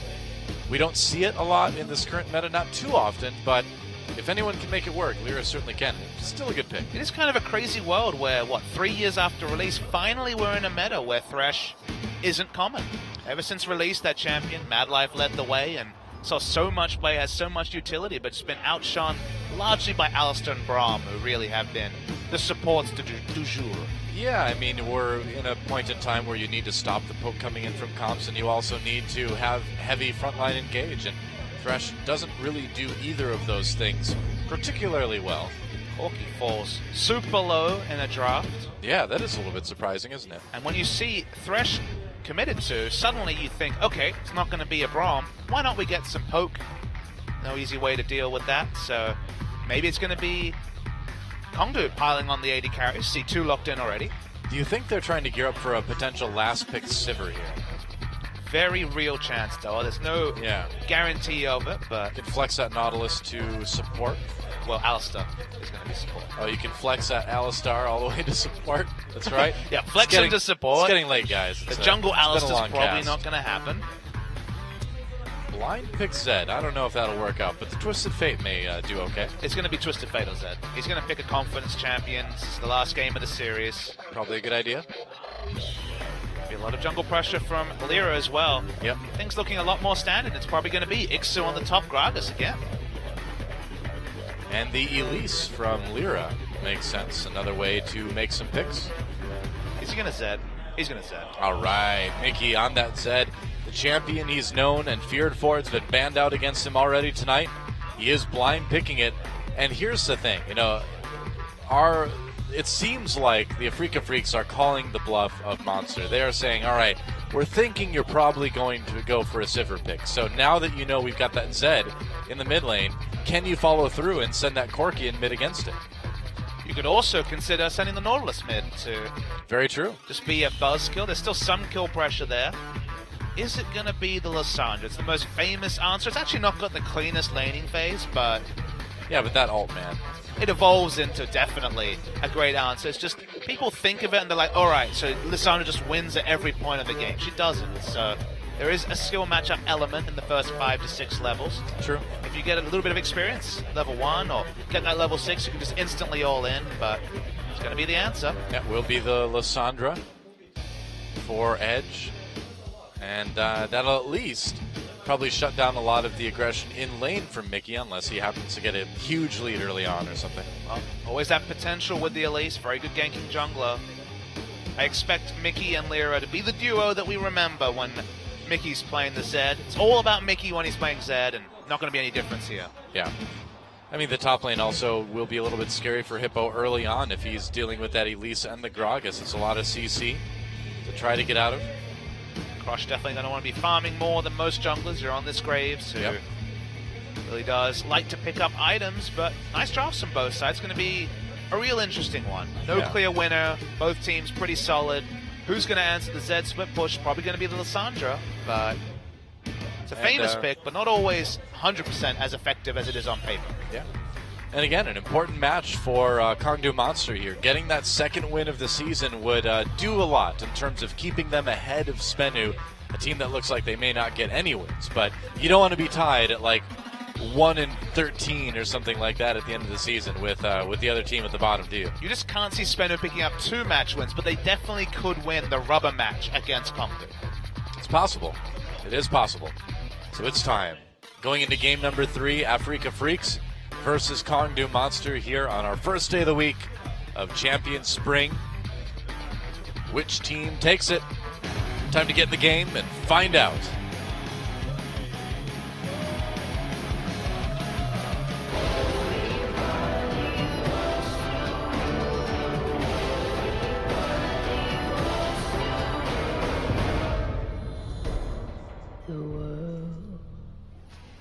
Well, Afrika Freaks may not want to rule the world, but they'll settle for Game 3 anyway against Kongdu Monster. They want to give the emphatic answer of what wins, Freak or Monster. I guess so, yeah. A battle. To be fair, there is a gaggle of Freaks and just one Monster. Is that the official terminology for multiple freaks? Is a gaggle of freaks? That's what I've decided. Not a murder of freaks? I feel like we need to be an NA to answer this question, don't you? I agree. Well, maybe he'll wade in. Well, maybe. We'll see. We'll keep an eye on Twitter for that. So a pretty passive start by both teams, trying to get a little bit of an idea of where and if the lane swap might be happening. We saw SKT go to kind of a 2015 SKT comp and win in Game 2 of last series. And now Afrika's gone for multiple different people that can rotate through mid and help Mickey get fed. Now, not an easy job against the Lissandra, who, of course, has the ability to go invulnerable from level 6. But the interesting thing here is that Zed, he excels in skirmishes. He excels in 1v1s. And when it comes to skirmishes, Gragas ultimate, Thresh and Elise rotating through mid lane or rotating around. 2v2s look really good for Afrika, and they have a lot of different tools that allow Mickey to apply pressure, because how many times have we seen Mickey apply pressure in mid and then have Snowflower always be in the right spot to throw out that lantern, or have Ixu rotate through with a turret dive with the ultimate? There's a lot here to work with Mickey, but as we famously know, not the most straightforward matchup against the Lissandra. Yep, very true. Korean Lissandra. Wow, Snowflower being annoying by that blue buff. You know, sometimes after casts, after a couple days of casting, my voice gets sore, Smithy. But I can't imagine how Korean Lissandra feels. Well, she sounds pretty hoarse at the best of times. I know. I mean, she's got to have a pocket full of lozenges. You said that in an Aussie accent, too. Lozenges. Lozenges. Some lazas. Think of them. Think of the Baza, Noah. We do have to call the Baron Baza from now on, in honor of you being on the broadcast, and we may have some action. On to Mickey. We'll see. I like how on the Rift, there's Baza, Hazza, and Daza, the Baron, the Herald, and the Dragon, respectively. We can't go overboard, though. The funny thing is, when I say all those 3 things out loud, it makes me think of Huey, Dewey, and Louie. That's true. Those are all ducks, though. They are. Whereas none of the animals on Summoner's Rift are duck-like. That's a good point. I've been thinking about that. There is no duck. No ducks? No ducks given. I guess so. Do you really need a duck in Summoner's Rift, though? I'd like to see one, just for representation. Horse-sized, perhaps? A gaggle of them? A gaggle. I think that's... No, it's a gaggle of geese. I don't know what a group of ducks is called. It's also a gaggle of freaks? It's true. Oh, I'd like to think so. Well, the lane swap is happening, and the turrets are going down in favor of each team. Going to go down at about the same time. Mickey jumping onto Edge for a bit more damage, throwing those Razor Shurikens. What's they're called? Shurikens? Razor Shurikens. Yeah. Okay. What? I don't know. I think of them as shurikens, but Shurikens is also a thing, I guess. Yeah. Hippo looking for the right bounce. Needs to be careful. Doesn't have the most attack speed, but he's going to get it. Gets it eventually, yeah. Construction Nautilus. Transformer Nautilus, I think of it as. Yeah, but what does he transform into? Bumblebee. Does he transform into anything? Oh, he's yellow. He looks like Bumblebee. Come on. That's a stretch. That's avoiding copyright infringement. That's also true. Yeah. Here comes Edge. Oh, Mickey going in. Oh, that was such a nice attempt. The hook didn't connect with Snowflower, though. That was a sick bait. That would have been a great gank. And Edge, I don't even know if he would have gotten away, even though he does have Flash. Previously on people rotating through Mickey's lane when he's playing Zed. Only the first, there'll be more. Oh, yeah. Yep. I mean, like you mentioned earlier, the goal of this game really is to get Mickey fed on this set, to make this guy as powerful as they can. Well, a Fed Zed, the big thing is that you don't necessarily have to only be about the ultimate. If you can get a QSS, if you can get just enough damage items and lifesteal, okay, you might be stopped in your tracks by Edge, but you'll still be able to kill the Lissandra on the backside. And if the split push does work for Zed, then the ideas really have to be thrown out. The playbook gets thrown out from Kongdu and Zed takes over the game, and it's been something that Mickey's done with great regularity. It's true. And the other thing that Monster has to worry about is that they've got this Lucian kind of powering up over time too, and that's a champion that on its own can just get extremely strong and extremely hard to deal with in the late game. The late game might have to be a Freaka team fighting though, unless the Zed gets strong enough that he can push on one side and they can take objectives on the other. Ping's going down to mid lane. They want to make a play. Wow, Crush having to flash. The collapse attempt was called by the Freaks, but they didn't quite get him. Might be able to... Okay, they're not going to go into the jungle. Thought they might be able to get him when he comes to that little narrow walkway, but nope. Not going to work out. Nobody from the Freaks there. Itemization will be interesting to track from Mickey, of course. Blade of the Ruined King, the staple of Zed builds, no longer commons, or maybe third or fourth item. So, given the strength of more Malmortius in this meta, going to almost certainly be the rush, especially with the Hex Drinker in the inventory. Then from there, things like Ghost Blade, the Dusk Blade of Drakthar. That's right. Nothing like a good old Dusk Blade of Drakthar. You know, I would rather have a Dusk Blade of Drakthar than a Blade of the Ruined King. I mean, clearly this king did something wrong. There's something wrong with that sword. I don't want it. But maybe you killed the king to get his blade. No, man. I want a blade of the successful king. I want a blade that has some positive history behind it. But why did the king give it away? Why did he sell it? Why is he pawning his blade? Because he's realized that the wars have all been fought in a time of peace and prosperity have come to the kingdom, and he ceremoniously sells his sword to that dude that sells other things in League of Legends. He basically just pawns his famous sword away.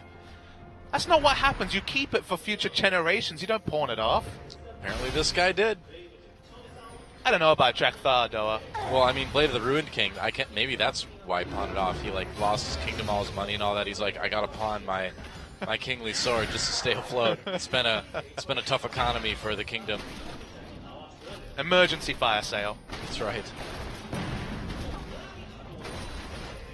Well, maybe that's why there's so many random items in the shop in League of Legends, is because it's actually a pawn shop. And so people from all over Runeterra come and just get rid of the junk they don't want anymore. But their stock levels are so damn high. A lot of random rings, you know, just a lot of boots, a lot of single boots. No green wards though, they're gone.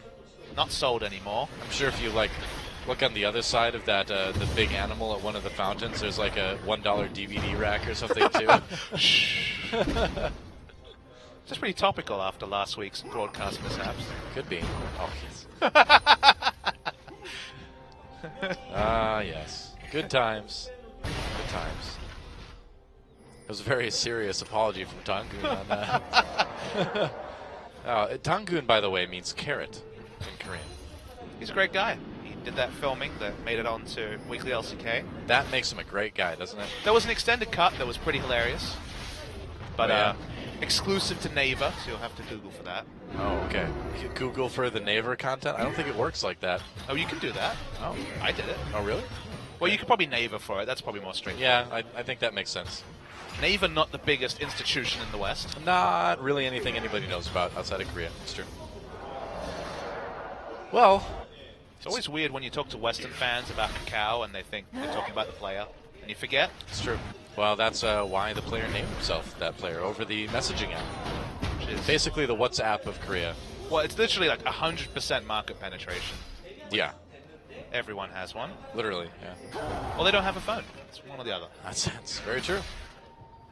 Pretty quiet game so far. Just one turret on each side. No attempts even to try to push down the other turrets. They The just other want tier us to ones. have that extended lore discussion about the Dusk Blade of Drakthar.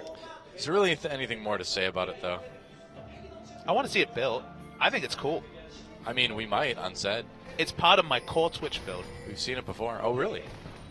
I'm a big fan of Hurricane, Infinity Edge, Duskblade. You show up, and if they don't die in 2 seconds, they pop from the Duskblade. It's a good point. I can see how that works. Try it out. Lose Platinum solo queue games. I will do that if I ever get to Platinum. Which is unlikely, because I main support. I'm not very good at League of Legends. You don't have Oh, a he solid didn't cancel duo the partner recall. either, I guess. No, I don't. It's true. I don't. I know you and Barry duoed for a bit there. Yeah. He likes to do crazy stuff, though. Ah. Crazy picks. Crazier than me. That's pretty crazy. I know. You are known for your Zereth support. Not a while ago, yeah. It's true. Fine proponent of it. It was fun. Is it Dragon time? No? Okay, people moving up to mid lane now. It's go find Mickey time. I mean, there's a lot of vision for Monster by the Dragon as well. So it looks like it might be a bit of a push in the mid lane. And then depending on the pressure this creates, see where they move after that. With ranged auto attackers, so they got the burn from the red buff and some good damage. Whoa! Flash use from Hippo. Ixu just throwing that one out there, getting the summoner. Not bad. Had to respect that Mickey might be closer than he actually was, so force out the flash. And I believe they should have had a pretty good idea of where Lyra was because he was just in the mid lane, but Hippo scared enough by that ultimate that he decided to preemptively flash it. Hook. Nice response by Soul. Gets out. Valkyrie's away. And across the board, again, things very even. It's a farming phase, Doa. Sure is. They were trying to get behind. There we go. Got him in the eye. His giant back eye. Ah, his exposed weak point. Yeah, it's very bizarre. Evolution has clearly failed this poor creature. Although he's probably created, right, by some sort of sorcerer that decided a random monster with a giant eye on its back would be exactly what the Rift needs is. Needs is? I became Gollum for a second there. Exactly what it needs is. It's getting late, Doa. A little bit. The word salad is real. 3 games into Afrika Freaks versus Kongdu Monster, it happens. Looks like Kongdu Monster's going to get the first dragon of the game, though. As a little bit of a gank attempt comes in onto Hippo in the top lane. This game really There's like hits. one person clapping for that dragon. Well, not too many fans left at this late hour for 2 of the less popular teams. I guess. A dive. And meanwhile, the TP comes in. The ult onto Lyra, and Kongdu may have this one. Here Going comes for the Mickey. kill. One more auto. They get it. First blood goes over to Edge, but Mickey does show up. Looking for the double. Gets 1, and he gets 2. Double kill for that Zed, and he gets out of turret aggro. How in the world did he make it? Well, last game he died to the turret. This Wow. time just gets away. Now, a lot of punishment in mid. If they lose mid turret, that'd be massive, but not quite. So first blood goes to Edge, but great response by the Afrika Freaks, getting Mickey the double kill on that Zed, and that's really what you don't want to see happen if you're Kongdu Monster. You don't want to give that Zed kills. He's got 3,000 gold to spend when he gets back. Got it, Doa. He got the Duskblade of Drakthar. He rushed it before boots. Well, after Hex Drinker, but wow, yeah, you're right, before Boots. It gives movement speed. It's sort of bootsy. I guess. Well, it's not Boots. You wouldn't want to put that on your feet. That sounds really painful. Civic walks around with a blade that she has no business wielding. Maybe it makes you faster because if you hold it out in front of you, it's so aerodynamic, it just cuts through the air and just creates less wind resistance. You've already put a lot more thought into it than Riot did, though. I don't know. I'm trying to make this work, man. I'm trying to figure it out. So, I'm doing my best. if this whole casting thing doesn't work out, Doa, have you considered being the lore writer for the items? There's no Yeah. item lore. I need to know about the Duskblade of Drakthar. I'd write it for everything. I'd be the lore master. They'd have to make that my official job title. Would too, you is have a lore business master. card? Yeah. It'd say Eric Lundquist, lore master. That'd be sick, dude. I'd love a business card that said that. You know you could make one, right? Yeah, I know. The Riot logo is out there. You could It's true. make one. Fans already making Battle one over for the you blue right buff, now. and Lyra takes it away, gets on the lantern. Nice little play from the Afrika Freaks. If I got that business card, though, I'd have to wear a wizard hat all the time. Again, you're really you're fueling your fan group here to make some business cards and perhaps a wizard hat. I know. Doa, lore master. I think you'd be able to write very good item lore and even Me overall too. lore. Me too. But thank you for the vote of confidence. You have many years of tape that support this idea. Okay, Mickey's in trouble. Is he? You know, there's a lot of red people on the I think minimap. Hippo's in trouble, actually, right now. Shield comes in from the W. There's a flay. Meanwhile, Mickey is in trouble in the 1v3. Can't get the damage that he needs to, but the teams do trade 1-for-1, mid laner for top. And now Africa able to put a lot of damage onto this top turret, in theory. Worth knowing that Africa They'll trade. put many fewer members into the gank than Kongbu did, so potential that they're winning around the map, and now they're 3 strong at top, probably just going to be even trading, like you mentioned. Yeah, seems that way. The Duskblade was popped, but Exhaust, too strong. There it is. Turrets go down at the same time. And the lane just pushed up before everybody goes back. So the gold, again, you know, virtually even between these two teams. Only a few hundred gold separate them. That mid lane turret might go down, though. Yeah, looks like Edge just might end up getting it. Big 2 minions factor. left. It's going to be close. He'll get it. It's actually bigger than it first appears. If you remember the previous game, Mickey was on a split pusher, but that allowed a hyper carry to farm safely in mid because he still had turret up. Suddenly, if it's going to be Sungyu taking the farm in mid while Mickey split pushes, there's not that same outer turret, there's not that same map pressure. You're going to be farming much more, with much less lane presence under your own inner turret, and that's more room for Kongbu to start putting down vision and taking advantage of that, or coming and ganking Mickey. True.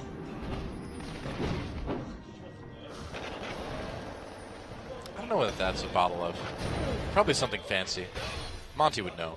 He literally has Esquire as a title. Fancy is not implied, it's right there in the name. It's not implied, it's obvious. Indeed. He's a conspicuous gent. Well, that was an important package usage. That's right. Had to get back to that mid lane, man. Minute 22 until Dragon's up again. Got to get there, get the vision down. Oh, the Duskblade icon. Ah, it's back. It was bugged for a second there. Oh, okay. It's available. So good. We've had some weird item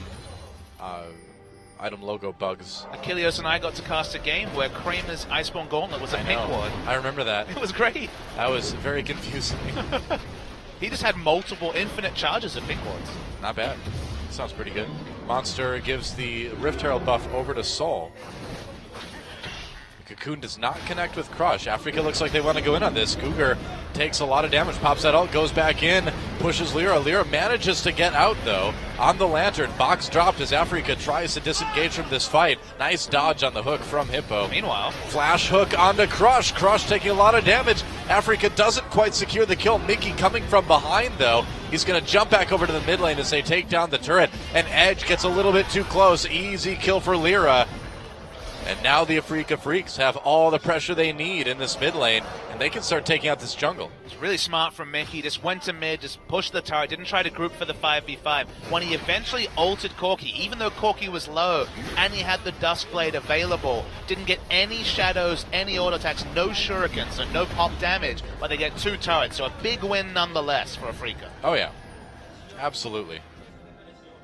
A kill certainly feels good, too, and so that's a little bit of a goal lead now for the Africa Freaks. Let's watch that fight one more time. Smart from Mickey. If you watch the Mickey all-in, though, he literally gets nothing onto Soul, so even though he should pop from the missing health damage and the auto attacks, because he missed every shuriken, didn't get that, but the 2 turrets are enough reward, and the single kill pads the stats Whoa. for Africa. Action time. Cougar tries to prevent the dragon from Africa, ends up giving his life instead. Ah, And that's a cool 2,000 gold lead about now for the Africa Freaks.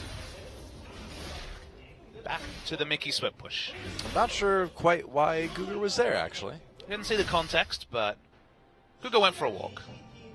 With no Alistair ultimate, those are not the most leisurely of walks. That's right. And then he went to the afterlife. He did. Not down under, though, Doa. Not down under. No, I think we've clarified that.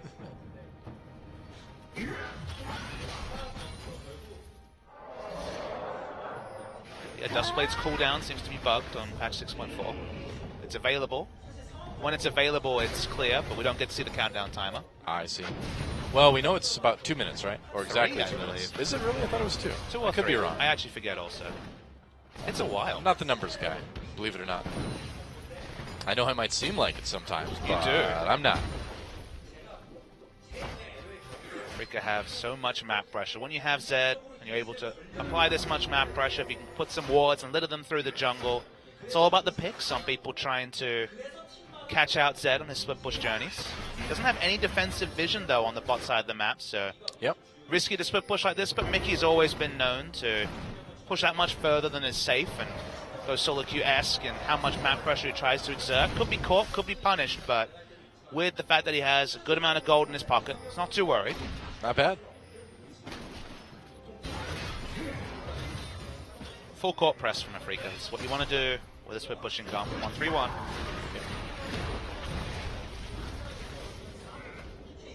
And now it just doesn't seem like there's a lot, despite the fact that it's not a big goal lead for the Freaks. It just doesn't seem like there's a lot that the Kongdu monsters can do for this. The reason why these 1-3-1s are so strong is that when you have 3 lanes pushed up to effectively that ring of inner turrets, because you're the team with the pressure, because you're the team that's making the proactive moves, you can move across the jungle in the most direct fashion where the enemy has to go all the way around. So when you've got Zed in one lane who has excellent turret damage, you've got Gragas pushed up in top, you're always going to win the chip damage war. You're always going to be in position first. And that's why just the accumulation of time and pressure leads to the fact that no wards have gone down behind you because the enemy could never get behind you. Turrets get lower and lower. So you either take the turrets you're going for or you kite back and take a free dragon or a free baron because there's just no way that Kongdu could ever get vision into those areas. Pretty much. Uh-oh. Operation Get Ixu will not succeed because they don't know he's there.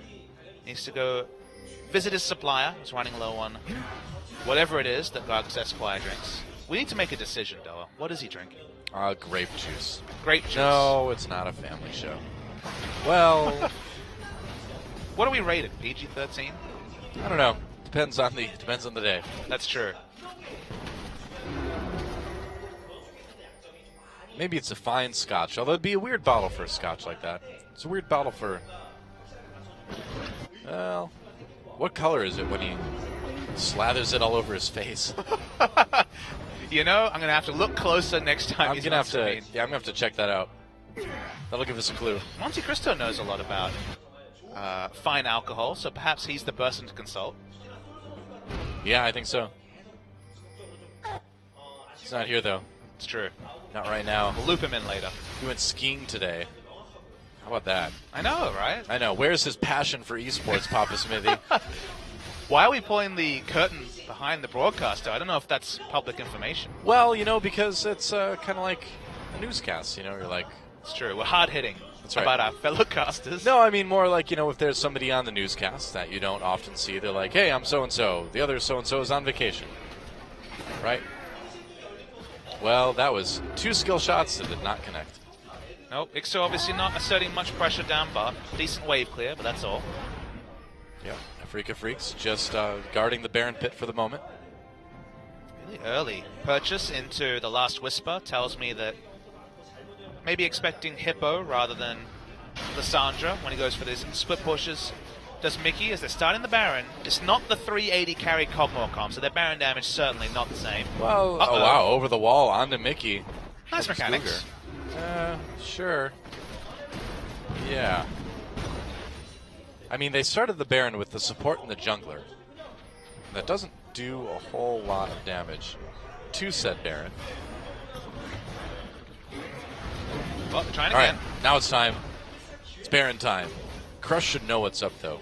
He's got a sneaking suspicion, and now he's aware. Let's see if he can steal it. Baron getting low, teleport coming in for Monster. And I don't think they're going to steal this Baron away, but maybe they can win the fight. They're going for it. Lyra on his own in the pit here. Box drop to zone the rest of Monster out of it. Soul doing some damage. That explosive cask, though, not really making any difference. And it's a ring around the Baron pit as the Afrika Freaks get chased. Monster trying to cut them off. Coming back through over the wall. Threatened by Edge. With turrets down, this is actually a fairly safe retreat path for Afrika. I know, yeah. Interesting. Guger could come over the wall. Not going to do it, though. Lyra sitting around, taking some damage. Wow, they're going to go in. Flash ult onto Lyra. Lyra repelling away. Snowflower got that hook, but they're going to lose their jungler. Edge very low, too. Somehow stays alive. Afrika Freaks already down one member, and now they're mad. They're going to re-engage, and we'll see what they can get. Easy Valk didn't even need to do it. It would have missed anyway. And now Guger caught on the side of the fight. He has to flash into the red buff pit. And he is separated from his team, and like a cow separated from the herd, we know what happens in this wildlife film, don't we? Guger is definitely the weakest cow. Will die eventually. The weakest cow. You are the weakest cow. You are the Goodbye. weakest cow. Goodbye. Have a different version of that show about cows? I'd watch that version very readily. Would you? Over the weakest link, yes. Okay. You are the weakest cow. Goodbye. Although I imagine the person judging will be a wolf or something. It might be quite a morbid show. I feel like it would take all the drama out of those nature films where you see like a wildebeest brought down by a lion, and if the naturalist just went, "You are the weakest cow. Goodbye." I don't think that would work very well. What if it was David Attenborough, though? He could pull it off. Sir David Attenborough, my apologies. What, is he listening right now? Maybe. You never know. I suppose. You don't think he's an Afrika fan, Doa? Probably not. I think he's an SK Telecom fan. Afrika takes their second dragon of the game, and it's not too impactful because they've already got most of the turrets on the map dead anyway. Couple left to go through. It has to be mentioned that team fighting with Afrika's comp is tricky. Zed needs to output a lot of damage. He and Sang-Yoon shouldering all of the damage responsibility from Afrika. Obviously, decent base values from the Gragas and the Elise, but yeah, team fighting Zed, certainly not something that can always be pulled off, something that Dade was famed for back in the day, and there's certainly item builds that open it up, but they're going to be pretty relentless with the split push, because that is definitely their easiest way to win. True enough. Mickey versus Edge. Fight! Well, Edge has the edge in terms of wave clear on defense. Doesn't stop Ixu from taking that top turret, though. And now Afrika Freaks moving into the base, or trying to anyway. Someone has to answer Ixu. That means that someone's probably going to... Hard to see if they're going to be able to actually put anyone to answer Zed. Zed's going to finally get the minion wave up, so Mickey's getting free time on the turret. Not much attack speed, but certainly plenty of attack damage. Yep. Yeah, I mean, that Zed can clear turrets very, very quickly right now. Well, that's prototypical split pushing right there. Nicely executed so far from Afrika, but breaking the base is the harder thing to do. Yep. True enough. Wonder if we'll see if a minion wave comes in at the right time. Just Gragas ulting away the wave clear, just trying to get maybe another big load of damage into this turret. Once it goes down, suddenly options much bigger for Afrika. Yeah, and I mean, it's just a slow, methodical close by the Afrika Freaks. I think this game overall has been much, much cleaner than what we saw in Game 2. This is better. It's definitely better from the Freaks. It's a Zed comp. One comp they have always shown they're able to execute. It is, but, you know, more than that, they're just not getting caught as much. They're not having as many issues as they were before. Gold leads across the board, as you can see. They're actually 8,000 in the bank, so right now these teams are actually pretty close to even given the unspent gold. I suppose. It's literally 8,000 unspent. There's obviously probably 1,000, 1,500 for Kongdu, but... It's an interesting point to make, yeah. There's a risk, but they have the higher levels, so they have the free gold worth of stats that the extra levels provide. Mickey now pings level 16 as well. And Afrika Freaks just can't seem to crack the base right now. Well, the shopping trip, as we mentioned, is necessary. They're going to go on that now. Yep. Suddenly the gold lead is much bigger. See what everybody picks up. QSS for Mickey right away. Wow, Mikhail's Crucible from Thresh. We haven't seen many Mikhail's pickups. Quite an expensive item, but... Well, with a Nautilus and a Lissandra on the other team, it doesn't sound like a bad pickup to me. Effective, but not super effective against the Nautilus, but has its uses. But definitely Lissandra now has less targets to choose, although in the late game, you're often self-holding as Lissandra. Yeah. The follow-up to the dive damage isn't really there, so it's going to be more about the CC, especially when you hit level 16. I think it's an 80% slow on the self-cast.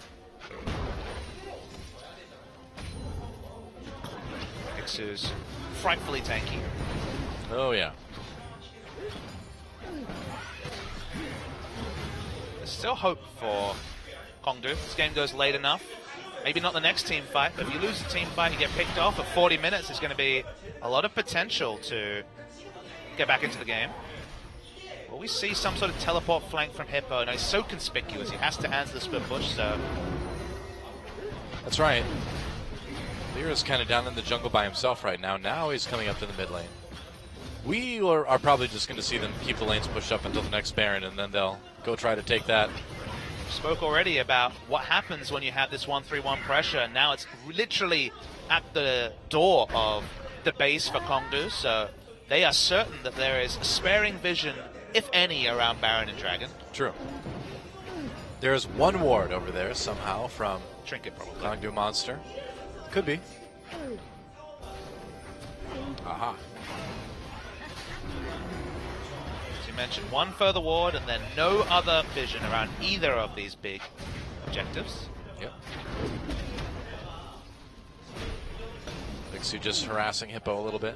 2-level advantage, but 2 super tanks means not much action. Yep, but recall's coming in for Afrika Freaks. They're going to go now towards that Baron, going to try to take it, close out the game. You know, maybe they'll just go for the Dragon instead, but I feel like Baron should be the priority, right? Absolutely, but third Dragon does hold quite a lot of value when you're at 1-3-1 comp, getting that extra movement speed. I suppose. If you take the Baron, you always take the Baron, right? Unless it's fifth Dragon we're talking about, but keep the Dragon stacking, and then maybe you can finally pull off the turret dive with the negative 20% damage buff on the 4th stack. Gragas teleporting. That's right, trying to come from behind. There's Ixu. Will they get the flank there? That's right, teleport coming in for Monster as well. Ixu comes in, Mickey all over Crush already, gets ulted, gets out though. There's the ult from Ixu. Nice knockback with the barrel. Guger goes down, and Afrika Freaks looking like they're going to clean up this one. Box just keeps Kongdu from escaping the fight like they want to. Kills come down onto Mickey and Snowflower, but in the end, it's a double kill for Ixu. The rest of Kongdu Monster on the run, and it's time to crack this base wide open. That's the thing. Once Zed dives in, everyone kind of peels away, tries to help the person being ulted. In this case, it was Graves. No threat whatsoever on Sungyu. He takes his first few specks of damage now, just tanking up this inhibitor tower because it was completely unhit in the fight. Well, free hitting his 3.5 AD damage item Sungyun on the Lucian. Easy times. With only Hippo left, you'd think they could try to close it, but I guess Guger's up right now too. Death timers still aren't quite as long. Yeah, but they're going to rip up around Baron. Yeah, just going to go for it while 3 members from Kongdu Monster are still waiting to come back. Well, Ixu can tank it forever, Lyra as well. It's only Sungyun really for damage, but they're going to get it low. No chance of a smite contest with Crush only now exiting base. Yep. Everybody's going to get the Baron buff too. Here comes Hippo. They need to make something happen. Teleport comes in. There's the engage from Guger. Culling used almost immediately. Lyra getting into the back lines. Needs to be careful though. He's a bit fragile. Doesn't matter. They kill the support. They take out Hippo as well. And that's going to be another easy teamfight win. Crush and Soul already on the run. Mickey going for it. There's the ult. Onto that Corki, and yep, he's not making it out of there. There's an ace, a perfect ace coming in for the Afrika Freaks, and now you think they can probably finish this one up. Yeah, it just wasn't the time to contest for Kongdu. They had no damage, they had no smite, there was no way for them to really get anything, then they end up just being caught away from each other. Steamrolled down, and Afrika, after a poor performance in Game 1 with some questionable drafting, it must be said, pick it up 2 wins in a row, and the result really in the end is what we would have expected from this series. That's right. I was thinking more along the lines of a 2-0, but a 2-1 will work for the Afrika Freaks. Looks like they want some more kills. They're going to kill the Nexus eventually. Guger comes back just in time to hang out. They really want these kills. Okay, they're going to just get another one, pad the stats, re-acing it. There we go. There goes the Nexus. 2-1 victory for the Afrika Freaks. And that one's in the books. And Game 3 again, you know, a bit cleaner than Game 2 for the Freaks.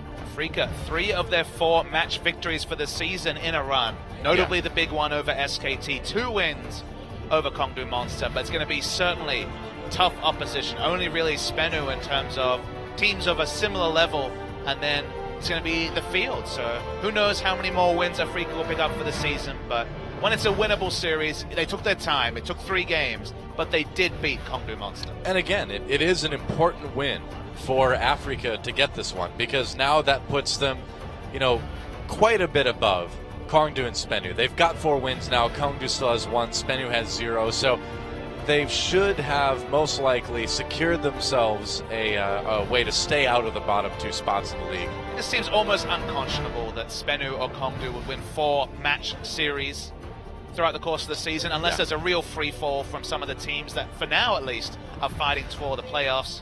Africa, are they going to make the playoffs? Probably not, but there's still the outside chance. They just need to start winning series and winning them now. I would be shocked if they made the playoffs. When you think about all the other teams in the league right now, I mean, Longju, SKT, Samsung, CJ, KT, Jin Air, like what of those teams are Africa going to beat with the way we saw them play today? It's a good question. Who knows if they'll rise to the level of their opponents? You could see, there's a world where they beat Longju. There's a world where they beat the Jin Air that showed up today, at least. I guess. I mean, they got their win over SKT, but they also were beaten by SKT when SKT kind of shaped things up a little bit. Looking at damage values here, Nautilus did the most damage champions on his team, and 4 people on Africa did more damage than the Nautilus. That is not a graph to be proud of. No, I don't think so. That is a massive difference. Well, let's find out who our MVP is. It's Mickey. Pretty good Zed play. Did his job, right? Well, I know what it is about champions giving MVPs to Zeds. First BDD, now guess Mickey. so. I mean, again, you'd be hard-pressed to call a single person for this game too, Yeah. but it's going to be Mickey. That's right. He did Zed things. Wasn't a non-factor. I mean, the pressure he created was definitely the big story and why they won this game, but certainly no big Zed outplays. This is not one you want to show where he does no damage at all to the Corki, so the death mark does nothing, but starting off this clip, attacking the turret instead of just instantly grouping in the 5v5 in the jungle was smart from Mickey. Dived onto Crush, DPS'd him down, everyone tried to peel against the Zed. So the Zed pick did a lot, but it wasn't his play necessarily in the game, specifically around the team fights or skirmishes, that made the difference. Yep, and I mean, he did his job. He split pushed. He split pushed. That's really kind of the biggest thing. And here we go. Finally getting that kill on the Soul. Maybe you better not call this Soul. That's a pun that's going to show renewed vigor when Soul is released. It's true. I'm sure it's already been made. And now, Robin will translate our MVP interview. Go for it. Thank you very much, gentlemen, for yet another amazing day on the cast. And yes, I'll be translating. I wasn't even supposed to be here today. But in honor of George, chat spam, I know. Now let's meet Iksu, the MVP of our first game on his Gragas. Congratulations. You guys defeated Kongdu 2-1. How do you feel? Kongdu really exceeded our expectations and played really well today. And yeah, it was very tough on us.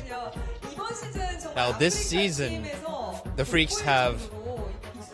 Well, Iksu, you have been the star of Africa Freaks so far. And perhaps you yourself think that your performance is good now. Well, people around me tell me that the current meta fits me very well. And I do think I'm pretty decent. Yeah, I think I'm pretty good.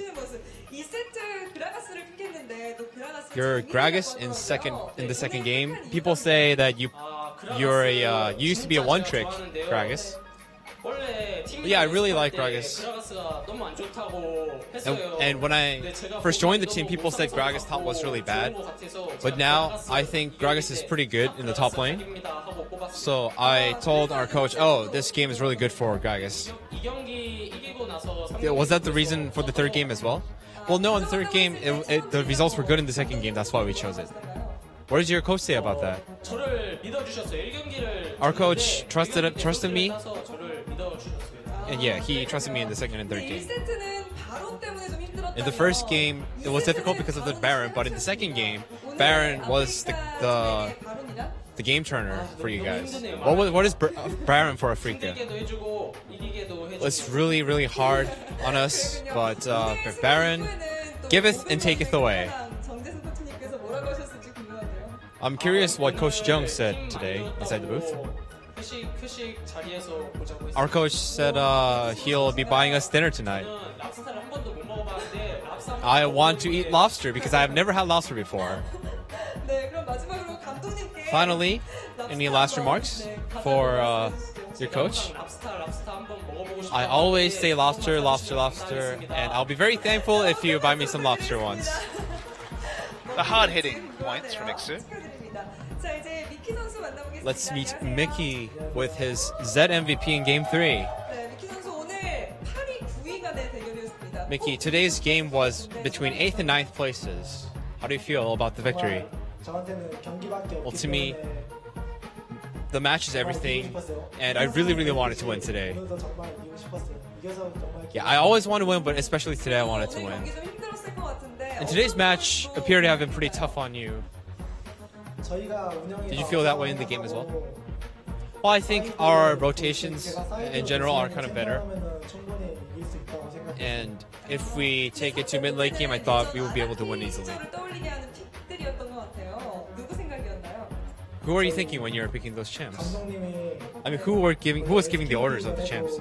Well, our coach wanted me to pick Zed even in the SKT match, and our coach suggested, "Oh, we couldn't bring the Zed pick out last time. How about we pick it out this time?" 그래서 픽하면서 자신감이 있었나요? Were you confident with the Zed pick? Well, when I pick Zed, I always do feel confident. 아, 그렇군요. 근데 요즘에는 Because I'm so used to playing 트위터 Zed. 밴이 좀 풀리는 것 같은데. Recently, people have been banning less Twisted Fate and Zed. I have been trying to accept it as a positive thing. And perhaps people think that banning those two champions don't really mean anything. 다음 상대는 Since there are so many power picks right now. 이기고 또 최고로 기분 업돼 있을 삼성입니다. Now, your next match is against Samsung, who must be very hyped after their victory over SKT. How do you feel about this matchup? I think as long as we don't make mistakes, we should be able to win against Samsung as well. Now, to your fans who are very much looking forward to your next match, any last words? Well, I don't have any words of preparation, I guess, but all I'll say is I'll do well and I will work hard.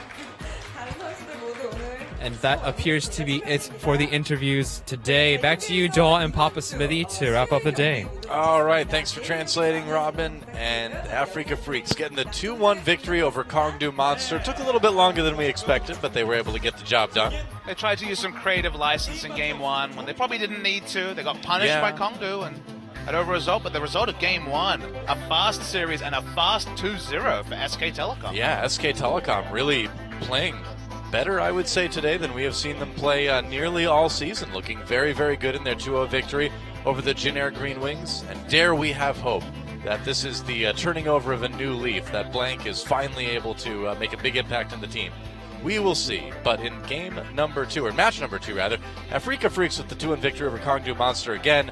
Down the bottom of the rankings, doesn't really impact too much. Important for Freaks to get that win, to jump up to 4 and 7. But they've got a long way to go before they can even tie the 7th place team. And that's Longzhu. You know those guys are going to be getting more wins by the end of the season. SKT, if they win their last game in hand, they will be equal third, but that is a very difficult fixture against Rocks on Friday. But tomorrow, that's right, Longzhu Gaming versus CJ Entis. A good opportunity for both of these teams to continue to move up in the rankings. Spenu Sonic Boom versus KT Rolster. After the recent 0-2 defeat that KT suffered, they really do need a win, and Spenu should be a team to get it against. Spenu still really looking for that first match win. Outside chance against KT. They always look like they have the potential, but haven't shown it so far this season. Oh boy, and Friday, SK Telecom versus Rocks Tigers, the rematch.